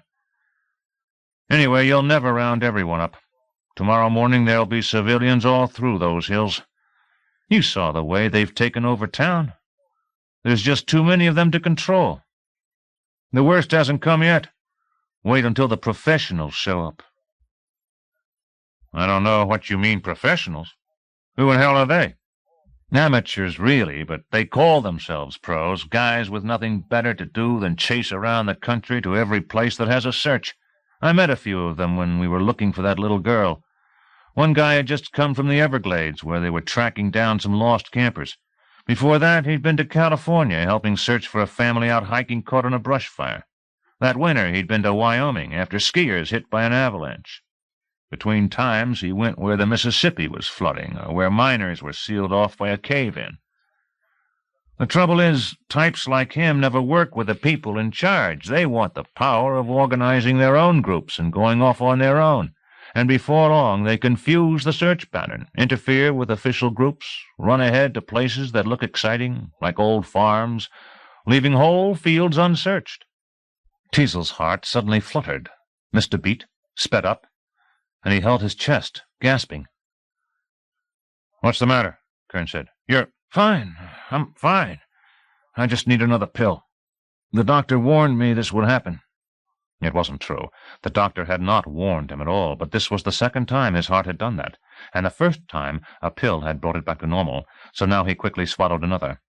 He certainly could not let Kern know there was anything the matter with his heart. Kern did not look satisfied with his answer, but then the radio man adjusted his earphones as if he were listening to a report and told the deputy, "National Guard truck 32 in position." He traced his finger down a list on a page. "That's at the start of Branch Road," and the deputy shoved one more red pin into the map. The chalk taste of the pill remained in Teasel's mouth. He breathed, and the tightness around his heart began to relax. "I never could understand why that old guy moved the little girl's body to a different grave," he said to Kern, his heart relaxing even more. "I remember when we dug her up, and how she looked from 6 months in the ground, and what he had done to her. I remember thinking, God, it must have been a lonely way to die." "What just happened to you?" "Nothing. Fatigue, the doctor said." "Your face matched the gray of your shirt." More trucks rolled by outside, and in their noise Teasel did not have to answer. Then a patrol car pulled up behind Kern, its headlights flooding him, and Teasel knew he would not have to answer at all. "I guess I have to go," Kern said reluctantly. "These are the walkie-talkies to hand out." He stepped toward the cruiser, hesitated, then turned back. Why don't you at least lie down on that bench and catch a little sleep while I'm gone? Staring at the map won't tell you where the kid is, and you'll want to be fresh when we start tomorrow. If I get tired, I want to make double sure that everybody is where he should be. I'm in no shape to go into those hills with you, so I might as well be good for something here. Listen, what I said at the hospital about the poor way you went after him, it's done, forget it. But listen, I know what you're trying. You're thinking about all your men shot, and you're straining your body to punish yourself. Now maybe it's true what I said, that Orville might still be alive if you had worked with me from the beginning. But the kid is the one who pulled the trigger on him and the rest, not you. Remember that. Teasel did not need to be reminded. The radio man was saying, "State Police Unit 19 in position," and Teasel was dragging on a cigarette, watching intently as the deputy shoved another yellow pen into the eastern side of the map. Chapter 2. The map had almost no interior details. "Nobody ever wanted a breakdown of these hills before," the county surveyor had explained when he brought it. "Maybe if a road goes through there some day, we'll have to chart it. But surveying costs a lot of money, especially in that kind of rough country, and it just never seemed practical to use up our budget on something nobody would ever likely need." At least the surrounding roads were accurate. To the north they formed the top part of a square, but the road to the south curved like the bottom part of a circle, joining with the roads that went straight up on either side. Teasel's communication truck was parked on the lowest part of the south road's arc. That was where he had been found by the state trooper, and since the kid was last near there, it was the point from which the search was being directed. The radio man looked at Teasel. "A helicopter's coming in. They're talking, but it's not clear enough to understand." "Our two just left. None of them should be coming back this soon. Motor trouble, maybe. Or it's not one of ours at all.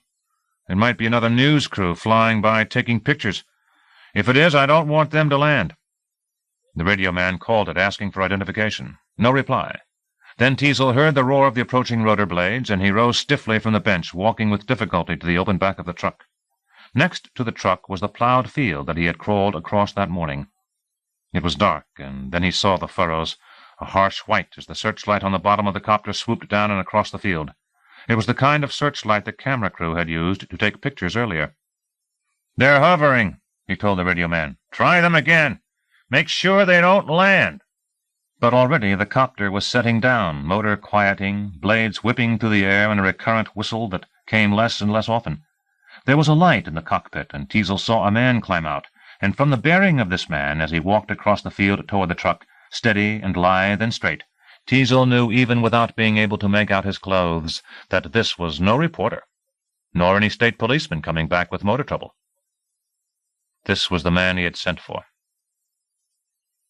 He climbed down slowly and in pain from the back of the truck and limped to the edge of the road. The man had just reached the barbed wire fence where the field ended. "Excuse me, I've been up and down the line to find someone," the man said. "I wonder if he's here. They said he might be. Wilfred Teasel." "I'm Teasel." "Well, I'm Sam Troutman," he said. "I've come about my boy." 3 more lorry trucks drove by, National Guardsmen standing in back holding rifles, faces pale under their helmets in the dark, and as the headlights flashed, Teasel could see Troutman's uniform, his captain's insignia, his green beret tucked neatly under his belt. "Your boy?" "Not exactly, I suppose. I didn't train him myself. My men did. But I trained the men who trained him, so, in a sense, he's my boy." "Has he done anything more? The last I heard, he killed 13 men. He said it clearly, directly, without emphasis, but all the same Teasel recognized the things subdued in his voice. He had listened to them too often before, too many fathers at night in the station, shocked, disappointed, embarrassed over what their children had done. But this was not the same, not that simple. There was something else hidden in Troutman's voice, something so unfamiliar in this kind of situation that Teasel was having trouble identifying it, and when he did, he was bewildered. "You sound almost proud of him," Teasel said. "Do I? I'm sorry. I don't mean to. It's just that he's the best student we ever turned out, and things would certainly be wrong with the school if he hadn't put up a good fight." He pointed to the barbed wire fence and began climbing over it. the same smooth economy of movement as when he had got out of the helicopter and walked across the field. Coming down into the ditch on Teasel's side of the fence, he was close enough for Teasel to see how his uniform molded perfectly to his body, not a fold or a wrinkle. In the dark, his skin seemed the color of lead. He had short black hair combed straight back, a thin face, a sharp chin. The chin pointed forward a little, and Teasel was reminded of how Orville sometimes used to think of people in terms of animals. Not Troutman, Orville would have said now. Not trout, but feist. Or ferret, or weasel, some type of slick flesh hunter. He remembered career officers he had come up against in Korea, professional killers, men totally at home with death, and they always made him want to stand back. I don't know if I really want you here after all, he thought. Maybe asking you to come was a mistake. But Orville had taught him to judge a man by his grip as well, and when Troutman came in 3 steps out of the ditch, his handshake was not what Teasel expected. Instead of rough and overbearing, it was strangely gentle and firm at the same time. It made him very comfortable. Maybe Troutman would be all right. You came sooner than I expected, Teasel told him. Thank you. We need all the help we can get. Because he had just been thinking of Orville, he was suddenly struck that he had gone through this another time, 2 nights ago, when he had thanked Orville for coming, in almost the same words that he had just used to thank Troutman. But now Orville was dead. You do need all the help, Troutman said. To be honest, I was planning to come even before you called. He's not in the service any more. This is strictly a civilian matter. All the same, I can't help feeling partly responsible. One thing, though. I'm not about to involve myself in any butcher job. I'll only help if I see that this thing is done properly. To capture him, not to kill him without a chance. He might get killed yet, but I wouldn't like to think that was the point. Are we together on that? Yes. And he was telling the truth. There was no way he wanted the kid shot to pieces out of his sight up in the hills. He wanted him brought back, wanted to see every damn thing that happened to him. All right, then, Troutman said, although I'm not sure my help will do you any good. It's my guess that none of your people will get close enough to even see him, let alone catch him. He's much smarter and tougher than you can imagine. How is it he didn't kill you, too? I don't see how you ever managed to get away from him. There it was again, that faintly mixed tone of pride and disappointment. Now you sound like you're sorry I did. Well, in one sense I am, but there's no need to take that personally. Strictly speaking, he shouldn't have slipped up. Not with his skill and training. If you had been an enemy he let get away, it could have been very serious, and I would like to find out why it happened in case there's a lesson I can pass on to my men. Tell me how you've planned this so far. How did you get the National Guard mobilized this fast? They had war games scheduled for the weekend. Their equipment was ready, so all they had to do was activate their men a few days early. But this is a civilian command post. Where are headquarters for the military? Down the road in another truck. But the officers are letting us give the orders. They want to learn how their men do alone, so they're only monitoring, just as they would have in the war games. Games, Troutman said. Christ, everybody loves a game. What makes you sure he's still around? Because every road around these hills has been watched since he went up there. He can't have gotten down without being seen. Even if he had, I would have felt it. What? It's nothing I can explain. A kind of extra sense I've been having after what he put me through. It doesn't matter. He's up there all right. And tomorrow morning I'll be pouring men after him until there's one for every tree. Which isn't possible, of course, so he still has the advantage. He's an expert in guerrilla fighting. He knows how to live off the land, so he doesn't have the problem that you do of bringing up food and supplies for your men. He's learned patience, so he can hide somewhere and wait out this fight all year if he has to. He's just one man, so he's hard to spot.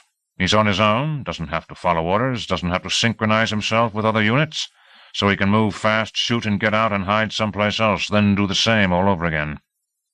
Just like my men taught him. That's fine, Teasel said. Now you teach me. Chapter 3. Rambo woke in the dark on cold, flat stone. He woke because of his chest. It was swollen so painfully that he had to ease the belt he had cinched around it, and each time he breathed, his ribs lanced him and he had to wince. He didn't know where he was. He guessed it must be night, but he couldn't understand why the dark was so complete, why there were no grays mixed in with the black, no stars flickering, no faint radiance from cloud cover. He blinked. The dark remained the same, and fearing some damage had been done to his eyes, he quickly spread his hands over the stone he lay on, groped frantically around, touched walls of damp rock. A cave, he thought, puzzled. I'm in a cave. But how? And still dazed, he began to stagger out. He had to stop and go back to where he had wakened, because he didn't have his rifle in his hand. But then his stupor cleared a little, and he realized that his rifle had been with him all along, wedged between his equipment belt and his pants. So he started out again. The floor of the cave sloped gradually down, though, and he knew that the cave mouth would likely be somewhere up, not down, so once again he had to turn around and start out. The direction of the breeze coming down the tunnel from outside should have told him which way to go, but he didn't figure that until he had stumbled around a bend and reached the mouth. Outside it was a crystal night, brilliant stars, a quarter moon, the outlines of trees and rocks distinct below. He didn't know how long he had been passed out, nor how he had come to be in the cave. The last things he recalled was struggling up at sunrise from where he lay near the ridge of brambles, wandering through the forest, and collapsing by a stream to drink. He had deliberately rolled into the stream, he remembered, and had let the cool water flow over him, reviving him. And now he was at the mouth of this cave, and it was night, and there was an entire day, plus a passage of territory that he could not account for. At least he guessed it was only one day. He suddenly thought, could it have been longer? Far down and away there were lights, what looked like hundreds of bright speckles, except that these were off and on, coming and going, yellow and red mostly. Traffic on a road, he thought. A highway, maybe. But there was too much of it to be ordinary, and something else. It did not seem to be going anywhere. The lights were slowing. Then they stopped, a sweeping string of them from his left to his right about 2 miles off. He could have been wrong calculating the distance, but he was positive now that the lights had to do with coming after him. That much activity down there, he thought. Teasel must want me worse than anything he ever wanted before. The night was very cold, and there were no insects sounding, nor any animals moving around in the brush. Just a slight wind that was rustling fallen leaves and scraping bare branches together. He hugged his outside wool shirt and shivered, and then he heard the helicopter chugging up from his left, building to a roar, dimming as it flew off far behind him. There was another one behind it, and another to his right, and to his right as well he heard the faint echoes of dogs barking. The wind shifted then, coming toward him from the direction of the lights down there, bringing with it the yelp of more dogs, and the accumulated far-off murmur of heavy truck engines. Since the lights had been left on, the engines would need to be kept idling, he thought. He tried counting the lights, but in the distance they confused him, and he multiplied their countless number by the amount of men each truck could carry, 25, perhaps 30. Teasel certainly wanted him. And this time he was not taking any chance of failure. He was going to come with every man, every piece of equipment he could muster. But Rambo did not want to fight him any more. He was sick and in pain, and some time between losing Teasel in the brambles and waking in this cave, his anger had gone. It had started to go, even as the chase for Teasel had drawn on, him exhausted, wanting desperately to catch the man, not any more for the pleasure of teaching him, but just so he could do it and get it over and be free. And after killing all those men, after sacrificing so much time and strength that he needed for escape, he had not even won. The stupid, useless waste, he thought. It made him feel empty and disgusted. What had it all been for? He should have taken his chance in the storm and run away. Well, this time he was going. He'd had his fight with Teasel, and it had been fair, and Teasel had survived. That was the end of it. What kind of crap screen is that you're throwing up now? He told himself. Who are you fooling? You were hungry to be in action again, and you were damn sure you could beat him, but you lost, and now it's dues time. He won't be looking for you just yet, not in the dark, but by sunrise he'll be coming after you with a small army that you don't have a chance against. You're not going because he won fairly, and it's over. You just want to get out while you damn well still can. Even if he's leading them all right at the head in plain sight, you had just better clear out and stay alive." Then he knew it would not be that easy, because as he stood there shivering, wiping the sweat from his forehead, his eyebrows, there was a flash of heat from the root of his spine to the base of his skull, then a sudden chill. The sequence repeated itself, and he understood now that he was not shivering from the breeze and the cold. It was fever, and extremely high to make him sweat this much.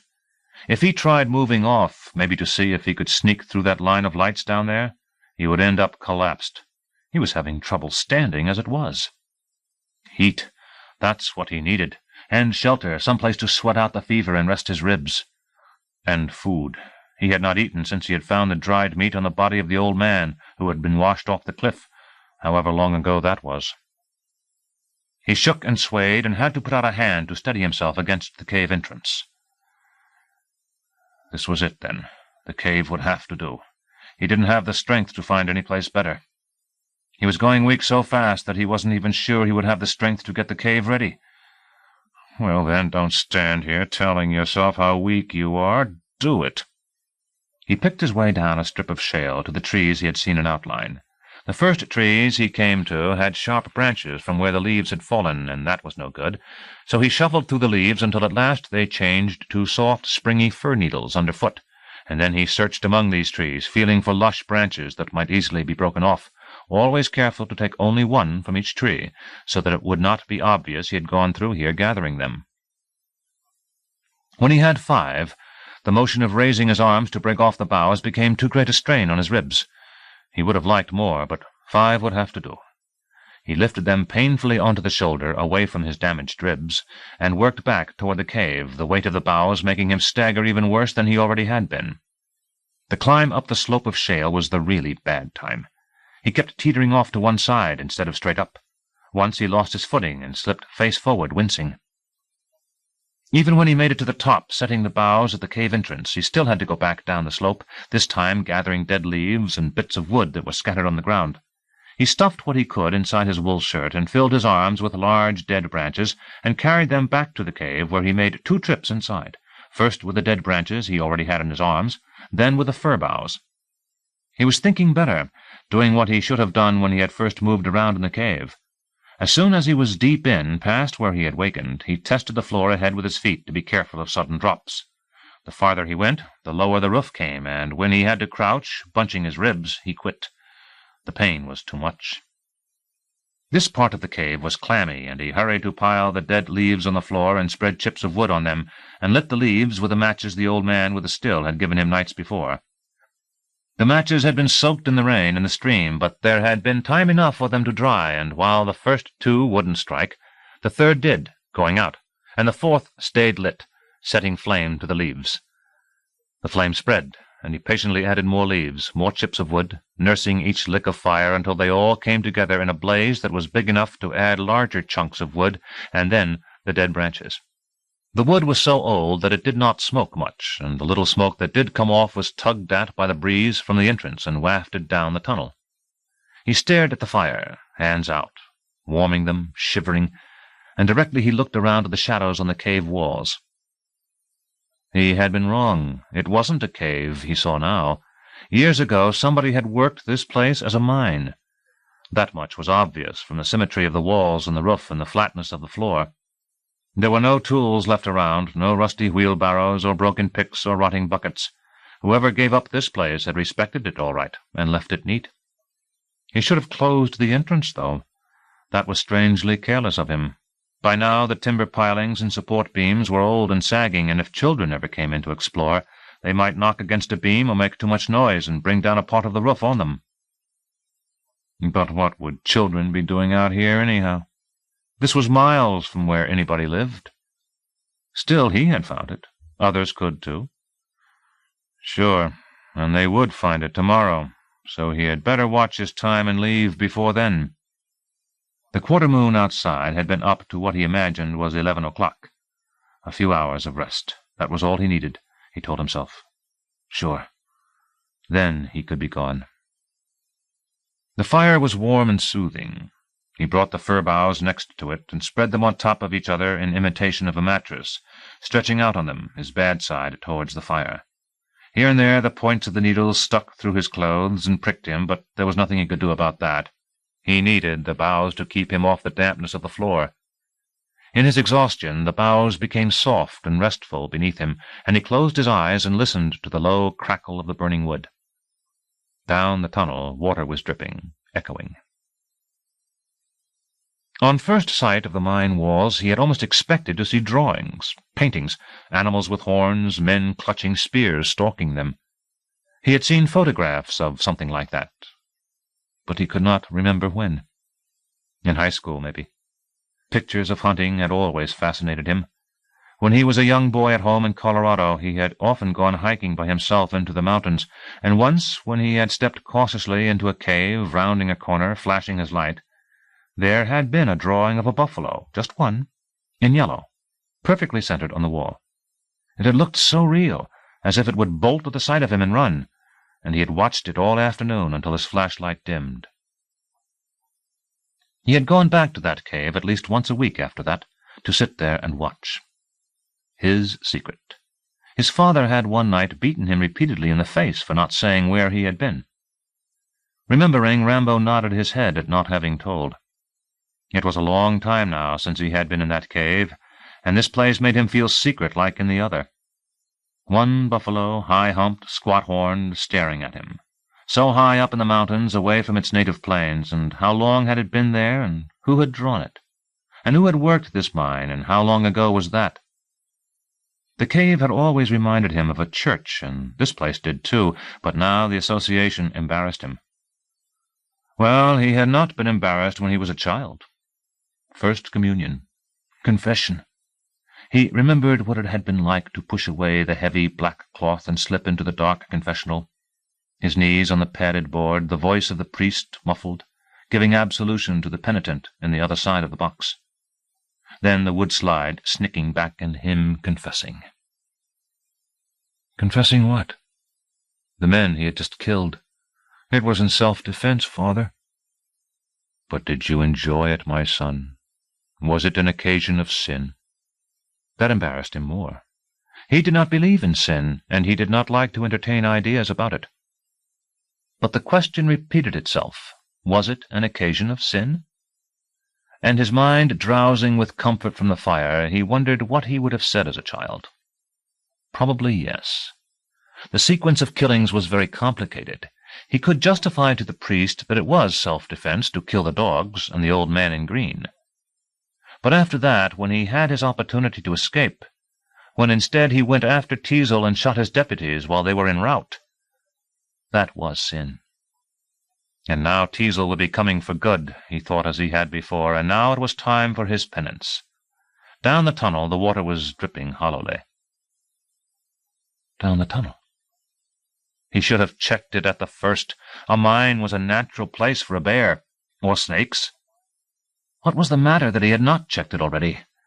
He took a flaming brand from the fire and used it for a torch down the tunnel. The roof came lower and lower, and he hated stooping, torturing his side, but this needed to be done. He came around a curve where the water he had heard was dripping from the roof, gathering in a pool and draining through a crack in the floor, and that was the end. His torch sputtering to go out, he came to a final wall, a 2-foot gap in it that angled down, and he decided he was safe. By the time his torch did go out, he was well on his way back to the fire, so near he could see the shimmering reflection of the flames. But now he remembered there were other things to do. Check outside to be certain the light from the fire could not be seen. Get food. What else? Resting in this mine had seemed so simple an idea at the start, but it was getting more bothersome as he went along, and he was tempted to forget the whole thing and make a try at sneaking through that line of lights down there. He managed as far as the entrance before he swayed so dizzily that he had to sit down. This had to be it. He didn't have a choice. He was going to have to stay for a while. Just for a while. The first rifle shot echoed up from somewhere down on his right. 3 more came immediately after. It was too dark, and they were too far off for him to be the target. Another 3 shots echoed up, and then the faint wail of a siren. What the hell? What was going on? Food. That's all you need to worry about, food. And he knew exactly what kind. A big owl he had seen take off from a tree down there when he had come out of the cave the first time. It had swung off, and in a couple of minutes had drifted back. He had seen that happen in silhouette twice now. The bird was already gone again, and he was waiting for it to complete its round. There was more shooting far off to the right. But what for? He stood and shivered and waited, puzzling. At least his shot would only blend with all the other shots down there. It would not tell his position. Aiming at night was always difficult, but with the luminous paint the old man with a still had put on the sights of this rifle, he had a chance. He waited and waited, and just as the sweat on his face, the chill in his spine, became too much, he heard the single flap of wings and looked to see the quick silhouette swoop and settle in the tree. 1, 2, and he had the rifle up to his shoulder, aiming at the black spot of the owl. 3, 4, and he was shivering, clenching his muscles to control them. Carack! The recoil jarred his ribs, and he staggered in pain against the cave entrance. He was thinking that he might have missed, fearing that the owl might take off and not fly back, when he saw it move just a little. And then it plummeted gracefully from the tree, hit a branch, toppled off, disappeared in the dark. He heard it strike rustling into fallen leaves, and he slipped hurriedly down the shale toward the tree, not daring to take his eyes off where he thought the bird had landed. He lost his bearings, couldn't find the bird. Only after a long search did he happen upon it. At last, returned to his fire in the cave, he collapsed, head spinning onto the boughs, shivering violently. He struggled to ignore his pain by concentrating on the closed talons of the owl, by smoothing its ruffled feathers. It was an old owl, he decided, and he rather likened the wizened face of it, but he could not keep his hands steady enough to smooth its feathers well. He still could not understand what all the shooting outside was for, either. Chapter 4. The ambulance wailed past the communications truck, speeding back toward town, 3 lorries rumbling up behind it, loaded with civilians, some complaining loudly, shouting indistinctly at the National Guardsmen along the road. Directly after the lorries, 2 state cruisers swept by, keeping watch on them all. Teasel stood at the side of the road, the headlights flashing by him in the dark, shook his head, and walked slowly over to the truck. "No word yet how many more were shot?" he asked the radio man in the back. The radio man was haloed by the glare of the light bulb dangling farther inside. "Just now, I'm afraid," he said, slowly, quietly. "One of them, one of us. The civilian was hit in the kneecap, but our man got it in the head." "Oh." He closed his eyes a moment. "The ambulance attendant says he might not live to reach the hospital." Might nothing, he thought. The way things have been going the last 3 days, he won't make it. There's no doubt he just won't make it. "Do I know who he was? No. Wait, you'd better not tell me. I already have enough men dead that I knew. Are those drunks at least all gathered up now so they can't shoot anybody else? Was that the last of them in the lorries?" "Kern says he thinks so, but he can't be positive. Which means there could still be as much as another 100 camped up there." "Christ, don't you wish there was another way to do this? That it was just you and the kid again? How many others are going to die before this is over?" He had been walking around too much. He was going dizzy once more, leaning against the back of the truck to hold himself up, legs becoming limp. His eyes felt like they would roll up into their sockets. Like doll's eyes, he thought. "Maybe you ought to climb back inside and rest," the radio man said. "Even when you're almost out of the light, I can see you sweating, your face, through the bandages." He nodded weakly. "Just don't say that when Kern's here. Hand me your coffee, will you?" His hands were shaking as he took the coffee and swallowed it with 2 more pills, his tongue and throat balking from the bitter taste, and just then Troutman returned from where he had been speaking with the shadowed forms of National Guardsmen down the road. He took one look at Teasel and told him, "You ought to be in bed." "Not until this is over." "Well, that's likely going to take a while longer than you expect. This isn't Korea and the Chosin Reservoir all over again. A massed troop tactic would be fine, provided you had two groups against each other. If one flank got confused, your enemy would be so large that you could see it coming in time to reinforce that flank. But you can't do that here, not against one man, and especially him. The slightest bit of confusion along one line, and he's so hard to spot he can slip through your men without a signal. You've pointed out enough faults. Can't you offer something positive? He said it stronger than he intended, so that when Troutman answered, "Yes," there was something new, resentment, hidden in that even voice. "I have a few details to settle on yet. I don't know how you run your police department, but I like to be sure before I go ahead on something." Teasel needed his cooperation and immediately tried to ease off. "Sorry. I guess it's me who sounds wrong now. Don't pay attention. I'm just not happy unless I get miserable every once in a while." Again it came, that strange, intense doubling of past and present. 2 nights ago, when Orville had said, "It'll be dark in an hour," and he himself had snapped, "Don't you think I know it?" and then had apologized to Orville in almost the same words he had just said to Troutman. Maybe it was the pills. He didn't know what was in them, but they certainly worked, his dizziness leaving now, his brain slowly revolving to a stop. It bothered him that the periods of dizziness were coming more and more often, and lasting longer, though. At least his heart was not speeding and missing any more.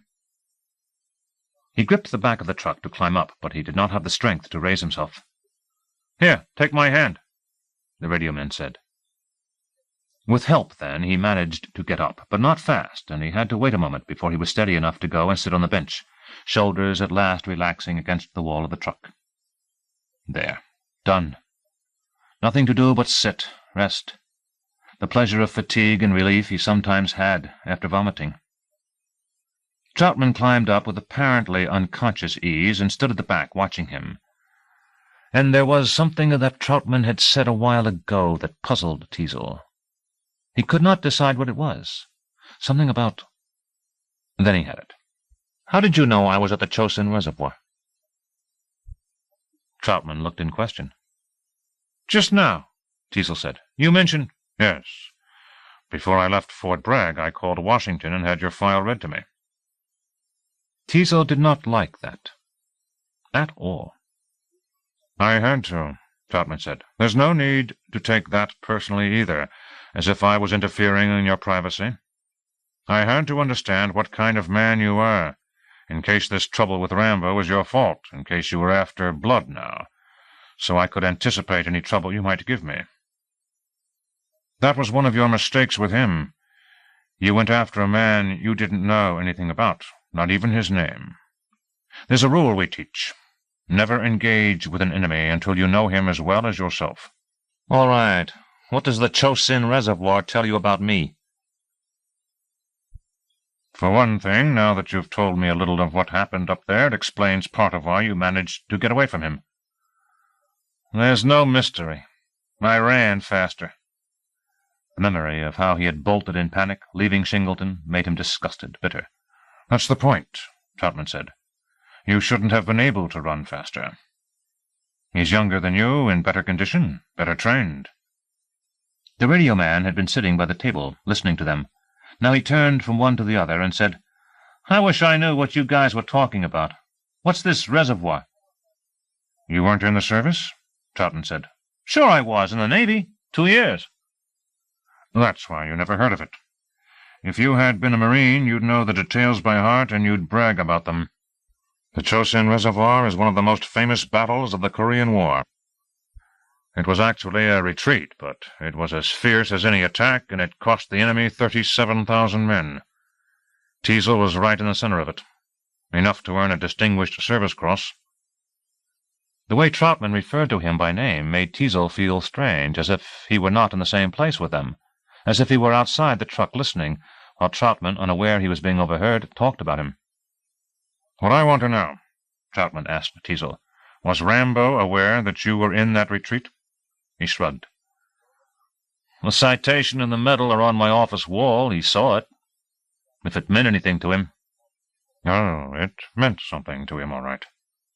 That's what saved your life. I don't see how. I just lost my head when Shingleton was shot and ran like a goddamn scared rat. Saying it made him feel better, publicly confessing it, out in the open, nobody criticizing him for it when he wasn't near. Of course you lost your head and ran, Troutman said.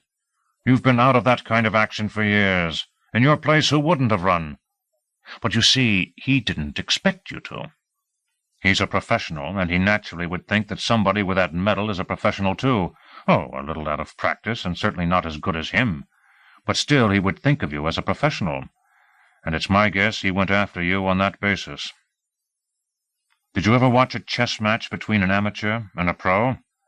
The amateur wins more pieces, because the pro is used to playing with people who have a reason and pattern for every move.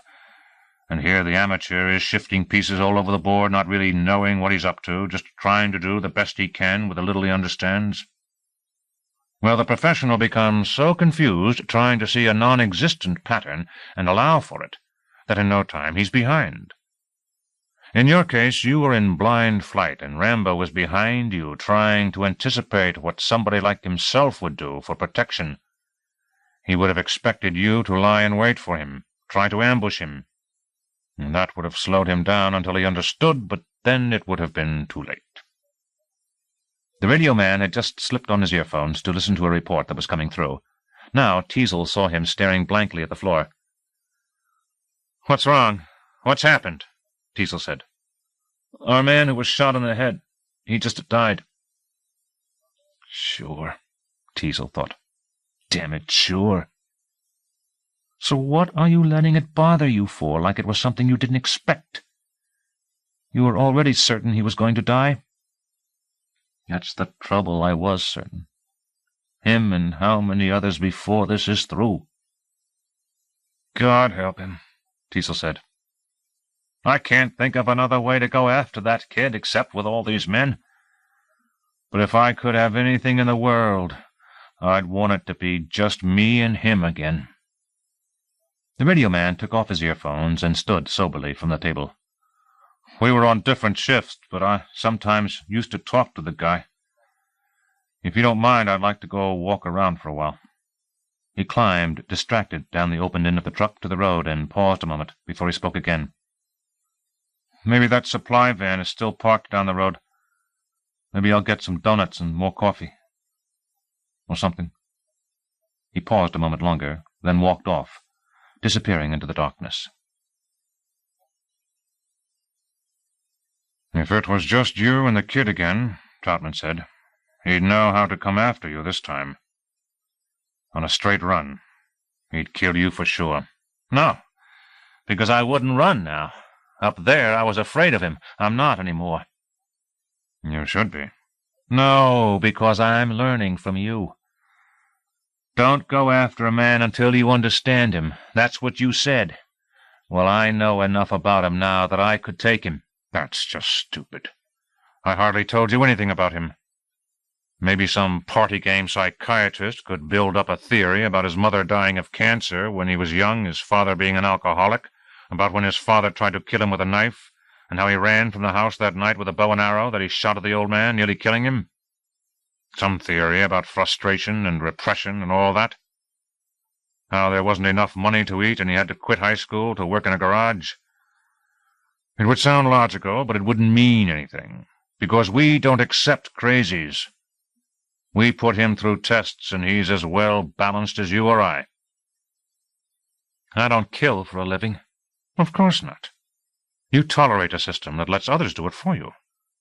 And when they come back from the war, you can't stand the smell of death on them. At the start, I didn't know he was in the war. But you saw he wasn't acting normally, and you didn't try very hard to find out why. He was a vagrant, you said. What the hell else could he have been? He gave up 3 years to enlist in a war that was supposed to help his country, and the only trade he came out with is how to kill. Where was he supposed to get a job that needed experience like that? He didn't need to enlist, and he could have gone back to work in the garage. He enlisted because he figured he was going to be drafted anyhow, And he knew the best-trained cadres that gave a man the best chance to stay alive didn't take draftees, only enlisted men. You say he could have gone back to the garage. That's some cold comfort, isn't it? 3 years, and he gets a Medal of Honor, a nervous breakdown, and a job greasing cars. Now you talk about fighting him 1-to-1, yet you imply there's something diseased about a man who kills for a living. Christ, you haven't fooled me. You're as military as he is, and that's how this mess got started. I hope you do get a 1-to-1 fight with him. It'll be the last surprise of your life, because he's something special these days. He's an expert at his business. We forced him into it over there, and now he's bringing it all back home. To second-guess him even once, you'd have to study him for years. You'd have to go through every course he took, every fight he was in. For a captain, the way you're talking, you don't seem to like the military very much. Of course I don't. Who in his right mind would? Then what are you staying in it for, especially doing that job of yours, teaching men to kill? I don't. I teach them to stay alive. As long as we send men anywhere to fight, the most important thing I can do is make damn sure at least some of them come back. My business is saving lives, not taking them. You say I haven't fooled you, that I'm as military as he is. I think you're wrong. I do my job as fair as I know how.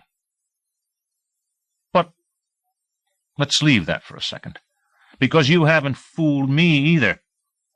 You talk about coming here to help, but so far that's all you've done, talk about it.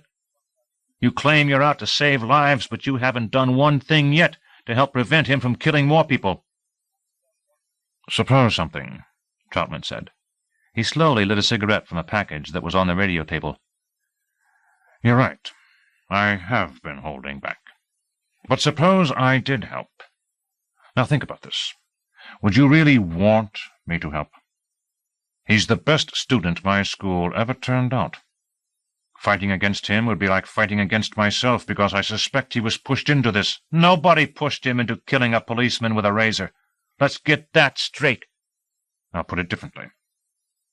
I have a conflict of interests here. You have what? Damn it, he's— Let me finish.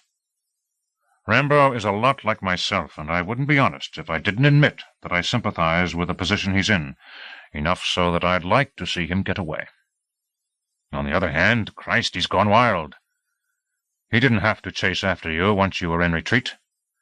Most of those men didn't have to die, not when he had a chance to escape. That was inexcusable. But no matter how I feel about that, I still sympathize. What if, without knowing it, I work out a plan against him that allows him to escape? You won't. Even if he escapes here, we still have to keep hunting him, and someone else is bound to be shot. You've already agreed that's your responsibility as much as mine. So if he's your best, then damn it, prove it. Put every obstacle against him that you can dream of. Then if he still breaks free, you'll have done everything you could, and you'll have double reason to be proud of him. In a couple of ways, you can't afford not to help. Troutman looked at a cigarette, drew deeply on it, then flipped it out of the truck, sparks showering in the dark. I don't see why I lit that in the first place. I gave up smoking 3 months ago. Don't avoid the question, Teasel said. Are you going to help now, or aren't you? Troutman looked at the map. I suppose none of what I'm saying matters. In a few years, a search like this won't even be necessary.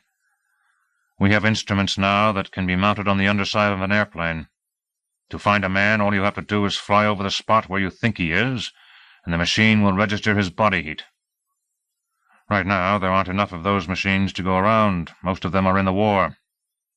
But when we come home from there, well, a man on the run won't have a hope. And a man like me, he won't be needed. This is the last of something. It's too bad. As much as I hate war, I fear the day when machines take the place of men. At least now a man can still get along on his talents. But you're avoiding the question. Yes, I'm going to help. He does have to be stopped, and I'd rather the person who manages it be someone like myself who understands him and goes through his pain with him. Chapter 5. Rambo held the owl's soft, pliant back, clutched a fistful of feathers on the belly, and pulled. They made a dull tearing sound as they came away. He liked the feel of the feathers in his hand. He plucked the carcass bare, cut off the head and the wings and the claws, then pressed the point of his knife in at the bottom of the rib cage, drawing the sharp edge of the blade down to between its legs. He spread the flaps of the carcass, reached inside for the warm, wet offal, and smoothly, steadily drew it out, getting most of the entrails in a bunch on his first try, and scraping the inside with his knife to get the rest. He would have gone to rinse the carcass where the water was dripping from the roof of the mine, but he could not tell if the water had poisons in it, and anyway, rinsing the bird would just be another complication when all he wanted was to get this over, eat and get out. He had already wasted too much energy as it was. He took a long branch that was not in the fire, sharpened it, and spitted the point into the owl, extending it over the fire. The bits of feathers and hair that were still on it sparked in the flames. Salt and pepper, he thought. Since the owl was old, it would likely be solid and tough. The smell of its blood burning was acrid, and the meat would probably taste like that, and he wished he at least had salt and pepper. So this is what he had fucking come to, he thought. From camping in his sleeping bag in the forest and eating hamburgers washed with coke in the dusty grass at the side of a road, to this, a bed of fir boughs and a mine, and the carcass of an owl, and not even goddamn salt and pepper. Not all that different from camping in the forest, but living then on a minimum had been a kind of luxury because he wanted to do it. Now, though, he might be forced to live like this for a long while, and it really did seem like a minimum. Soon he might not even have this much, and he would look back on this good night when he slept for a few hours in a mine and cooked this tough old owl. Mexico was not even on his mind any more. Only his next meal, and what tree he would sleep in. A day at a time. A night at a time. Chest throbbing, he raised his 2 shirts and looked at his ribs, fascinated by how swollen and inflamed they were. It was like he had a tumor in there, or something growing in him, he thought. A few more hours' sleep weren't going to cure that. At least he wasn't dizzy anymore. Time to move. He built up the fire to make the bird cook faster. The heat from the fire touched his forehead and the stretch of his nose. Or maybe it was the fever, he thought. He lay back, flat on the fir boughs, face turned, sweating toward the fire. The mucus in his mouth was dry and sticky, and he wanted to drink from his canteen, but he had already drunk too much from it. He needed to save some for later. But whenever he parted his lips, a thin web of sticky mucus clung between them. Finally he sipped and swirled the warm metallic water around in his mouth, collecting the mucus, debating whether he could afford the waste of spitting it out, deciding not, and swallowing thickly. The voice startled him. It echoed indistinctly down the tunnel, sounding as if a man were outside with a loudspeaker talking to him. How could they have known where he was? He hurriedly checked that his pistol and knife and canteen were attached to his equipment belt, grabbed his rifle and the stick and the owl, and rushed toward the mouth. The breeze coming down the shaft was fresh and cool. Just before the opening he slowed, taking care that men were not out there in the night waiting for him. But he could not see anyone. And then he heard the voice again. It was definitely from a loudspeaker. From a helicopter. In the dark, the motor was roaring over the rise, and throughout a man's voice was booming, "Groups 12 to 31, assemble toward the eastern slope. Groups 32, complete to 40. Spread out north." Far down and away, the line of lights was still there, waiting. Teasel wanted him all right. He must have a small army down there. But what was the loudspeaker for? Weren't there enough field radios to coordinate the groups? Or is this just noise to get on my nerves, he thought. Or to scare me, to let me know how many are coming for me. Maybe it's a trick and he doesn't have any men at all, north and east. Maybe he just has enough for south and west. Rambo had heard a loudspeaker used like this by special forces in the war. It generally confused the enemy and tempted them to second-guess what special forces was about to do. There was a counter-rule. When somebody wants you to second-guess them, that's when you don't try. The best reaction is to go on as if you never heard it. Now the voice was repeating itself, dimming with the helicopter over the rise. But Rambo didn't care about anything it said. For all he cared, Teasel could bring men into these hills from every side. It wouldn't matter. Where he was going, they would pass right by him. He glanced east. The sky was gray now, over there. Sun up in a while. He eased down the cold rocks at the entrance to the mine and tested the bird with his finger in case it was too hot to eat. Then he carved off a strip and chewed, and it was just awful. Worse than he had expected. Stiff and dry and sour. He had to force himself to bite into another piece, and he had to chew and chew before he could swallow. Chapter 6. Teasel did not sleep at all. An hour before dawn, Troutman lay down on the floor and closed his eyes, but Teasel kept sitting on the bench, his back against the wall, told the radio man to switch the sound from the earphones to the speakers, then listened to the position reports coming in, his eyes seldom leaving the map. The reports soon came in less frequently, and the radio man leaned forward onto the table, head on his arms, and Teasel was alone again. Every unit was where it should be. In his mind he saw policemen and National Guardsmen strung along the edges of fields and woodlots, stamping out cigarettes, loading their rifles.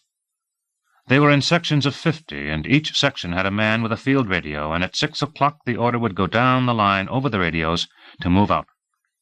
Still spread in a wide line, they would sweep across fields and through woods, moving in from the main points of the compass. It would take days to cover this much territory and converge in the middle, but eventually they would have him. If one group came into tangled country that slowed them, its man with a field radio would broadcast to the other groups to ease their pace and wait. That would prevent one group from slowing so much that it fell behind the main line, imperceptibly shifting its direction until it was far to one side, searching an area that had already been covered by the others. There could be no gaps in the line except those which had been planned as traps, a band of men lying to catch the kid in case he tried to take advantage of their open space. The kid. Even now that Teasel knew his name, he couldn't get used to calling him by it. The air seemed to dampen toward sunup, and he pulled an army blanket over Troutman on the floor, then wrapped one around himself. There was always something left to do, some flaw in any plan. He remembered that from his training in Korea, and Troutman had said it too, and he was going over the search from every angle for something he might have forgotten. Troutman had wanted helicopters to drop patrols on the highest peaks, from where they could spot the kid if he ran ahead of the search line. It had been dangerous lowering the patrols on pulleys in the dark, but they had been lucky, and there had been no accidents. Troutman had wanted the helicopters to fly back and forth out there, broadcasting fake directions to confuse the kid, and that was being taken care of. Troutman had suspected the kid would make a break south. That was the direction he had used escaping in the war, and there was a good chance he would try that way again.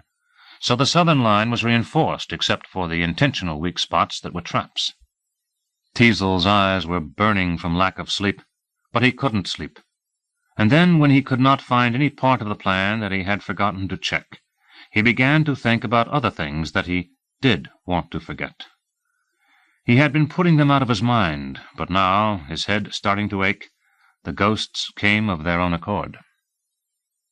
Orville and Shingleton. The Friday dinners week after week at Orville's place. A good way to start the weekend, Mrs. Kellerman said, always phoning him at the police station on Thursday to find out what he wanted to eat the next day. In the old days she would have been phoning today, and tomorrow they would have been eating what? No, the idea of food filling his mouth was intolerable. Never Beatrice, always Mrs. Kellerman. That was what they had decided when his father had been killed and he had gone to live with them. He couldn't bring himself to call her mother, and Aunt Beatrice never sounded right, so it was always Mrs. Kellerman, and Orville liked that, having been raised to call his own parents sir and ma'am. With Orville's name it was different. Orville had been around his father's house so often that Teasel had got used to calling him Orville, and the habit was hard to break. Friday dinners. She'd be cooking, and he and Orville would be outside with the dogs, and then they'd come in for a drink before dinner. But Orville had given up drinking by then, so it would be just Mrs. Kellerman and himself, and Orville would have tomato juice with salt and Tabasco sauce. Thinking about it now, Teasel's mouth salivated bitterly, and he tried not to think of food, thought instead of how the arguments had started and how the Friday dinners had then stopped. Why hadn't he given in to Orville? Was it really so important which way to holster a gun or train a dog that they had to argue about it? Was it that Orville was afraid of getting old and had to show that he was still as able as ever? Maybe they were just so close that every disagreement was a betrayal and they had to argue.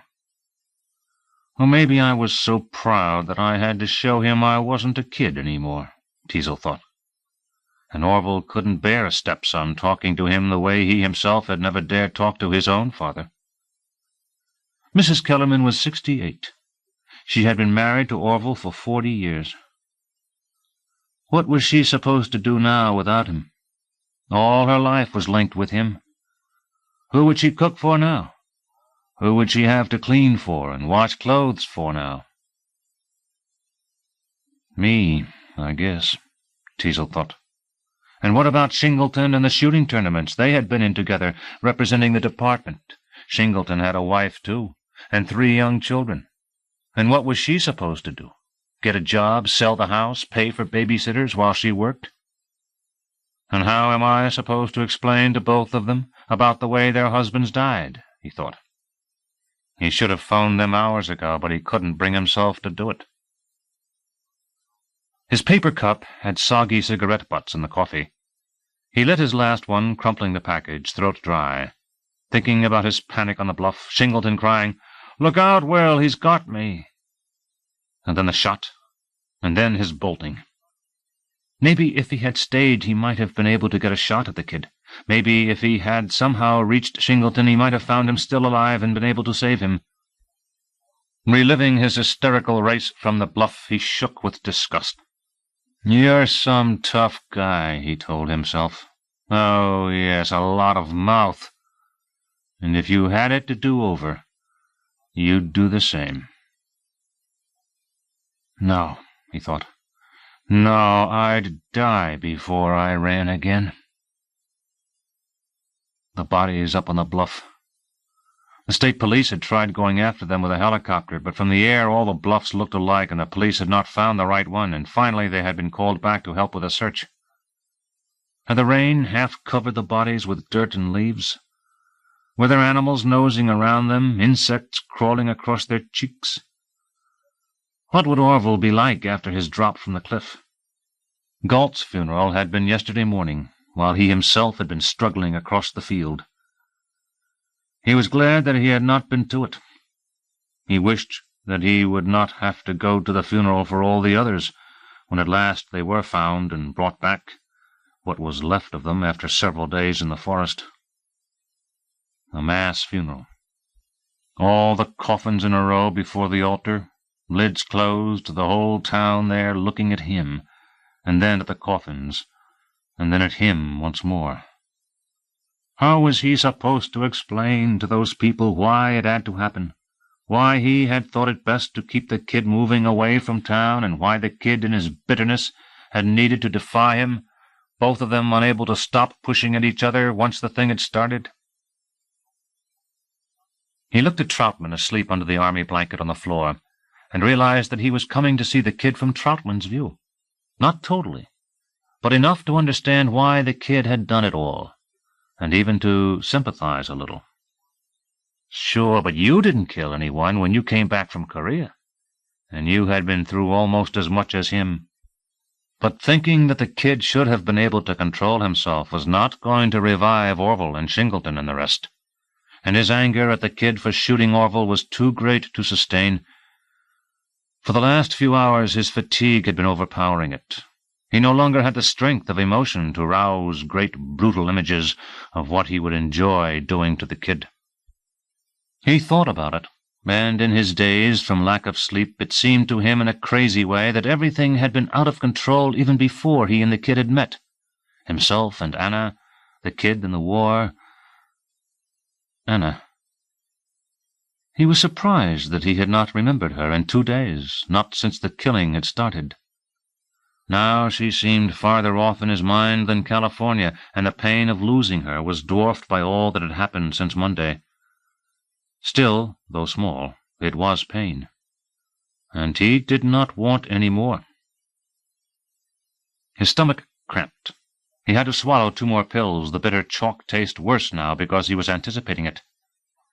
Through the open back of the truck he saw the sun barely above the horizon, pale and cold, troops ready along the road, frost coming from their mouths. The radio man was calling each group to be certain they were prepared. Teasel leaned over and nudged Troutman on the floor to wake him. "It's starting." But Troutman was already awake. "I know." Kern drove up and climbed hurriedly into the back of the truck. "I've been checking up and down the lines. Everything looks good. What about National Guard headquarters?" "They're all set to monitor, whenever we're ready," the radio man said. "That's it, then." "Why are you looking at me?" Teasel said. "Since you started things, I thought you might want to give the order to go." Chapter 7. Sprawled on the spine of a high ridge, Rambo looked down and saw them coming, first small bands roaming through the woods far off, then a well-organized, methodical sweep of the land by more men than he could count. They were about 1.5 miles from him, tiny points that were growing fast. There were helicopters flying over, broadcasting orders which he dismissed, unable to decide if they were real or fake.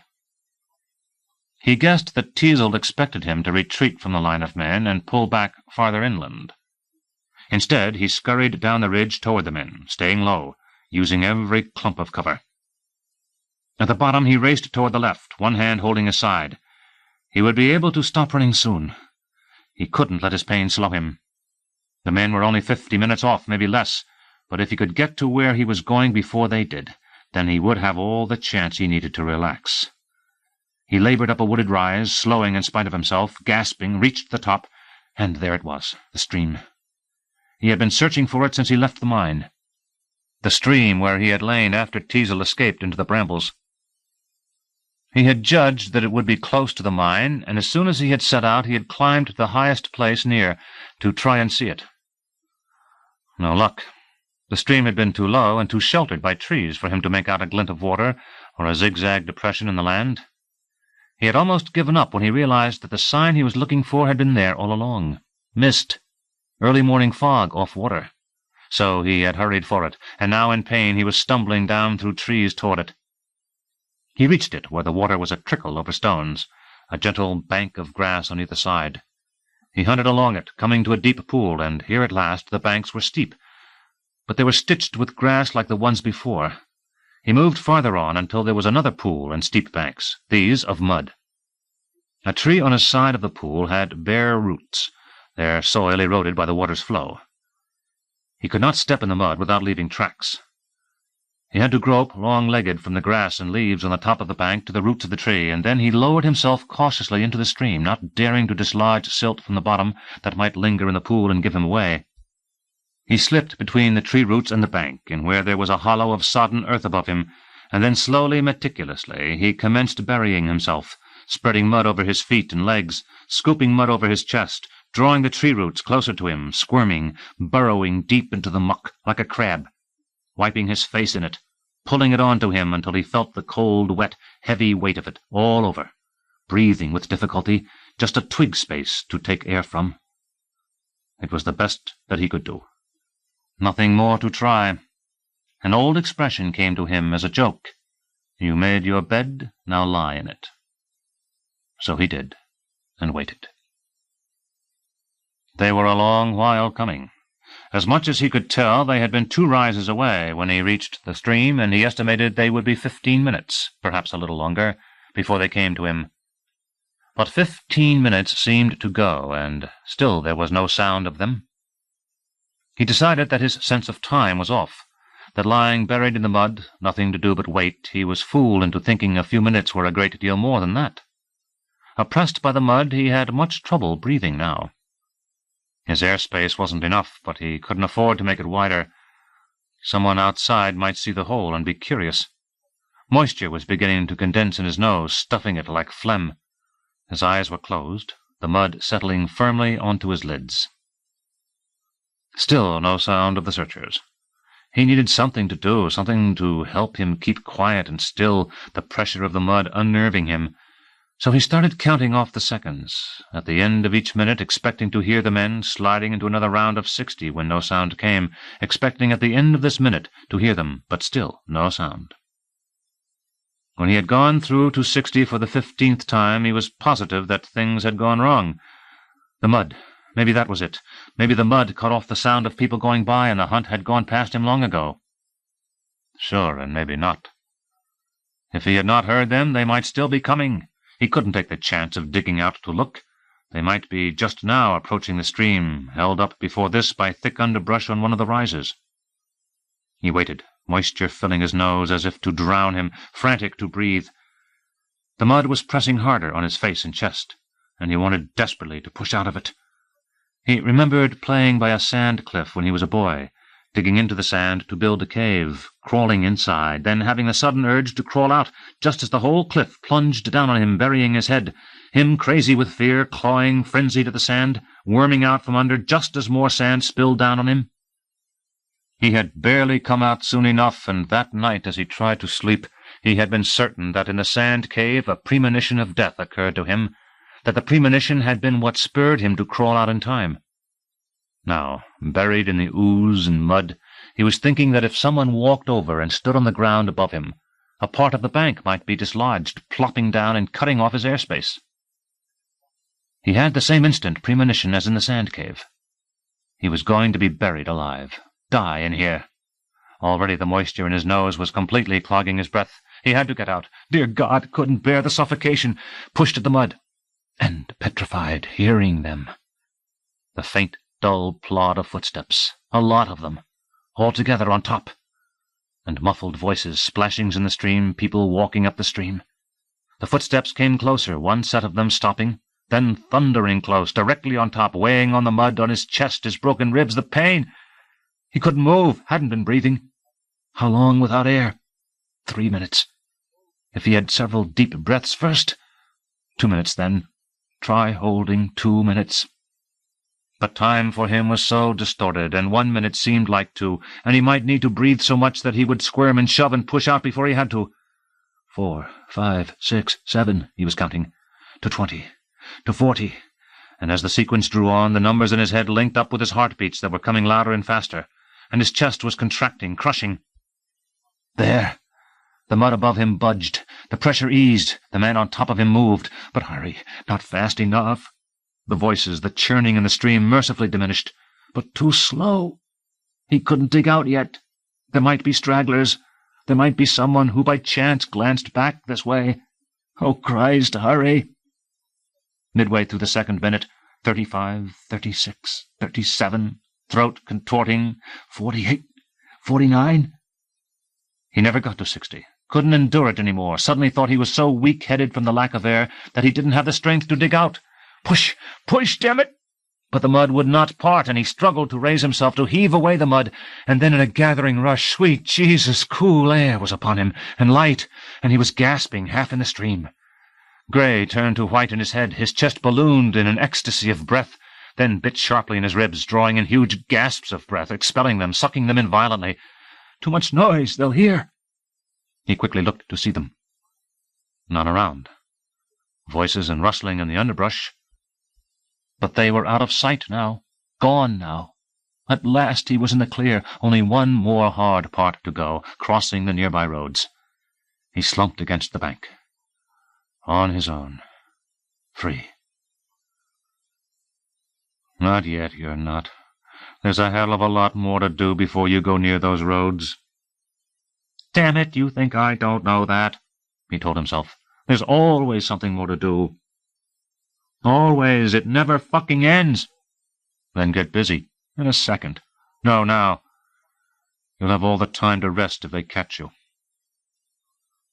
He breathed and nodded and grudgingly propped himself up from the side of the stream, wading through the water to the exposed tree roots. He slipped mud into the hole where he had been behind the roots, arranging it so if another group came through here, they could not tell that the first group had missed his hiding place. They had to think that he was deep in the hills, not close to the road. Next, his rifle on top of the bank, he eased into the deepest section of the pool and wrenched the mud off him. It did not matter now that he was stirring up silt and dirt from the bottom that might linger. The men who had just gone through here had completely clouded the water, and if they came back, or if another group came, they would have no reason to think of him. He dunked his head to clean away the dirt in his hair and wash his face, taking a scummy mouthful and spitting it out with the grit that was in his mouth, blowing his nose under water to get rid of the mud he had sucked up it. Just because he was living like an animal, he thought, didn't mean he had to feel like one. That was from training school. Be clean whenever you can. It makes you go longer and fight better. He climbed dripping out of the stream, chose a thin branch off the ground and used it to clean the mud from inside the barrel of his rifle, to pick dirt from the firing mechanism.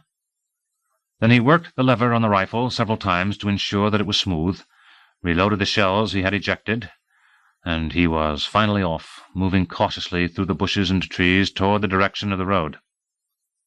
He was glad that he had washed the mud off in the stream. He felt better, more energetic, able to escape. The feeling disappeared when he heard the dogs, 2 packs of them, one baying straight ahead, coming his way, the other to his left, moving fast. Those forward had to be trailing the scent from where he had lost Teasel on the slope of brambles, wandered to this stream and headed semi-conscious into the highlands, eventually ending at the mine. Those to the left, then, were following the route he had taken when he chased Teasel into the brambles. That chase was over a day old, and unless one of the men with the dogs was an expert tracker, they would have no idea which scent was him running toward the brambles and which scent was him wandering away. So they weren't taking any chances. They were setting dogs on both trails. Figuring that out didn't help him much. He still had to get away from this pack of dogs rushing toward the stream, and he certainly couldn't outrun them, not with his side bursting with pain. He could ambush them and shoot them all, as he had done with Teasel's group, but the sound of gunfire would reveal his position, and with this many searchers in the woods, they would have no trouble cutting him off. So he needed a trick to fool the dogs off his trail. At least he had some time to do it. They would not be coming directly to this part of the stream. First they would follow his scent away from the water, up the hills to the mine. Only then down here. He could try going for the road, but the dogs would eventually lead in that direction, and the men would radio ahead to set a trap for him. He had one idea. It wasn't very good, but it was the best that he could come up with. In a rush, he backtracked through the trees to where he had buried himself at the side of the stream. He quickly slid into the water, wading waist-high downstream toward the road, imagining what the dogs would do. They would trail him down from the mine, find the path he had taken away from his hiding place into the woods, follow it, and sniff in confusion when his scent stopped abruptly in the undergrowth. It would take everybody a long while to guess that he had doubled back along his trail, returned to the stream, and waded into it. And when at last they did guess what he had done, he would be far off, maybe driving a car or truck that he would manage to steal. But the police would radio their cruisers to look out for a stolen car. Then he would dump it after he had gone a few miles. What then, steal another car and dump that one? Leave it and run into the country only to have dogs start trailing him again? As he waded down the stream, thinking desperately how to escape, he gradually came to understand how difficult it was going to be. Almost impossible. Teasel would keep after him. Teasel would never allow him to get free, never allow him even to rest. Worried about the dogs baying nearby, head down, looking to avoid stones and logs submerged in the water that he might stumble over, clutching his ribs, he did not see the man until he was directly upon him. He came around a bend in the stream, and there the man was, shoes and socks off, sitting on the bank, feet in the water. The man had blue eyes. He held his rifle, looking suspicious.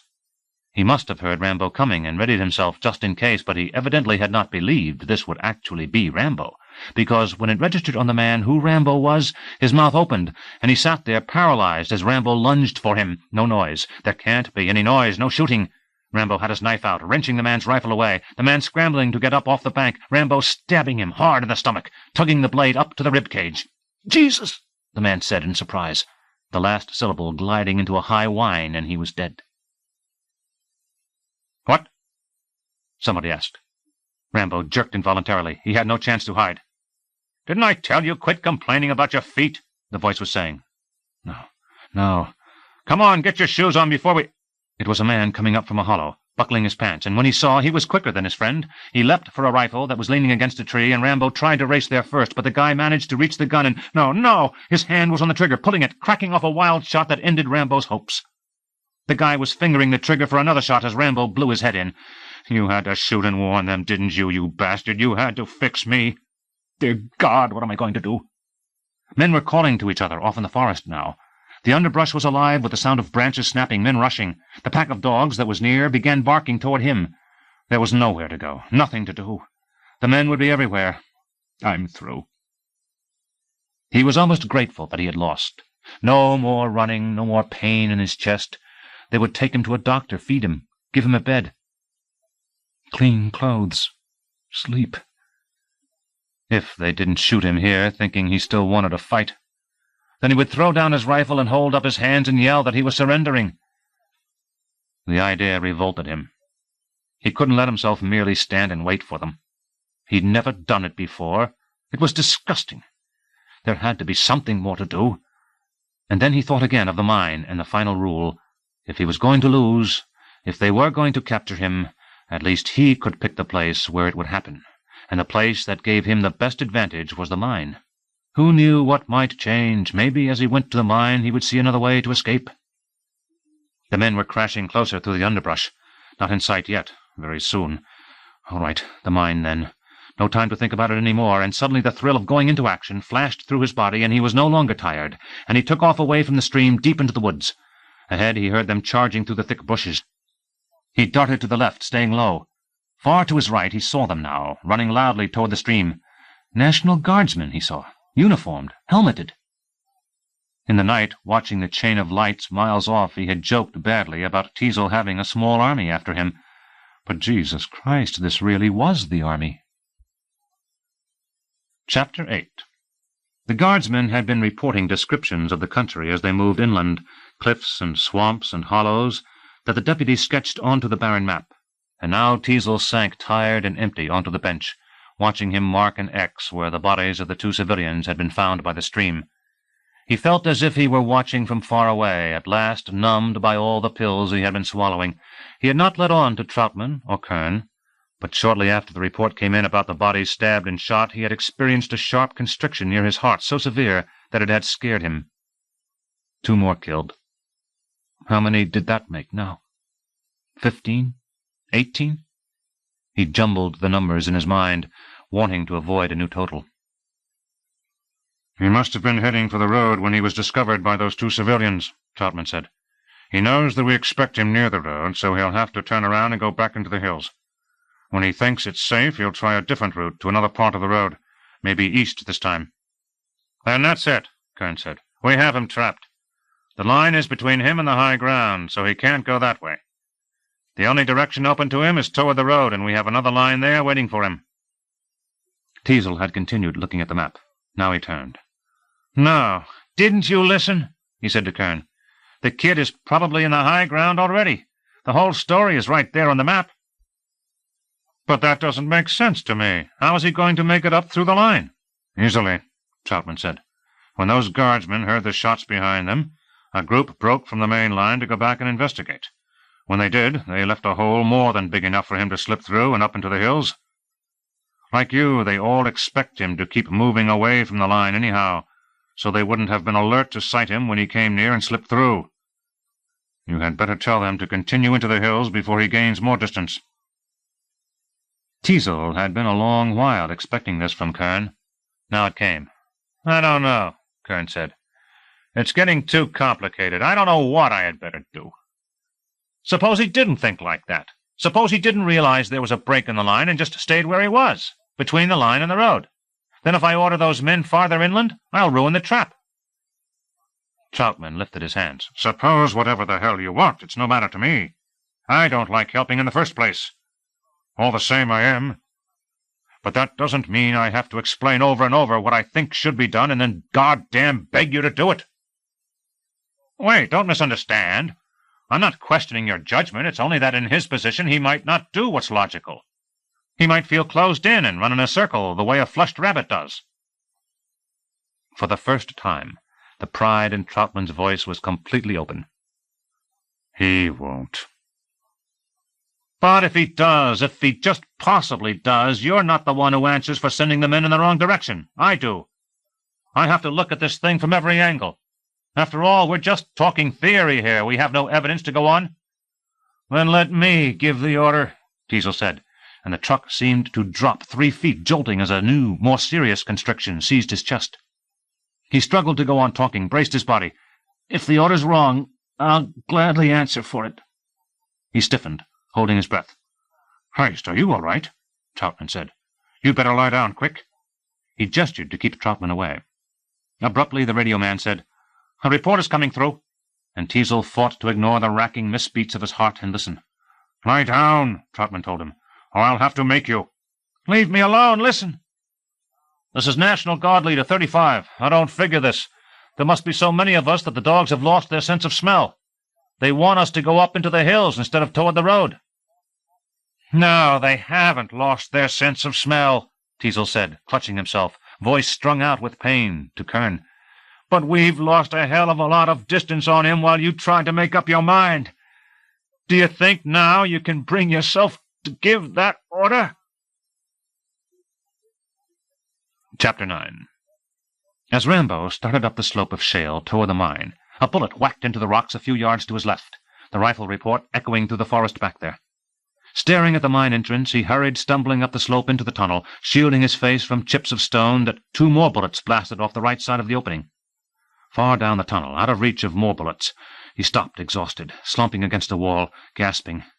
He had not been able to maintain his distance from them, his ribs. Now the guardsmen were barely a half-mile behind him, coming fast, so taken up in the hunt that they were shooting before they had a clear target. Weekend soldiers. Trained for this, but not experienced, so they did not have the discipline and in the excitement might do anything. Rush in stupidly, spray bullets down the shaft. He was right to have come here. If he had tried giving up at the stream, they would have been too quick, would have shot him. He needed a buffer between himself and them, so they would not shoot before he explained. He returned up the dark tunnel toward the light at the mouth, studying the roof. When he found where it was dangerously cracked, he pushed away the support beams, lurching back before the ceiling could cave in on him. He was not worried by the risk. If the collapse was so great that it buried the entrance and blocked off his air, he knew that they would dig him out before he died.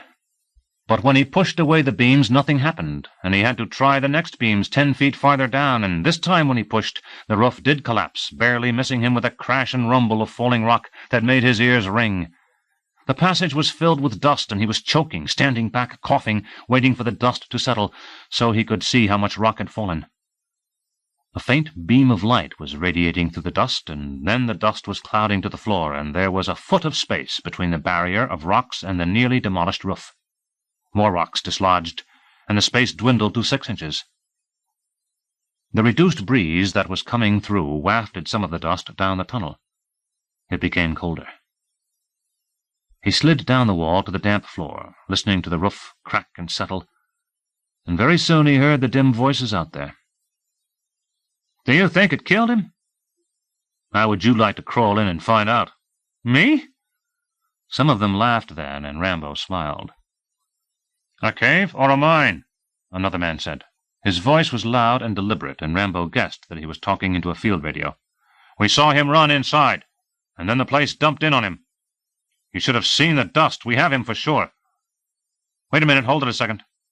And then, as if to someone outside, Get your dumb ass away from the entrance. If he's still alive, he might be able to see to shoot at you. Rambo inched up the rockfall, his knees pressing hard on the blunt tips of stone to peer through the space at the top. There were the sides of the entrance which framed the shale slope and the bare trees and the sky outside, and then a soldier ran into view from the left to the right, his canteen thumping on and off his hip as he ran. Hey, didn't you just hear me say to keep clear of the entrance? The one man said, out of view on the right. Over there, I can't hear what you're saying on the radio. Well, Christ. He might as well get this finished. I want Teasel, he called through the small opening. I want to give myself up. What? Bring Teasel. I want to give myself up. His words rumbled in the tunnel. He listened carefully to the ceiling in case it might crack and drop onto him. In there! It's him! Hold on, he's alive in there, the man said into the radio. He's talking to us. There was a pause, and then the man spoke much closer to the entrance, though still out of sight. What do you want in there? I'm tired of saying it. I want Teasel out here, and I want to give myself up. They were whispering now. Then the man was talking into the radio, repeating the message, and Rambo wished they would hurry and get this over. He had not believed that surrendering would make him feel this empty. Now that the fight was over, he was positive that he had exaggerated his fatigue and the pain in his ribs. Surely he could have gone on longer. He had in the war. Then he shifted position, and his ribs bit, and he had not exaggerated.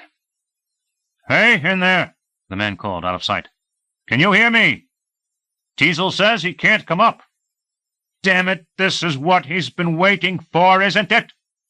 You tell him to get the hell up here. I don't know anything about it. All they said was he can't come. You just told me it was Teasel. Now it's they. Have you been talking with Teasel, or haven't you? I want him up here. I want his guarantee that nobody shoots me by mistake. Don't you worry. If one of us shoots you, it won't be by mistake. You come out of there careful, and we won't have any mistakes. He thought about it. All right. But I need help pushing away these rocks. I can't do that all by myself. He heard them whispering again, and then the man said, Your rifle and knife. Throw them out. I'll even throw out my handgun. I have a revolver that you don't know about. Now I'm being honest with you. I'm not stupid enough to try fighting my way past all of you, so tell your men to keep their hands free of their triggers. When I hear you throw that stuff out. Coming. He hated to shove them through. He hated the feeling of helplessness he would have without them. Peering through the space at the top of the rock fall, looking at the bare forest and sky out there, he liked the cool breeze on his face as it came in and down the tunnel. I don't hear that stuff yet, the man said, out of view. We have tear gas. So. And that son of a bitch wouldn't bother himself to come up. He was pushing the rifle through. He was just ready to let go of it when he understood. The breeze. The breeze down the tunnel. This strong, it had to be going somewhere. It was blowing down to the fissure at the end, and from there it was being sucked away, sucked out another passage in the hill. Another way out, that was the only explanation. Otherwise the breeze couldn't move and circulate. Adrenaline scalded into his stomach. He had not lost yet. Where's the guns? I said, the man outside told him. Up your ass, Rambo thought. He slipped the rifle back in, and heart pounding excitedly, he hurried down the darkness of the tunnel. The coals of his fire were dead, and shortly he had to grope to find where he had camped. He grabbed the fir boughs and the unburned sticks of wood and carried them down the remainder of the tunnel until, head stooped against the low ceiling, he heard the water dripping and bumped into the final wall. A new fire to guide him as far as it could. Smoke from the fir boughs to help him spot the direction of the breeze after that. Christ, maybe. Chapter 10. The pain came again, and Teasel bent forward on the bench, squinting at a dark oil stain in the wood floor. He knew he could not keep going much longer. He needed sleep. Oh, how he needed it. Something from a doctor. There was no telling how much he had strained and damaged himself. Thank God this was almost over. A little while, he told himself. That's all. Just hold on a little while more and he'll be caught. He waited until Troutman and Kern were looking somewhere else, and then fumbled to swallow 2 more pills. That box of them was full last night, Troutman said, and surprised him. You shouldn't be taking so many. No, I upset it and lost some. When was that? I didn't see. when you were asleep before dawn. You couldn't have lost that many. You shouldn't be taking them so much, not with all the coffee. I'm fine. It's a cramp. Will you go to a doctor? No, not yet. Then I'm calling a doctor out here. Not until he's caught. Now Kern was walking over. Why wouldn't they leave him be? But he is caught, Kern said. No, he's just cornered. It's not the same. He might as well be caught. It's a question of time, is all. What's so damn important about sitting there in needless pain until they actually put their hands on him? I can't say it right. You wouldn't understand. Then call a doctor, Troutman told the radio man. Get a car to take him back to town. I won't go, I said. I promised. Who? What do you mean? I promised I'd see this to the last. Who? Them. You mean your posse? This man Orville and the rest who died? He didn't want to talk about it. Yes. Troutman looked at Kern and shook his head. I told you that you wouldn't understand, Diesel said. He turned to the open back of the truck, and the sun coming in was sharp on his eyes. Then he was afraid, and it was dark, and he was flat on his back on the floor. He remembered the boards rumbling when he hit. I'm warning you, don't call a doctor, he said slowly, unable to move. I'm just down here resting. Chapter 11. The blaze lit the fissure, smoke wafting down it from the breeze. For a moment Rambo hesitated, then slid his rifle between his belt and his pants, handled a torch, and squeezed between the two walls, the strip of rock under his shoes wet and slippery, tilting down. He pressed his back against one wall so that his ribs would not scrape much against the other wall, and the farther in and down he went, the lower the top of the fissure came, and then the orange reflection of his torch glistening on the wet rock showed him where the roof and the walls tapered into a hole directly down. He held his torch over the hole, but the flames radiated only part of the way, and all he could see was a widening funnel down in the rock. He took out a rifle cartridge and dropped it, counting to 3 before it struck bottom, the echo of a faint metallic ring. 3 seconds wasn't deep, so he eased one leg into the hole, and then the other leg, and slowly squirmed himself down. When he was in as far as his chest, his ribs wedged, and he could not go down more without great pain. He stared at the fire up at the entrance to the fissure, smoke enshrouding it, irritating his nostrils, and there were noises off in the mine. Another rockfall, he thought. No. Voices, shouts that merged and rumbled down to him. Already they were coming. He drew in his chest, sweating, forcing his ribs into the hole, closed his eyes, pushed, and then he was through. The spasm in his chest nearly made him drop. He could not let himself. He had no idea what was below him. His head still above the hole, he persisted in supporting himself by his arms and elbows on the rim while he shifted his feet down there to find a ledge or a crack. The funnel was slippery and smooth, and he let himself down a little more, but still there was no place to rest his feet. The weight of his body stretched his chest, ribs cutting. He heard the men shouting indistinctly in the mine, and eyes watering from the smoke of his fire, he was about to release his grip and drop the rest of the way anyhow, hoping there were no rocks down there to break him, when his feet touched something slender and round that felt like wood. The upper rung of a ladder. From the mine, he thought. It must be. The guy who worked the mine must have explored here. He lowered himself gingerly onto the rung. It bent, but held. He stepped gently onto the second rung. It split, and he snapped through 2 more rungs before he stopped. The sound of his fall drummed through the chamber, startling him. When it faded, he listened for the shouts of the men, but he could not hear them now, his head below the rim of the hole. Then, as he relaxed, the rung that held him bent, and fearing that he would crash to the bottom, he quickly waved his torch to see what was below. 4 other rungs, and then a rounded floor. When it rains, he thought, water from outside must drain down here. That's why the smooth, worn rock. He touched bottom, trembling. Looked. Followed the one exit, a wider fissure that sloped down as well. An old pick was leaning against one wall, its iron rusty, its wood dirty and warped from the damp. In the flickering torchlight, the handle of the pick cast a shadow onto the wall. He could not understand why the miner had left tools here but not in the upper tunnel. He came around a curve, water plunking somewhere, and found him. What was left of him. In the shimmer of the orange light, the skeleton was as repulsive as the first mutilated soldier he had ever seen. His mouth tasted of copper coins as he stood away from the skeleton for a moment and then took a few steps toward it. The bones were tinted orange by his light, but he was certain that their real color was gray like the silt that had gathered around them, and they were perfectly arranged. Not a bone was out of place or broken, no sign at all of why he had died. It was as if he had lain down to sleep and never wakened. Perhaps a heart attack. Or poison gas. Rambo sniffed apprehensively, but he smelled nothing except dank water. His head was not off balance, or his stomach queasy, or any of the other symptoms of gas poisoning.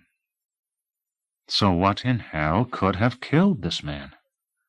He shivered again and hated the sight of this perfect set of bones and hurriedly stepped over them, eager to get away.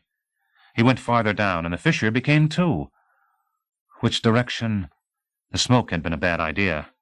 By now it had dispersed, so he could not see which way it was drifting, and it had dulled his sense of smell, so he could not even detect its path with that. His torch was burning low in the damp air, flickering sporadically in no particular direction.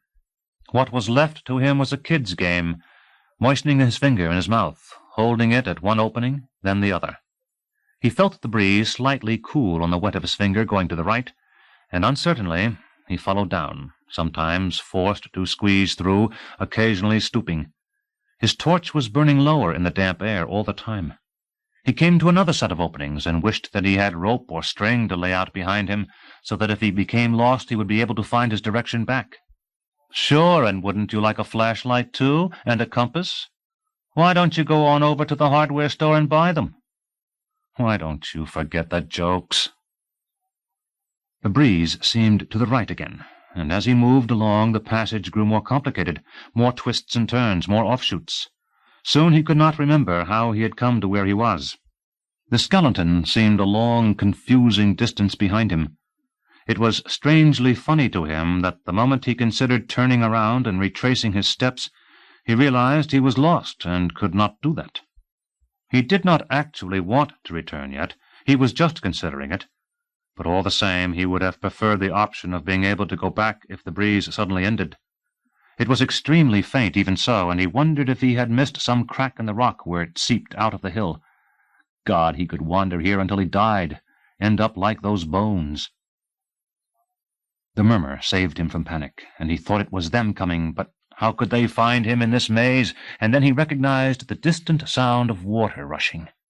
Before he knew, he had increased speed toward it, at last a perceptible goal in mind, shouldering against walls, staring into the darkness beyond his light. Then the sound was gone, and he was alone again. He slowed and stopped, leaning against the wall, hopeless. There had been no sound of rushing water. He had imagined it. But it had seemed so real. He could not believe that his imagination could trick him so completely. Then what happened to the sound? If it was so real, where was it? A hidden turn, he realized. In his haste to reach the sound, he had failed to check for other entrances in the rock. Go back, look. And as he did, he heard it once more and found the opening on the blind side of a curve, and slipped into it, the sound louder as he went. It was deafening now. The flames of his torch diminishing to go out, he arrived where the fissure came onto a ledge, and below him, far down, a stream was swirling through a hole in the rock, roaring down into a channel and away under a shelf. Here. This had to be where the breeze was going. But it wasn't. The water foamed up over the shelf, and there was no space for air to be sucked through. But still he felt the breeze strong here. There had to be another exit close by. His torch hissed, and he glanced around, frantic to memorize the shape of the ledge, and then he was in darkness. A darkness that was more complete and solid than any he had ever stood in, made overpowering by the cascade of water below into which he might easily fall if he did not grope his way with care. He tensed, waiting to get used to the dark. He never did get used to it. He began to lose his balance, swaying, and at last he went down on his hands and knees, crawling toward a low passage at the end of the ledge that he had seen just before his light sputtered out.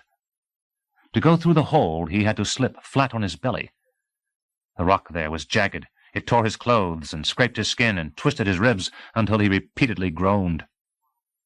Then he screamed as well, from something more than his ribs, because as he came blind through the hole into a chamber where he had room to lift his head, he reached out his hand to claw himself forward and fingered mush.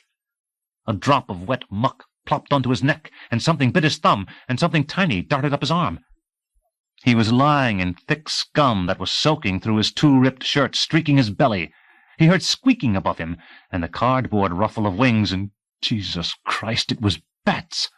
He was lying in their shit, and what were by now a half-dozen tickly things scurrying over his hands, nibbling. They were beetles, the scavengers that feasted off bat dung and sick bats fallen to the floor.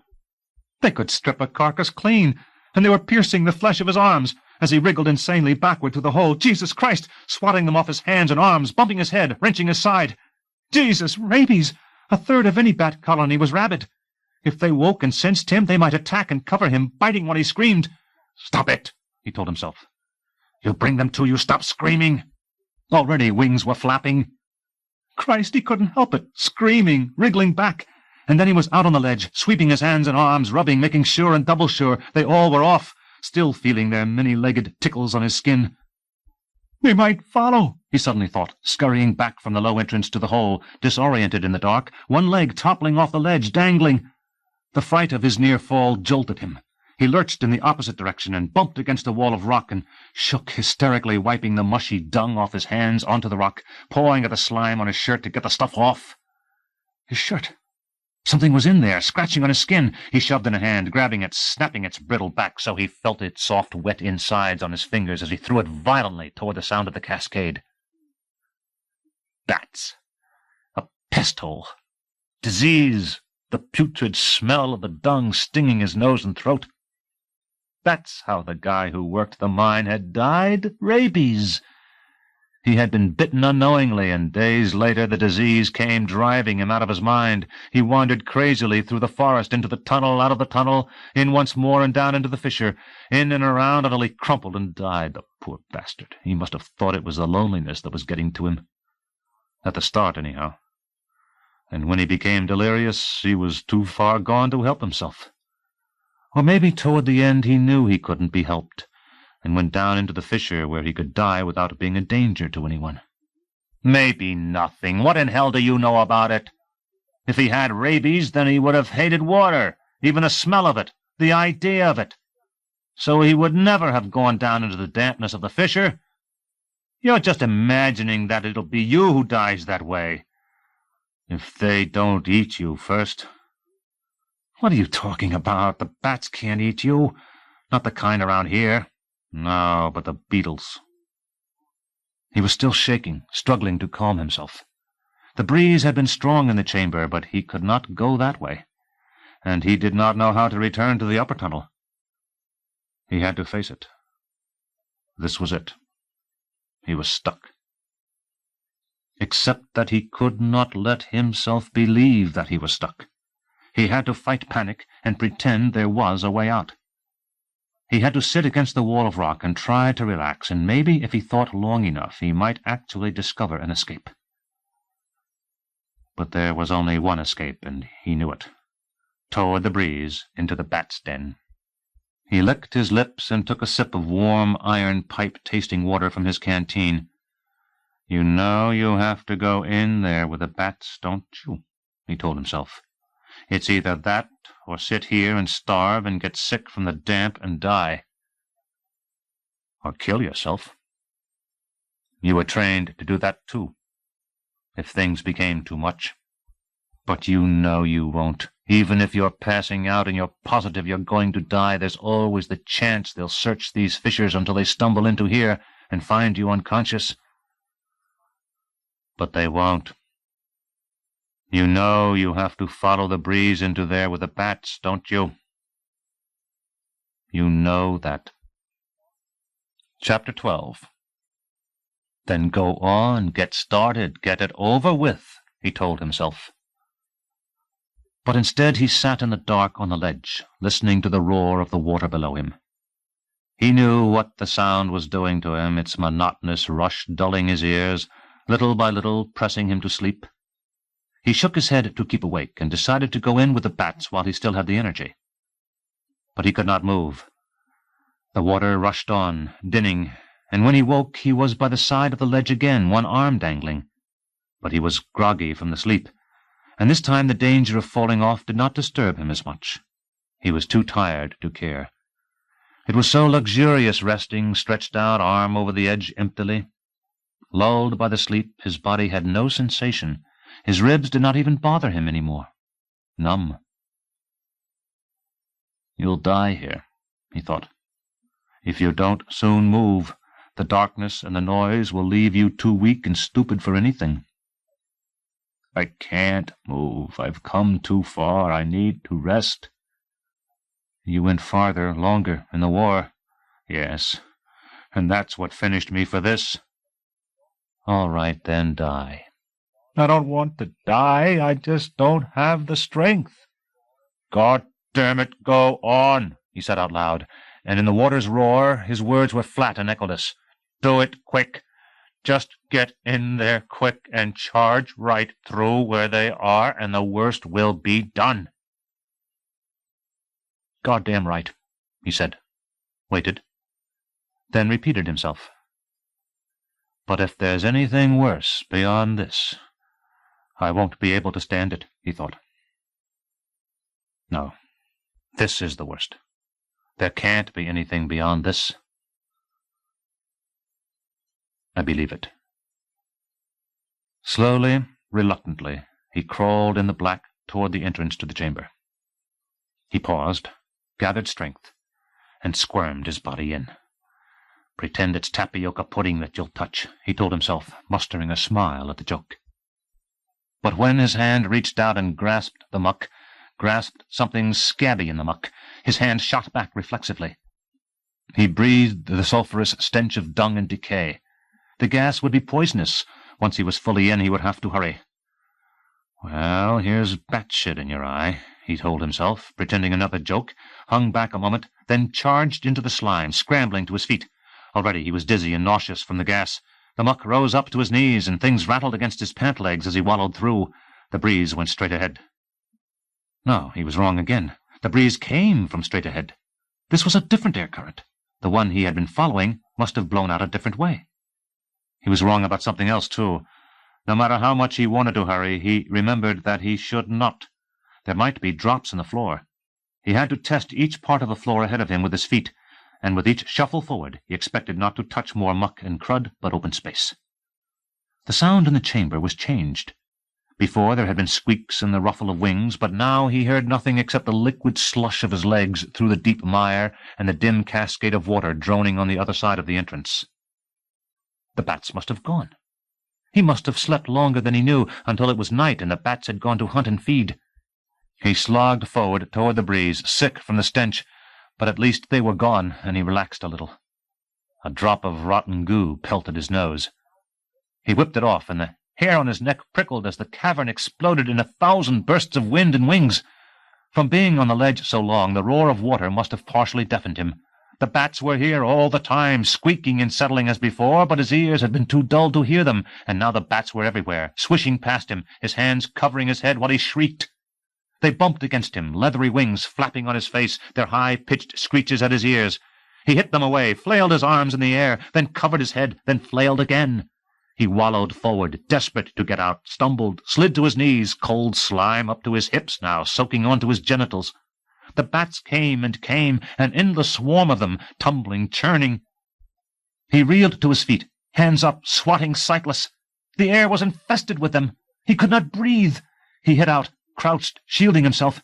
They were swirling at him from the right, tapping him, flipping through his hair.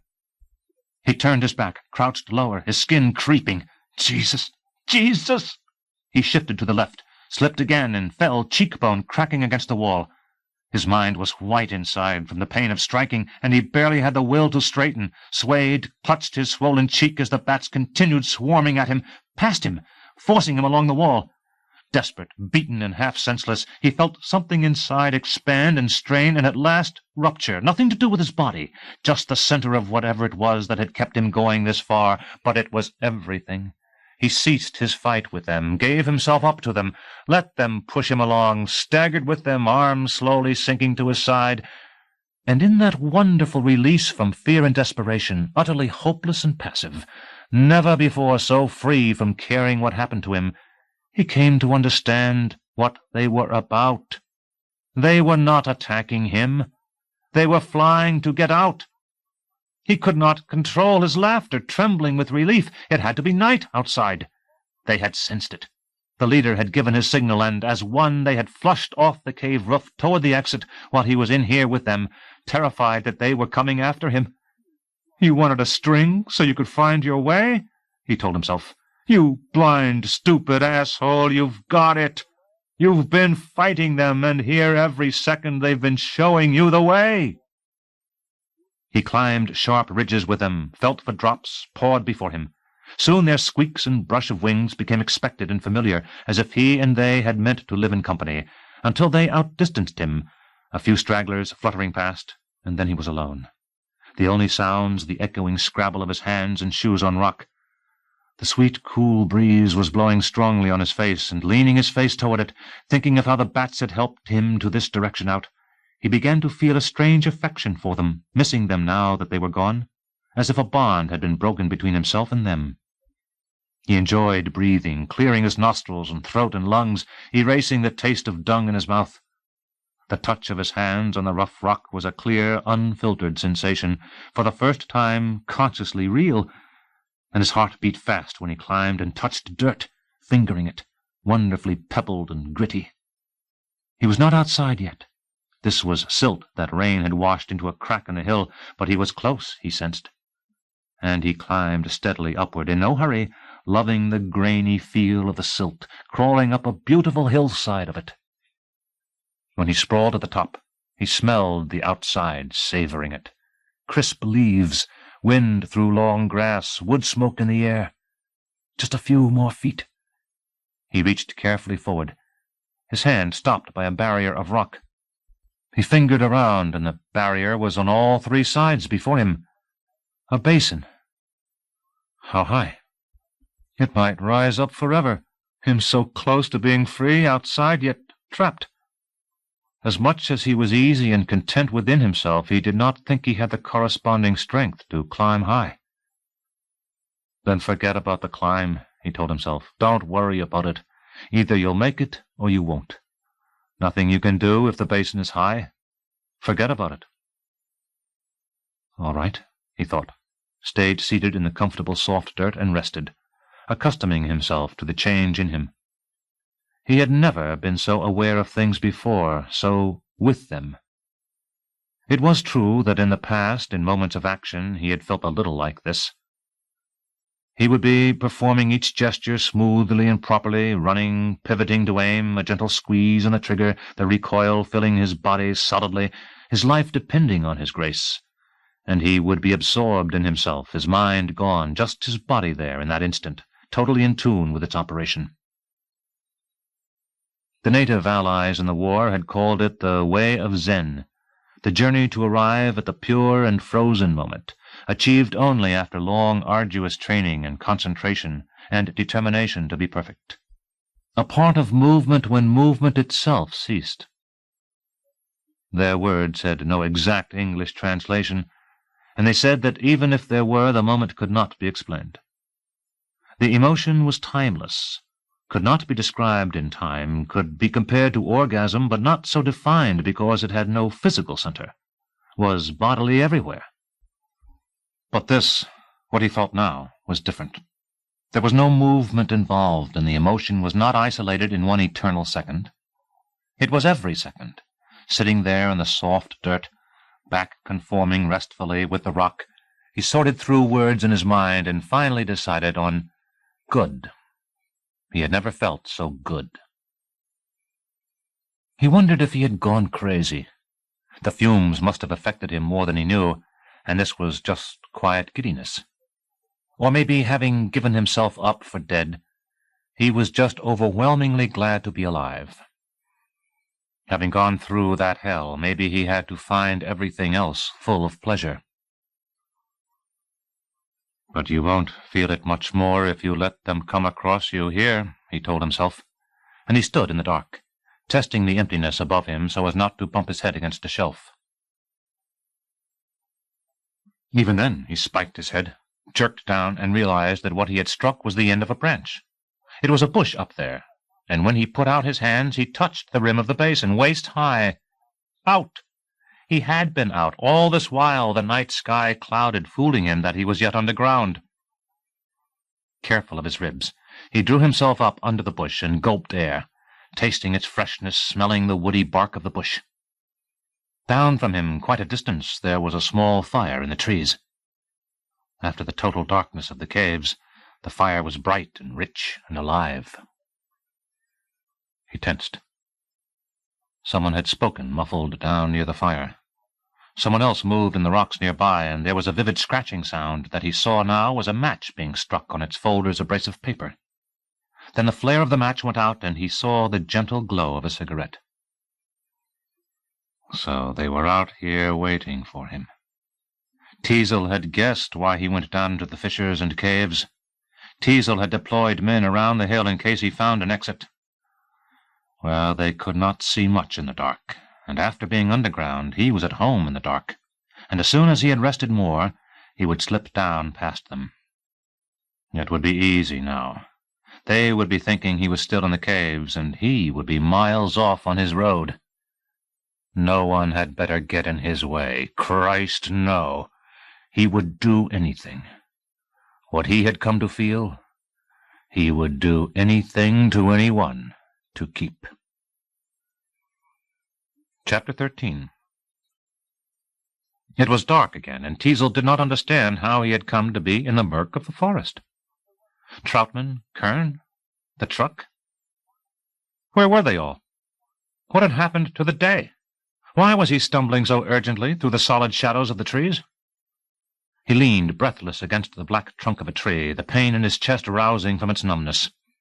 He was so disoriented that he was afraid. Not directionless. He knew he had to keep moving straight ahead. He had to go somewhere ahead. But he did not understand why, how. Troutman. He remembered this. Troutman had wanted to take him to a doctor. He remembered lying on his back on the wood floor of the truck. He grasped for an explanation of how he had come from there to here. Had he struggled with Troutman not to go to the doctor? Maybe he had broken loose, had grappled from the truck across the field into the woods. Anything not to give up his vigil before it was time. To get closer to the kid. Help catch him. But that was not right. He knew it was not right. In his condition he could not have fought off Troutman. He could not think. He had to hurry forward in spite of his chest and the terrible sense that someone was after him, or would soon be after him. The kid. Was it the kid who was after him? The cloud cover melted, the quarter moon shone through, lighting the trees, and all around him were the hulks of relic cars, piled atop each other, stacked against the trees, hundreds of them, broken, amputated, and decayed. It was like a graveyard, grotesque, moonlight on the oval outlines reflecting. And soundless. Even when he moved through leaves and crumpled fenders and broken glass, he made no noise. He was gliding. And somehow he knew it was not the kid who was after him, but someone else. But why was he afraid at the sight of the road through the ghostly carcasses? Why was he afraid of the row of guardsmen trucks parked along the road? Christ, what was happening to him? Had he lost his mind? No people there. Nobody near the trucks. Fear draining. A police car empty, the last in the line nearest town. Ecstatic now, creeping from the derelicts, doorless, seats ripped, hoods raised into the field, silent, close to the earth toward the car. A sudden noise disturbed him, fracturing glass that split finely in his eardrums, and he blinked. He was on his back once more. Had somebody shot him in the field? He felt his body for the wound, felt a blanket. No earth beneath him, soft cushions. A coffin. He started, in a panic. Understood. A couch. But Christ, where? What was going on? He fumbled for a light, knocked a lamp, and switching it, blinked, discovering his office. But what about the forest? The wrecks of cars, the road? Christ, they had been real, he knew. He looked at his watch, but it was gone, glanced at the clock on his desk, 11:45. Dark outside through the Venetian blinds. The 12 must be midnight, but the last he remembered was noon. What about the kid? What's happened? He faltered to sit up, clutching his head to keep it from throbbing apart, but something had raised the floor of his office, tilting it high away from him.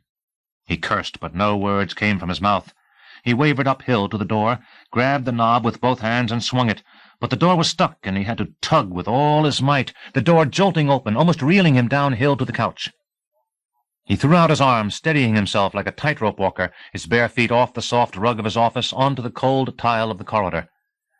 It was in gloom, but the front office was lit. Halfway there, he had to put a hand against a wall. "Awake, Chief?"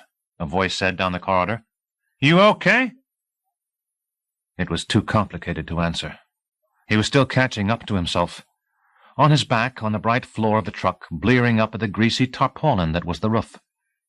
The voice from the radio. "My God, he isn't answering. He's run deep into the mine."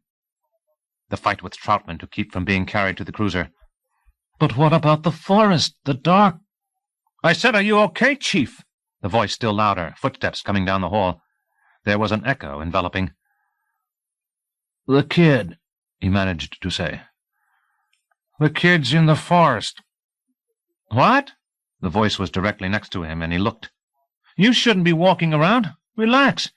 You and the kid aren't in the forest anymore. He's not after you." It was a deputy, and Teasel was sure he ought to know him, but he could not recall. He tried. A word came to him. "Harris?" Yes, that was it, Harris.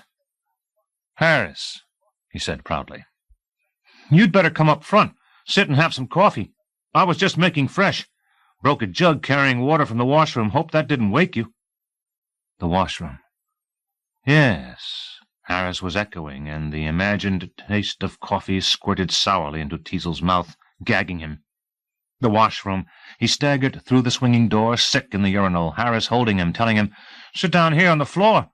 But it was all right. The echoing had stopped now. "Now, my face, water." And as he splashed his cheeks and eyes coldly, the image flashed in him again, no longer a dream, real. "The kid," he said. "The kid's in the forest by the road, in that junkyard of cars. You'd better take it easy. Try and remember.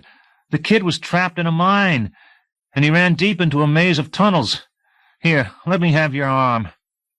He waved him off, arms down, supporting himself on the sink, face dripping. "I'm telling you, the kid isn't in there now." "But you can't know that." "How did I get here? Where's Troutman?" "Back at the truck. He sent men with you to the hospital." "That son of a bitch. I warned him not to." "How did I get here instead of the hospital?" "You don't remember that either? Christ, you gave them a hell of a time. You yelled and fought in the cruiser and kept grabbing the wheel to stop them from turning toward the hospital. You were shouting that if they were going to take you any place, they were going to take you here. Nobody was going to strap you into any bed if you could help it. So finally they got afraid they would hurt you if they fought with you any more, and did what you said. Tell you the truth, I think they were just as glad to be rid of you, the racket you were making and all. Once when you grabbed the wheel, you almost hit a transport truck. They had you in bed here, and as soon as they left, you went out and got in a patrol car to drive yourself back, and I tried to stop you, but it was no problem. You passed out behind the wheel before you could find the ignition switch." "You really don't remember any of it?" "There was a doctor came over right away, and he checked you over, said you were in half-decent shape, except you were exhausted and you'd been taking too many pills. There's some kind of stimulant and sedative all in one, and you'd swallowed so many you were flying. Doctor said he was surprised you didn't crash even harder and sooner than you did." Teasel had the sink full of cold water, dunking his face in it, swabbing himself with a paper towel. "Where's my shoes and socks? Where did you put them?" "What for?" "Never mind what for. Just where did you put them?" "You're not planning to try and go back there again, are you? Why don't you sit down and relax? There's all sorts of men swarming through those caves. Nothing more you can do. They said not to worry. They'd call here the minute they found a sign of him. I just told you he's not. Where the hell are my shoes and socks, I asked you? Far off in the front room, the phone started ringing faintly. Harris looked relieved to get away and answer it. He swung out through the door of the washroom, and the phone rang again, then abruptly stopped. Teasel rinsed his mouth with cold water and spat it out milky. He did not dare swallow it in case it would make him sick again. He peered at the dirty checkered tiles on the washroom floor, thought incongruously that the janitors weren't doing their job, and swung through the door out into the corridor. Harris was standing up at the end of the hall, his body blocking off part of the light, uncomfortable about speaking. "Well," Teasel said, "I don't know if I should tell you this. It's for you." "About the kid?" Teasel said and brightened. "About that junkyard of cars?" "No." "Well, what is it, then? What's the matter?" "It's long distance. Your wife." He did not know if it was fatigue or shock, but he had to lean against the wall, like hearing from somebody buried. With everything that had happened because of the kid, he had gradually so managed to keep her out of his mind that now he could not remember her face. He tried, but he could not. Dear God, why did he want to remember? Did he still want the pain? "If she's going to upset you more," Harris said, "maybe you shouldn't talk to her. I can say you're not around." Anna. "No. Plug it through to my office phone." "You're sure now? I can as easily tell her that you're out." Go on, plug it through. Chapter 14. He sat in a swivel chair behind his desk and lit a cigarette. Either the cigarette would clear his head, or else it would cloud his head and spin him, but it was worth a try because he could not talk to her as unsteady as he was. He waited, and felt better, and picked up the phone.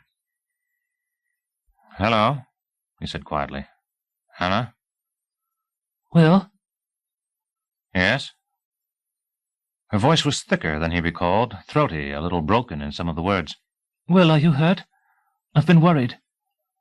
"No." "It's true. Believe it or not, I have been worried." He drew slowly on a cigarette.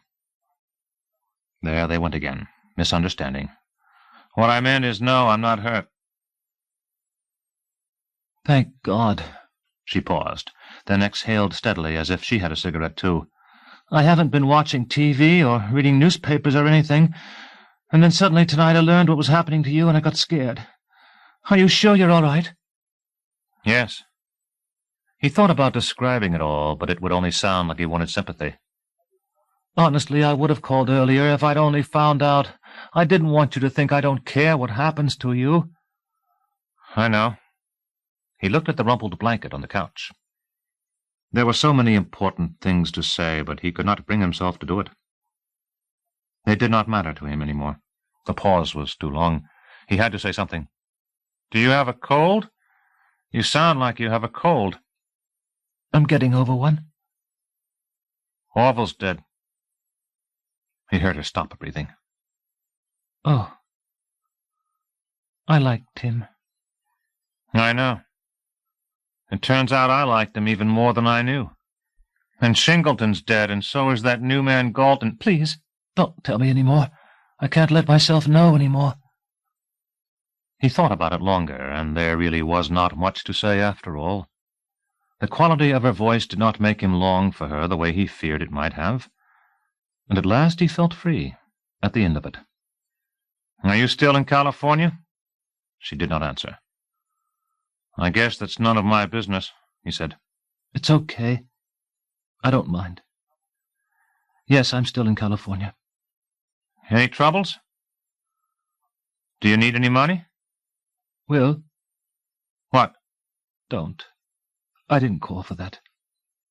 "Yes, but do you need any money?" "I can't take your money." "You don't understand. I think it's going to be all right now. I mean, I feel a lot better about everything now." "I'm glad. I've been worrying about that, too. It's not as if I want to hurt you. But what I mean is I feel a lot better, and you can take some money if you need it without the idea that I'm trying to make you beholden and have you come back. No.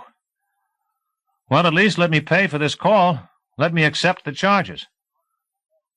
I can't. Then let me put it on the office bill. It won't be me paying, it'll be the town. For Christ's sake, let me do something for you. I can't. Please stop it. Don't make me regret calling. I was afraid this would happen, and I almost didn't. He felt the telephone sweaty in his palm. You're not coming back, are you? This is all wrong. I didn't want to go into this. It's not why I called. But you won't be coming back. Yes, I'm not coming back. I'm sorry. All he wanted was to hold her. Not do anything but hold her. Slowly he crushed out his cigarette, lit another one. What time is it there? 9. I'm still confused about the time zone shift. I slept 14 hours when I got here, getting used to the different time. For them it was 11 o'clock, and for me it was already 2 hours after midnight. What is it, midnight now, where you are? Yes. I have to go, Will. So soon? Why? Then he caught himself. No, never mind. That's none of my business either. Are you positive you're not hurt? They've bandaged me up, but it's mostly scratches. Are you still living with your sister? Can you at least tell me that much? I moved out into an apartment. Why? I really have to go. I'm sorry. Keep me in touch with what you're doing? If it'll help you. I didn't know it would be this hard. I don't know how to say this. She sounded like she was sobbing. Goodbye. Goodbye. He waited, trying to be with her as long as possible. Then she broke the connection, and the dial tone was buzzing, and he sat there. They had slept together 4 years. How could she make herself a stranger? Not easily. Her sobbing. She was right. This was hard for her, too. And he was sorry. Chapter 15. It's over. Do something. Move.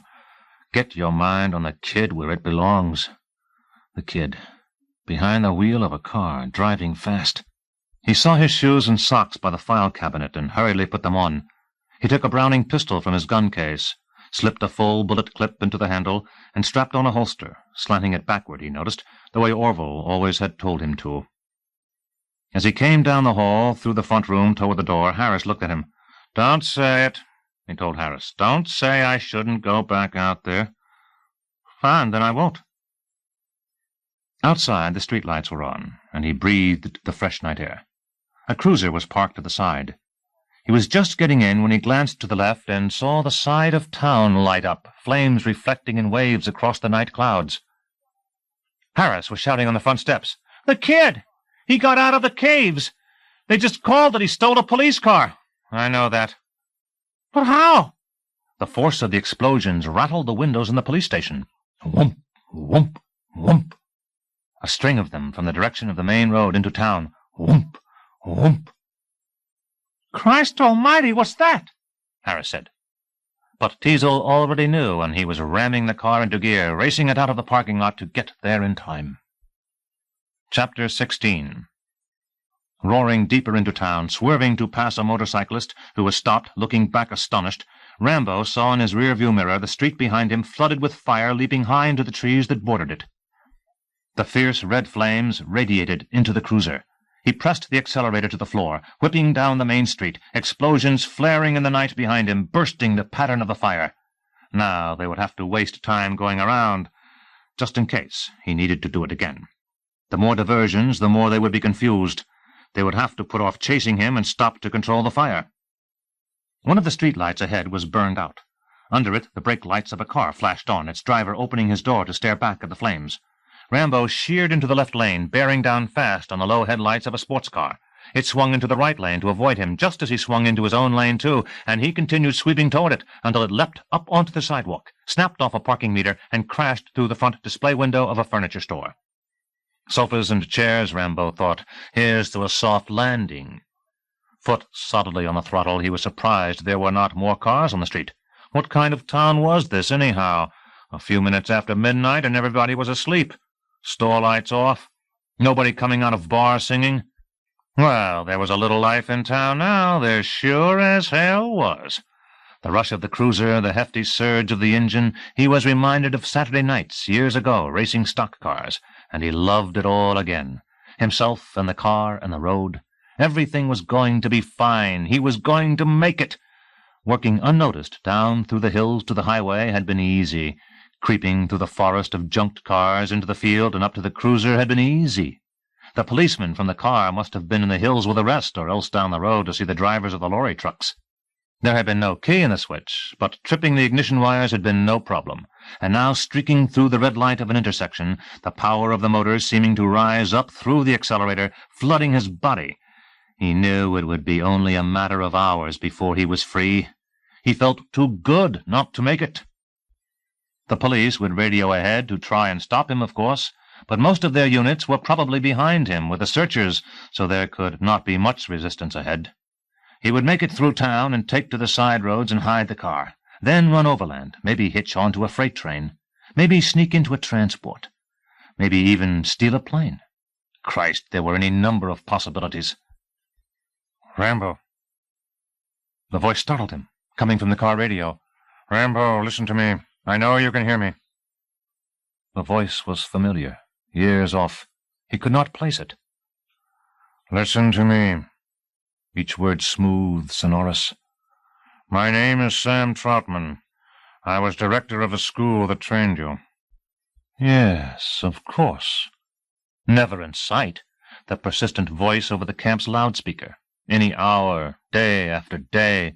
More running, fewer meals, less sleep. The voice that never failed to signal hardship. So that was it. Teasel had brought in Troutman to help.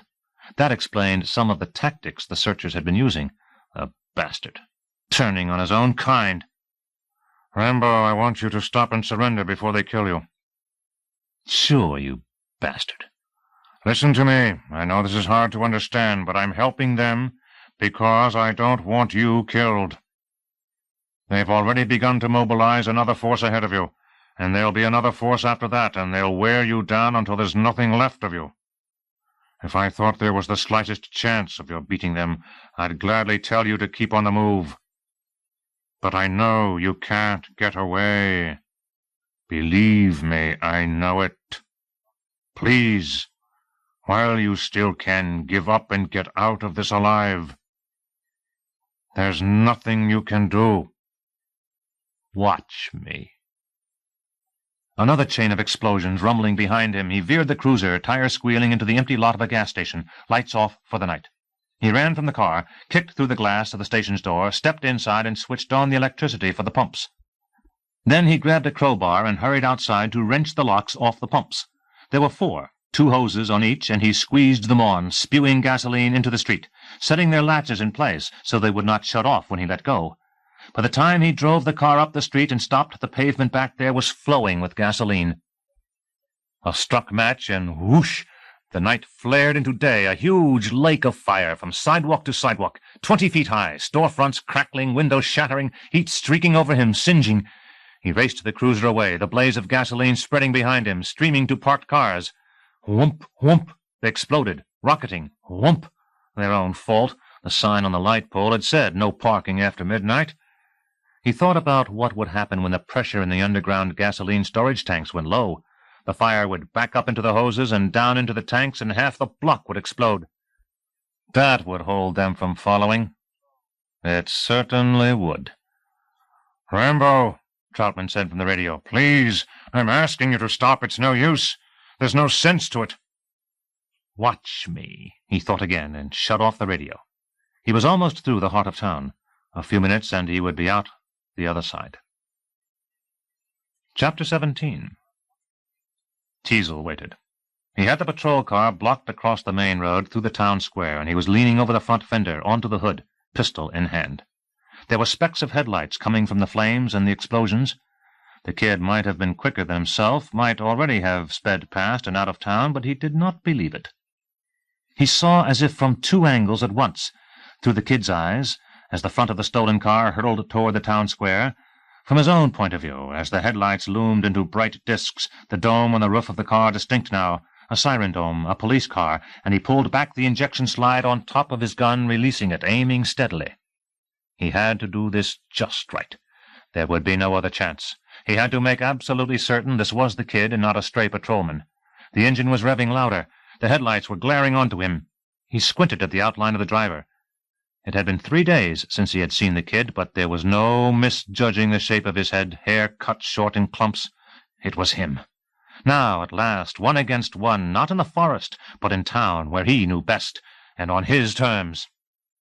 The headlights blinding him, he shot one out, then the other, his self-ejected cartridges clinging across the pavement. How do you like it now? He aimed, and as the kid dove below the dashboard, he fired and shattered the windshield and immediately shot out the front tires, the triple jolt from his pistol drumming his hand on the hood. The cruiser came rushing out of control, spinning, Teasel jumping out of the way as the car hit his in a crash of metal and glass that flung his in a circle and rebounded the kid's toward the far sidewalk. A hubcap rattled down the street, a spray of gasoline spattered the pavement, and Teasel was crouched, running toward the kid's car, firing repeatedly at the door, up to it, leaning inside, shooting below the dashboard. But the kid was not there.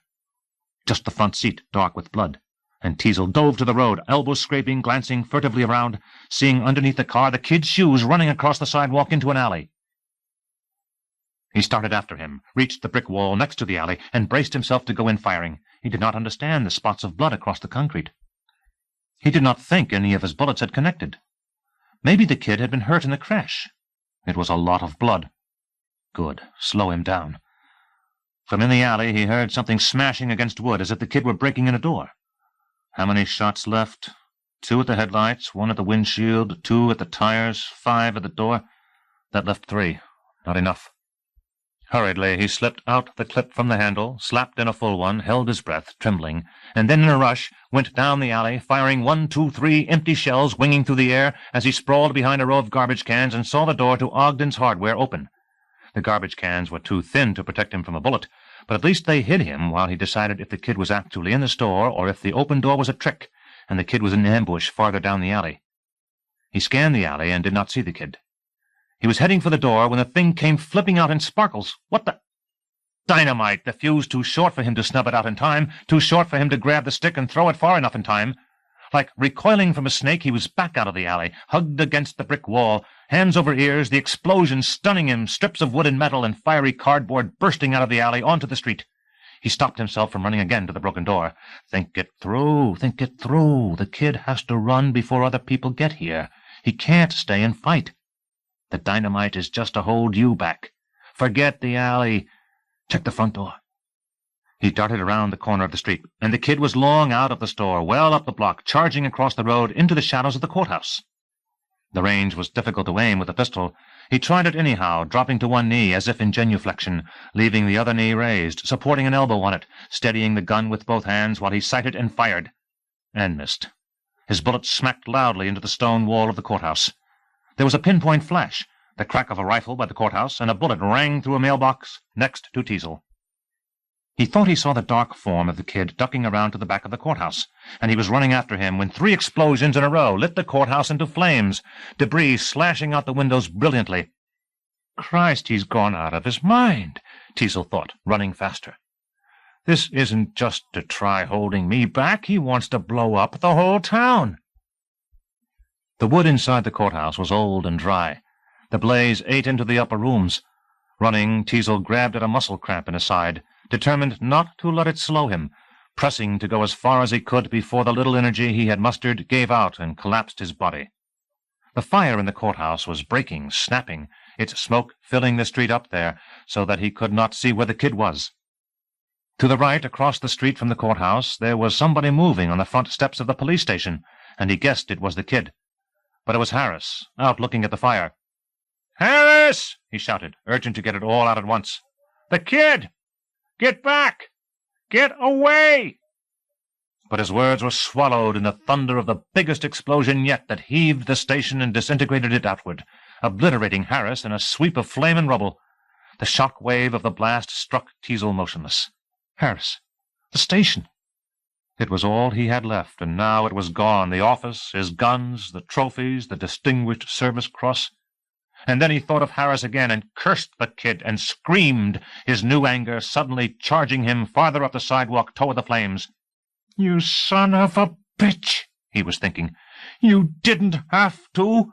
You didn't have to." Ahead, to the right of the sidewalk, there were 2 more storefronts, and then the lawn of the police station, littered with burning wood. As he ran up, cursing, a shot cracked into the concrete by his feet and ricocheted off. He sprawled into the gutter.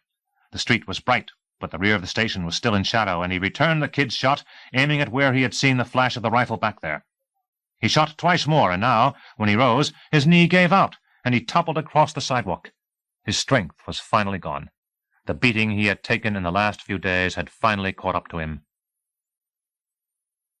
He lay on the sidewalk and thought of the kid.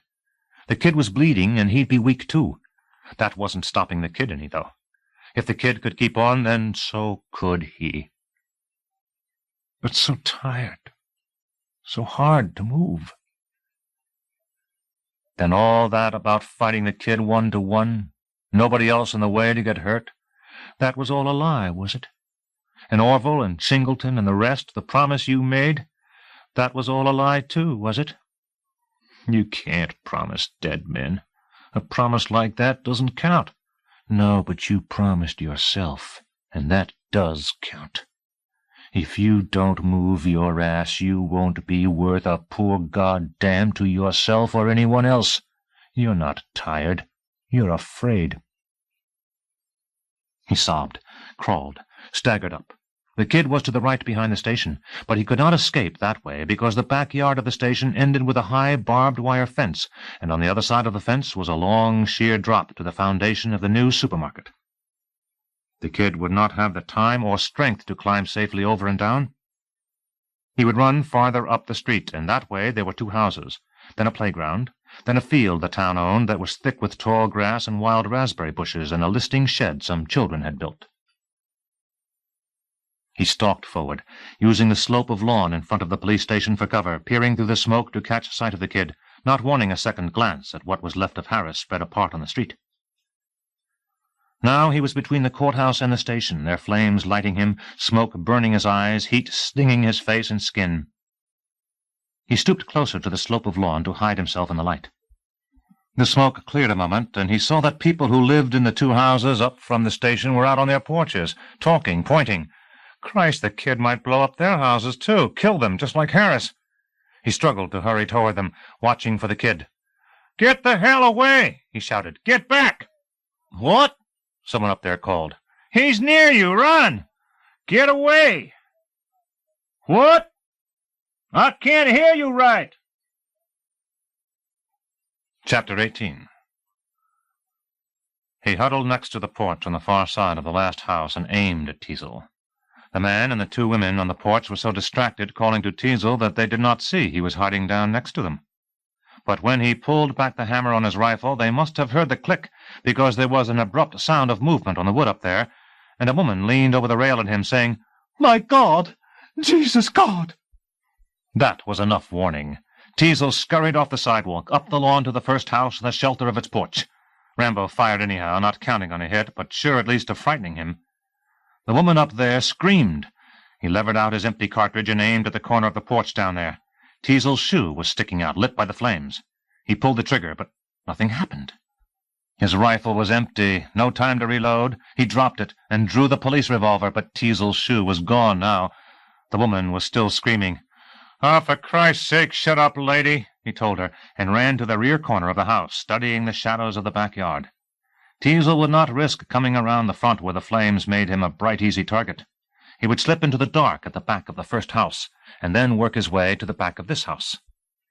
Rambo drew close to the corner, staring past a bicycle and a tool shed, waiting.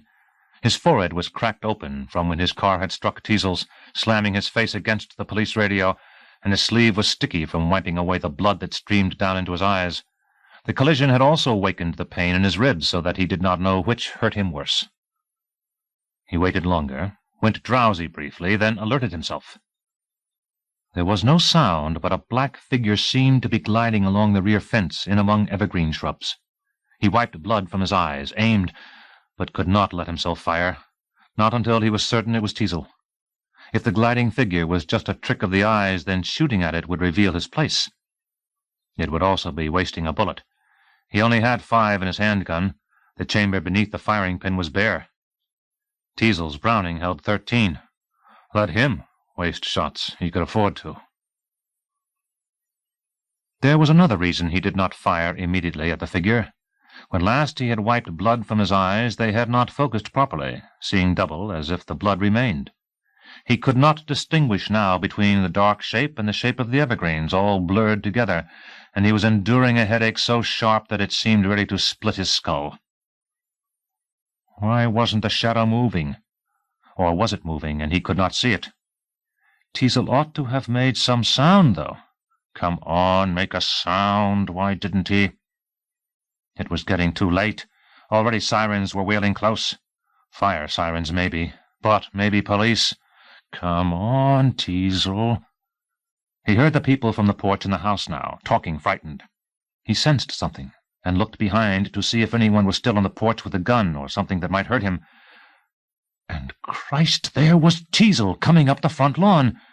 In his surprise, Rambo fired before he knew it, Teasel crying out, careening backward down the lawn in an arc that landed him on the sidewalk. But Rambo could not puzzle out what was happening to himself, the way he was jerking back weightless, whipping to one side, striking face down in the grass.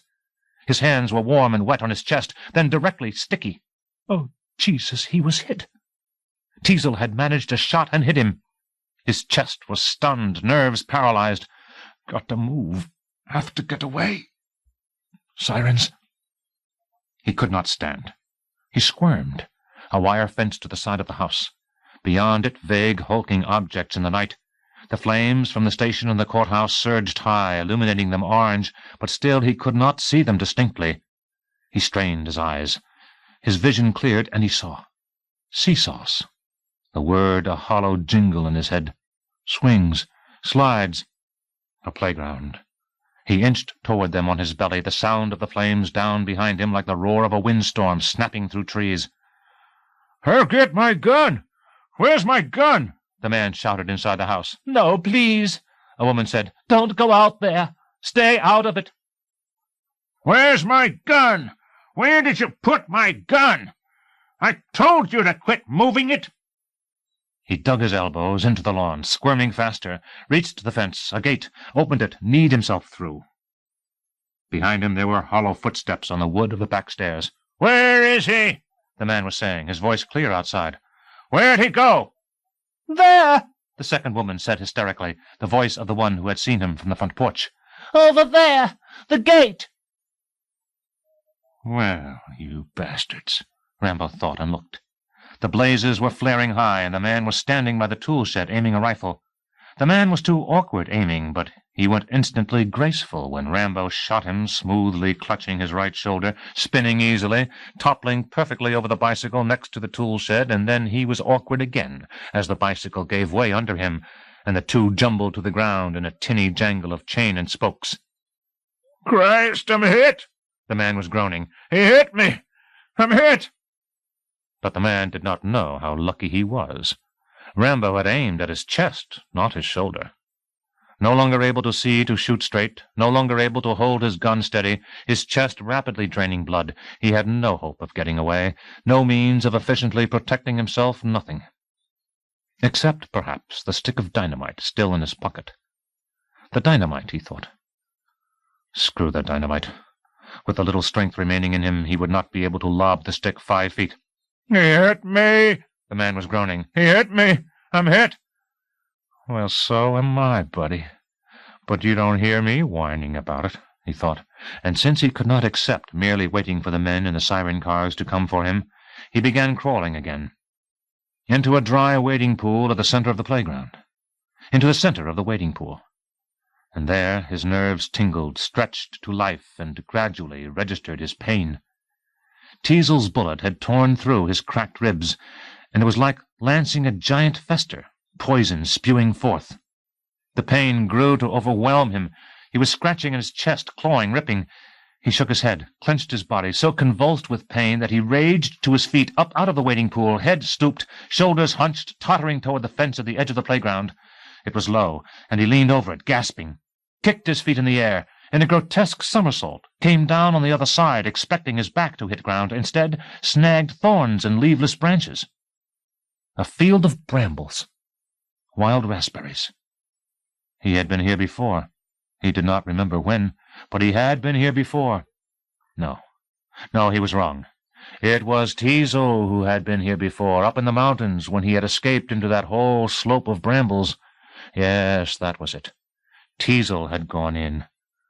Now it was the other way around. Now it was his own turn. The barbs dug him. They felt so good, helping him to rip at his pain. Teasel had escaped this way, through brambles like these. Why couldn't he? Chapter 19.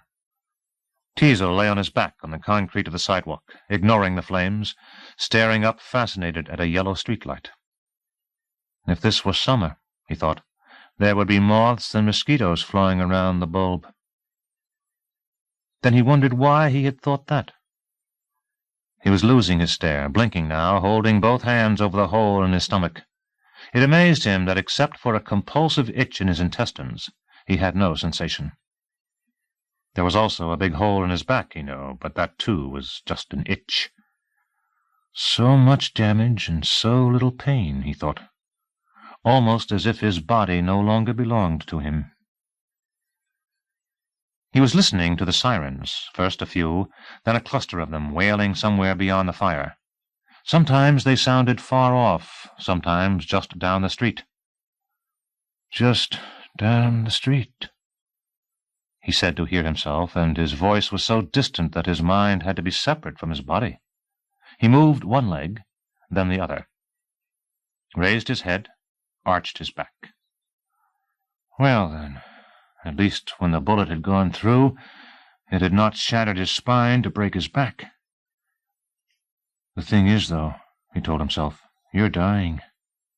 That big hole and this little pain, you're dying all right.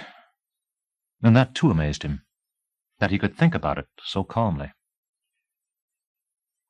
He glanced away from the streetlight toward the burning courthouse, even its roof on fire, toward the police station, flames seething out every window. And I just had those inside walls painted, he thought. Someone was beside him, kneeling. A woman, an old woman. "Is there anything I can do?" she gently asked. You're some old woman, he thought. All this blood, and still you made yourself come to me? No, thank you, he said, his voice very distant. I don't believe there's anything you can do. Unless... Did I hit him? Do you know? Is he dead? He fell, I think, she said.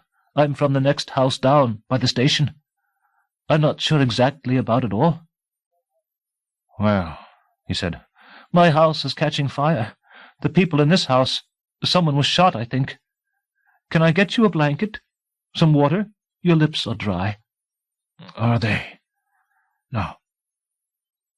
No, thank you. It was certainly fascinating, his voice far off, but hers close, unfiltered against his eardrum, and the sirens, the sirens wailing louder deep inside his head. It was all reversed, him outside of himself, but everything out there within him. Fascinating. He had to tell her about it. She deserved to know. But when he looked, she was gone, and it was like a ghost had been with him. What kind of sign was it that he didn't know when she had gone? The sirens, too loud, shrieking like knives through his brain. He raised his head and looked between the fires down toward the bottom of the town square, police cars veering around the corner down there, speeding this way up the street, flashers whipping. 6, he counted.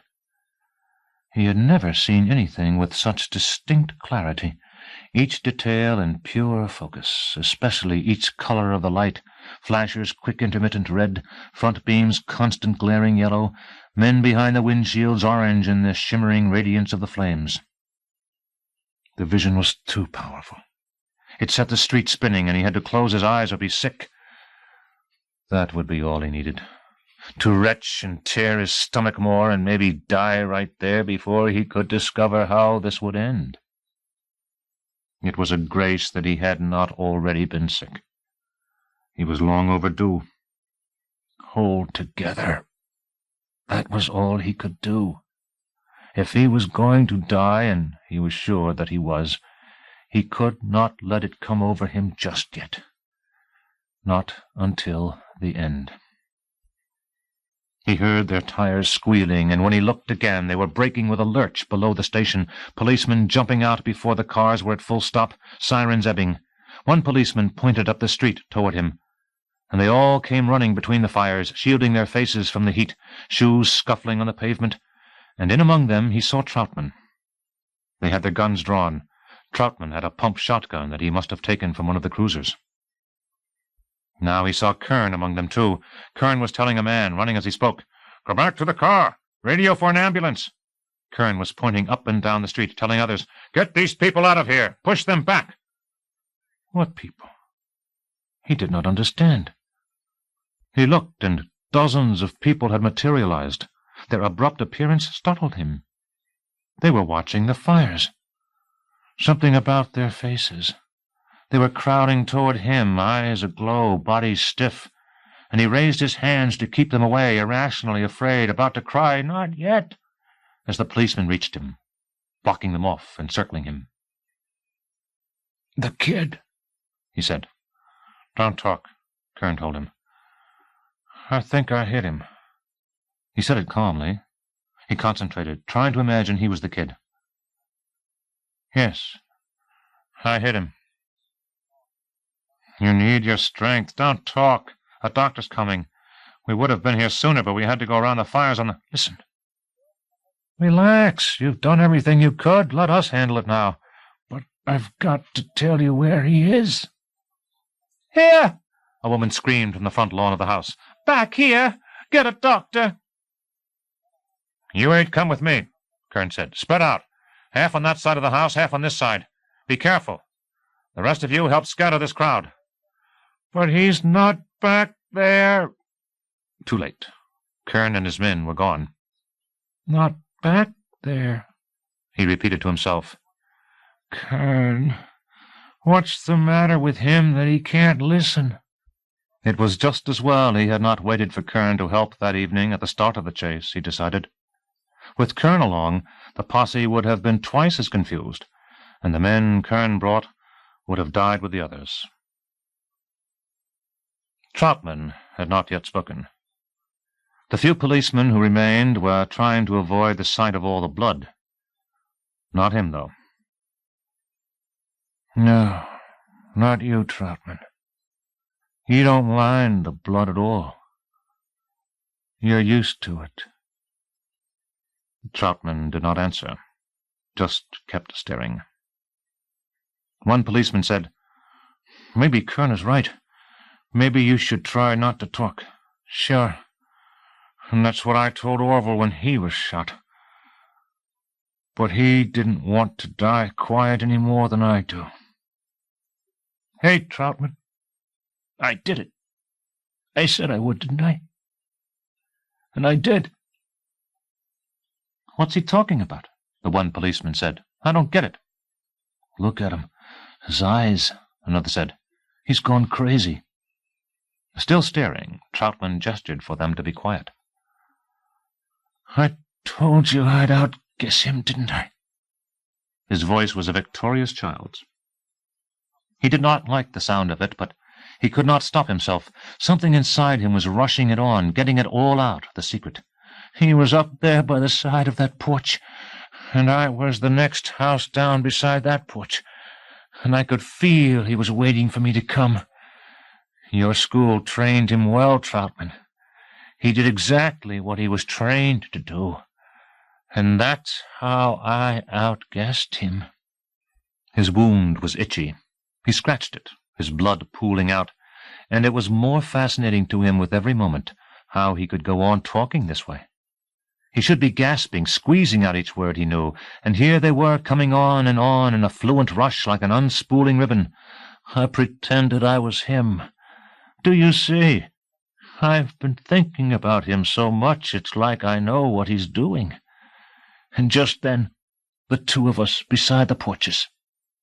I was imagining what he would do, and suddenly I could tell what he was figuring, that I wouldn't come for him on the street side where there was light from the fires, that I'd come around the back, through the yard and the trees. Through the trees, Troutman. Do you see it?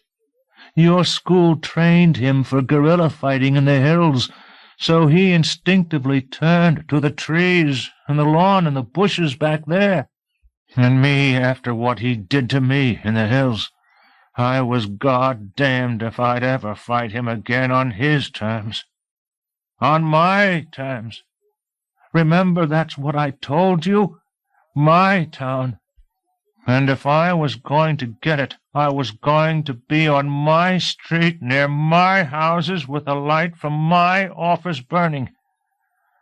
And I did it. I outguessed him, Troutman. He took my bullet in the chest. Still Troutman did not speak. He looked so long at it before he pointed to the gore of the stomach wound. This? You mean this you're pointing at? I told you. Your school trained him well. My Christ, what reflexes. Off in the night, beyond the roar of the fires, there was a full roaring kahoomp that illuminated all that part of the sky. The echo from it rumbled in return over the town. "Too soon, it went too soon," the one deputy said in disgust. Too soon for what? Kern was coming from behind the house, scrambling down the slope of lawn to the sidewalk. He isn't back there. I know, I tried to tell you. He shot some guy in the shoulder. That's what the woman was yelling about. My men are looking for a trace of him. There's blood they're following. He was distracted, glancing at the waves of light in the sky at the side of town. What is it? What was that explosion? Teasel said. God, I doubt they had enough time. Time for what? The gas stations. He set 2 of them burning. We heard on the radio about the fire department over there. The pumps and main buildings are so deep in the flames that they couldn't get in to shut off the gasoline.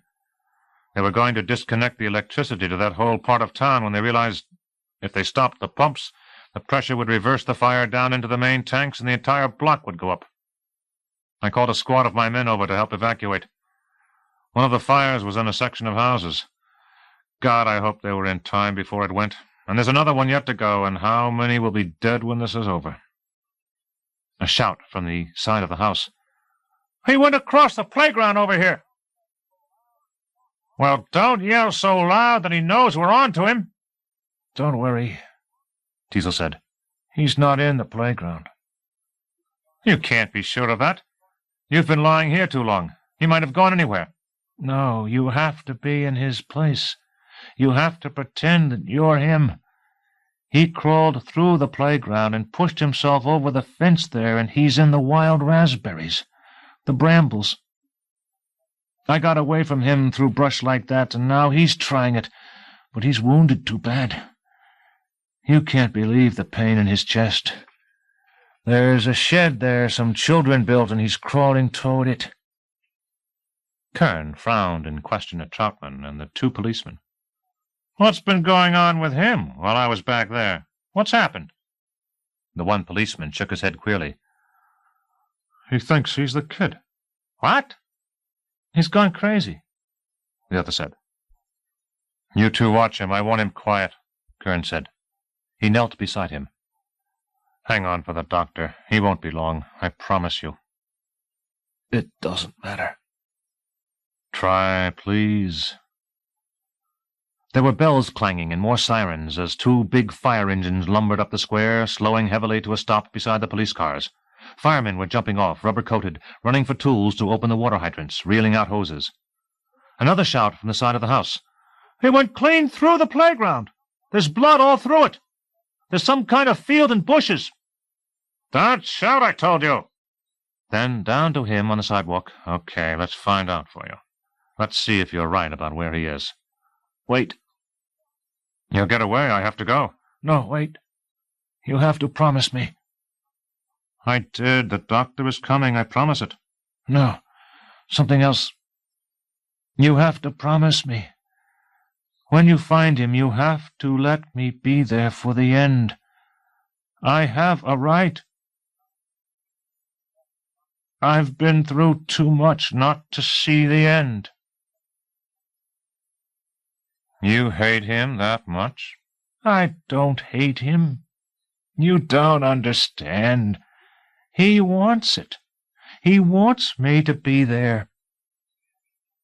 Jesus. Kern looked astounded at Troutman and the others. Jesus.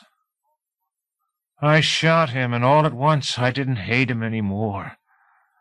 I just was sorry. Well, of course. No, not because he shot me, too. It wouldn't have made a difference if he shot me or not. I still would have been sorry. You have to promise to let me be there at the end. I owe it to him. I have to be with him at the end. Jesus. Promise me. All right. Don't lie. I know you're thinking I'm so badly hurt that I can't be moved up to that field. I'm not lying, Kern said. I have to go. He stood, motioned to his men at the side of the house, and they joined him, spread out, starting nervously up the street toward the playground and the field beyond. Except for Troutman. No, not you, Troutman, Teasel said. You want to stay out of it yet, don't you? But don't you think you ought to see? Don't you think you ought to be there and see how he finally maneuvers himself? When Troutman now spoke at last, his voice was as dry as the wood in the courthouse must have been when it caught tinder for the fire. How bad are you? I don't feel a thing. No, I'm wrong again. The concrete is very soft. Oh. Another full, billowing ka-whoomp lit up the sky over there. Troutman watched it blankly. The second gas station. Score another point for your boy, Teasel said. My, yes, your school really trained him well. There's no question. Troutman looked at the firemen hosing the flames of the courthouse and the police station, at the jagged hole in Teasel's stomach, and his eyes flickered. He pumped his shotgun, injecting a shell into the firing chamber before he started up the lawn toward the back of the house. What did you do that for? Teasel said. But he already knew. Wait! No answer. Troutman's back was receding through the reflection of the flames toward the few shadows that were left at the side of the house. Wait! Teasel said, panic in his voice. You can't do that! He shouted. That's not yours to do! Like Kern before him, Troutman was gone. Damn it! Wait! Teasel shouted. He rolled on his stomach, pawing the sidewalk. I have to be there. It has to be me. He groped to his hands and knees, coughing, blood dripping from his stomach, onto the sidewalk. The two policemen grabbed him, pushing him down. You've got to rest, the one said. Take it easy. Leave me alone. I mean it. They were struggling to control him. He was thrashing. I have a right. I started this. Better let him go. If he tries fighting us any more, he'll rip himself wide open. Look at his blood on me. How much more can he have inside him? Enough, Teasel was thinking. Enough. He groped again to his hands and knees, drew up one leg, then the other, concentrating to stand. He had the salt taste of blood in his mouth. I started this, Troutman, he was thinking.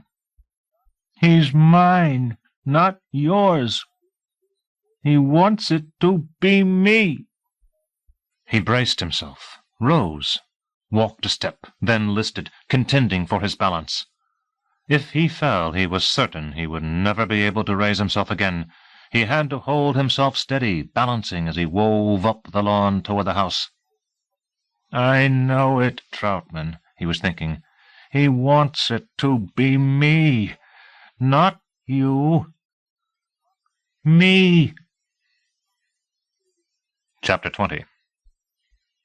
In agony, Rambo crawled through the brambles toward the shed.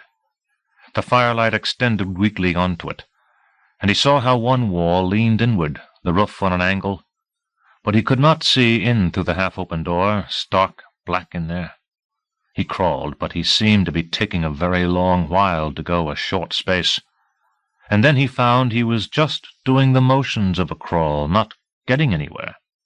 He worked harder, slowly managing some distance toward the shed. But when he came to the black entrance, he refused. In there it was too much like the hole where he had been held prisoner in the war, dark, compressed, constricting. It reminded him strangely of the shower stall Teasel had made him go into, and of the cell Teasel had wanted to lock him in. They had been brightly lit, that was true, but the repulsion had been the same. Everything he was running from, he thought. And how could he have been so tired as to consider making a fight from in there? A fight was out of the question now, anyway. He had seen too many men die from bullet wounds not to know that he was bleeding to death. The pain continued in his chest, in his head, sharply accented by each pump of his heart, but his legs were cold and numb from the loss of blood. That was why he had trouble crawling, and his fingers were senseless, his hands, nerve extremities gradually shutting off. He did not have much life to go. At least he still had the choice of where it would leave him. Not in there, as in the caves. He was determined never to experience that again. No, in the open, where he could see the sky unhampered and smell the night air's unrestricted flow. He groped to the right of the shed, burrowing awkwardly farther into the brush. The correct spot. That was the necessary thing. Some place comfortable and friendly, proper to him, soothing. He needed to find it before it was too late. A shallow, body-long trough seemed promising, but when he lay face up in it, the trough was too much like a grave. Plenty of time to lie in his grave. Some place else he needed. Just the opposite. High, boundless. His last moments for a taste of it. Crawling, he peered forward through the brush, and there was a gentle rise ahead, and when he reached the top, it was a mound, slopes of brush down every side, the dome a clearing of drooped autumn grass. Not as high as he had wanted. Still it was above the field, and stretching back on top of the grass was pleasant, as if on a straw-stuffed blanket. He peered up at the glorious orange patterns that the flames projected onto the night clouds.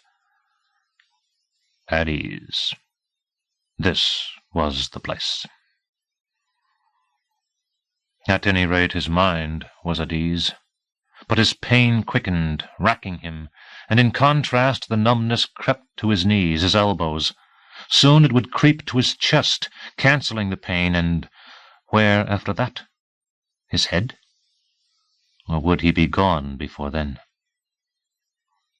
Well, he had better think if there was anything more to do, anything important he had forgotten. He stiffened in pain. No. There didn't seem anything more to do. What about God? The idea embarrassed him. It was only in moments of absolute fear that he had ever thought about God and prayed to him, always embarrassed because he did not believe and felt so hypocritical when he prayed out of fear, as if in spite of his disbelief there might be God after all, God who could be fooled by a hypocrite. When he was a child, then he believed. He certainly did believe when he was a child. How did it go, the nightly act of contrition? The words came hesitantly, unfamiliarly to him. Oh, my God, I am heartily sorry for... For what? For everything that happened the last few days. Sorry that it all had to happen. But it all did have to happen.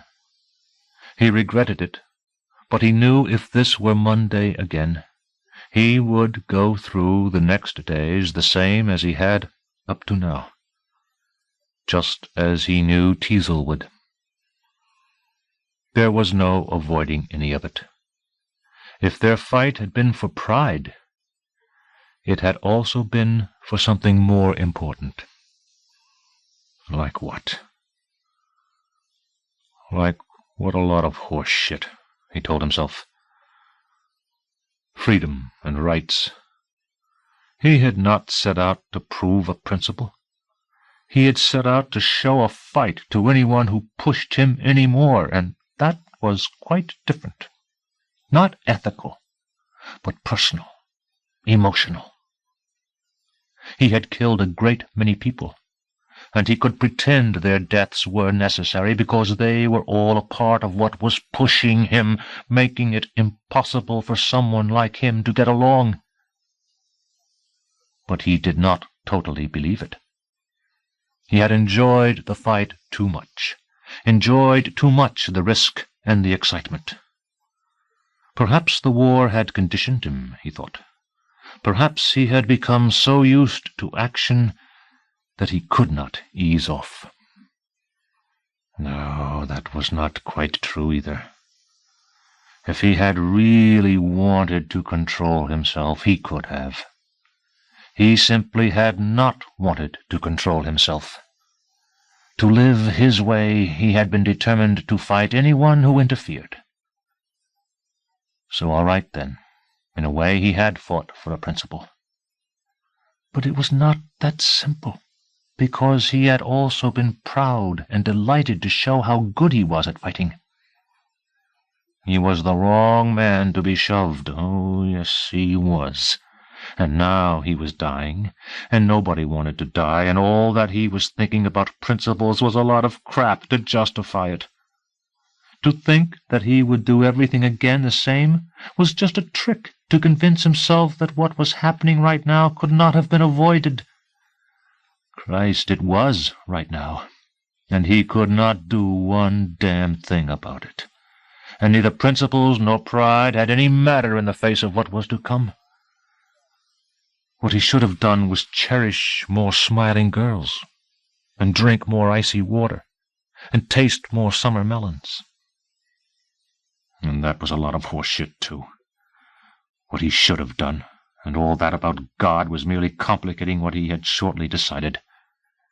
If the numbness creeping up his thighs and forearms was an easy way to die, it was also poor and helpless, passively defeating.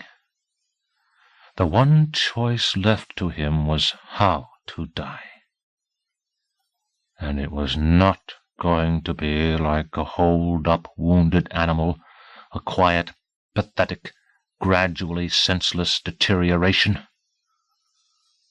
At once, in a great burst of feeling. Since his first sight of tribesmen mutilating a body in the jungle, he had been afraid of what would happen to his own body when he died. As if his body still would have some nerve responses, he had imagined with chilling repulsion what it would be like having the blood drained from his veins, embalming fluid pumped in, his central organs removed, his chest cavity treated with preservatives. He had imagined what it would be like having the undertaker sew his lips together and his eyelids down, and he had been sickened. Death. Strange that death should not bother him so much as what would happen to him after. Well, they could not do all that to him if there was nothing of him to have it done to. At least, this way, doing it to himself, there was the chance of pleasure. He took the final stick of dynamite from his pocket, opened the softly packed box of fuses and exploders, slipped one set of them into the stick, then arranged the stick between his pants and his stomach. He hesitated to light the fuse. This damn business about God complicating things. It was suicide he was about, and that could send him to hell forever, if he believed. But he did not, and he had lived with the idea of suicide for a long while, in the war carrying the poison capsule his commander had given him to prevent being captured, tortured. Then, when he had been captured, he had not had time to swallow it. Now, though, he would light the fuse. But what if there was God? Well, if God was, he could not fault him for being true to his disbelief. One intense sensation yet reserved for him. No pain. Too instantaneous for pain. Just one bright, dissolving flash. At least that would be something. The numbness up to his groin now. He prepared to light the fuse. Then, with one last bleary glance across the field to the playground, he saw in the firelight the double-focused image of a man in a beret uniform stalking low and carefully through the cover of the swings and slides. He carried a rifle, or a shotgun. Rambo's eyes could no longer tell him which, but he could make out it was a beret uniform, and he knew that was Troutman. It could be no one else. And behind Troutman, stumbling across the playground, clutching his stomach, came Teasel. It had to be him, lurching against the rectangular maze of climbing bars. And Rambo understood then there was a better way. Chapter 21. Teasel clung to the bars, resting, then pushed himself away, staggering toward the fence. He had been frantic that Troutman would get into the field before him, but now everything was going to be fine. Troutman was just a few steps ahead of him, crouched beside a bench, studying the thick brush of the field. Just a few steps ahead of him. He reached out and grabbed the bench to stop from falling, stood against it, breathing hoarsely. Without a glance away from the field, Troutman told him, "Get down. He'll see you for sure." "I would, but I'd never stand again." "So what would be the need? You can't do any good the way you are. Stay out of it. You're killing yourself." "Lie down and let you finish it for me? Screw. I'm dying anyhow." Troutman looked at him then. Kern was nearby, out of sight, yelling, "Christ, get the hell down! He has perfect cover, and I'm not risking any men to go in. I sent for gasoline. He likes to play with fire. We'll burn him out." "Yes, that's your style, Kern," he thought. He grabbed at the itch in his stomach, holding himself wetly in, and shuffled clumsily forward, propping himself against the fence. "Get the hell down!" Kern yelled again. "Screw. Burn him out, will you, Kern? That's the kind of idea I expected from you," he thought. "And you can bet that before the fire gets to him, he'll come through here shooting to take a few of your men with him. There's only one way to do this, and that's for somebody like me, who doesn't have a hope anyhow, to go in and take him. You haven't lost enough men yet, or you'd know that." "What the hell was that?" Kern shouted, and Teasel realized that what he had been thinking he had said out loud. That startled him, and he had to get over the fence while he still was able. There was blood here on the fence. The kid's. Good. He would be going over where the kid had. His blood dripping on the kid's, he gathered himself and toppled over the fence. He guessed that he struck the ground hard, but his brain did not register the impact. In a quick rush, Troutman came from the bench, vaulted the fence, and landed in a neat crouch in a clump of brush beside him. "Stay out of here," Teasel told him. "No, and if you don't shut up, you'll be on to everything we do." He's not anywhere around to hear. He's way over in the center of the field. Look, you know he wants it to be me. I have a right to be there at the end. You know that. Yes. Then stay out of what doesn't concern you. I started this long before you, and I'm going to help. There's no disgrace in taking help. Now shut up and let's go while you still can. All right. You want to help? Then help me stand. I can't do it on my own. You mean it? What a mess this is going to be. That's what Singleton said. What? Nothing. Troutman had him on his feet now, and then Troutman was crawling into the brush, disappearing, and Teasel stood, his head above the brush, surveying it, thinking, Go on and crawl as fast as you can. It won't make a difference what you do. I'll get to him before. He coughed and spat something salty and shifted forward through the brush in a straight line toward the shed. It was clear that the kid had gone this way, the branches broken down in a crude trail. He kept his pace slow, not chancing the helplessness of a fall. Even so, he was surprised at how soon he reached the shed. But as he prepared to go inside, he realized instinctively that the kid was not in there.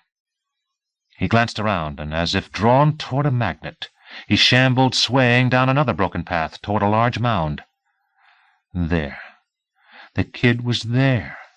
He knew it, could feel it. There was no doubt. When he had been spread out on the sidewalk, someone had said he was delirious, but that had been wrong. He had not been delirious, not then. Now he was delirious, and his body seemed to be melting from him, just his mind floating over the brush toward the mound. And the night was becoming glorious day, the orange reflection of the flames growing brighter, dancing wildly. At the bottom of the mound he ceased floating and hovered, transfixed, the splendorous sheen illuminating him. It was coming. He had no more time. As if his will belonged to another, he saw his arm rise up before him, his pistol aiming toward the mound. Chapter 22. The numbness was at Rambo's shoulders now, at his navel, and steadying the gun was like aiming with two stumps of wood. He saw Teasel dispersing into triple focus down there, eyes bright, aiming, and he knew there should be no other way. No passive lapse into nothing, no lit fuse self-disruption, but this way, the only proper way, in the last of the fight, trying his best to kill Teasel. Eyes and hands betraying him, he did not think he could hit Teasel, but he had to try. Then if he missed, Teasel would see the flash of his gun and fire at it. And at least then I'll have died trying, he thought. He strove to squeeze his finger on the trigger, directing his aim at Teasel's center image. The barrel was wobbling, and he would never hit him. But he could not fake it. He had to try as hard as he could. He told his hand to squeeze on the trigger, but his hand would not work, and as he concentrated on it, clenching, the gun went off unintended. So careless and sloppy, he cursed himself. Not the real fight he had hoped for, and now Teasel's bullet would come when he did not deserve it. He waited. It should have come already. He squinted to clear his vision, looking down the mound where Teasel lay, flat in the brush. Christ, he had hit him. God, he had not wanted that. And the numbness was so overwhelming by now that he could never light the fuse before it nulled him. So poor. So ugly and poor. Then death took him over. But it was not at all the stupefying sleep, bottomless and murky, that he had expected. It was more like what he had expected from the dynamite, but coming from his head instead of his stomach. And he could not understand why it should be like that, and it frightened him. Then, since it was the total of what remained, he let it happen, went with it, erupted free through the back of his head and his skull, catapulted through the sky, through myriad spectra, onward, outward, forever dazzling, brilliant. And he thought if he kept on like this for long enough, he might be wrong, and see God after all. Chapter 23. Well, Teasel thought. Well. He lay back on the brush, marveling at the stars, repeating to himself that he did not know what had hit him. He really did not. He had seen the flash of the gun, and he had fallen, but he had been slow and gentle to fall, and he really did not know what had hit him, did not sense it, respond to it. He thought about Anna, and then stopped that, not because the memory was painful, but because after everything she just didn't seem important anymore. He heard someone stepping, cracking through the brush. The kid coming, he thought, but slow, very slow to come. Well, sure, he's hurt bad. But then it was only Troutman standing there, head outlined against the sky, face in uniform lustrous from the flames, but eyes dull. "What's it like?" Troutman said. "Is it bad?" "No," he said. "Actually, it's kind of pleasant, if I don't think about what it's bringing. What was that explosion I heard? It sounded like another gas station." "Me? I guess it was me. I took the top of his head off with a shotgun." "What's it like for you?" "Better than when I knew he was in pain." "Yes." Troutman pumped the empty shell from the shotgun, and Teasel watched its wide arc glistening through the air. He thought about Anna again, and she still did not interest him. He thought about his house he had fixed up in the hills, the cats there, and none of that interested him either. He thought about the kid, and flooded with love for him, and just a second before the empty shell would have completed its arc to the ground, he relaxed, accepted peacefully, and was dead. End of First Blood by David Morrell. Narrated by Roy Avers in the studios of the American Printing House for the Blind, Louisville, Kentucky, for the Library of Congress, December 1985. For special distribution as authorized by Act of Congress under Public Law 89-522, with the permission of the copyright holder and the publisher, Ballantine Books. End of book.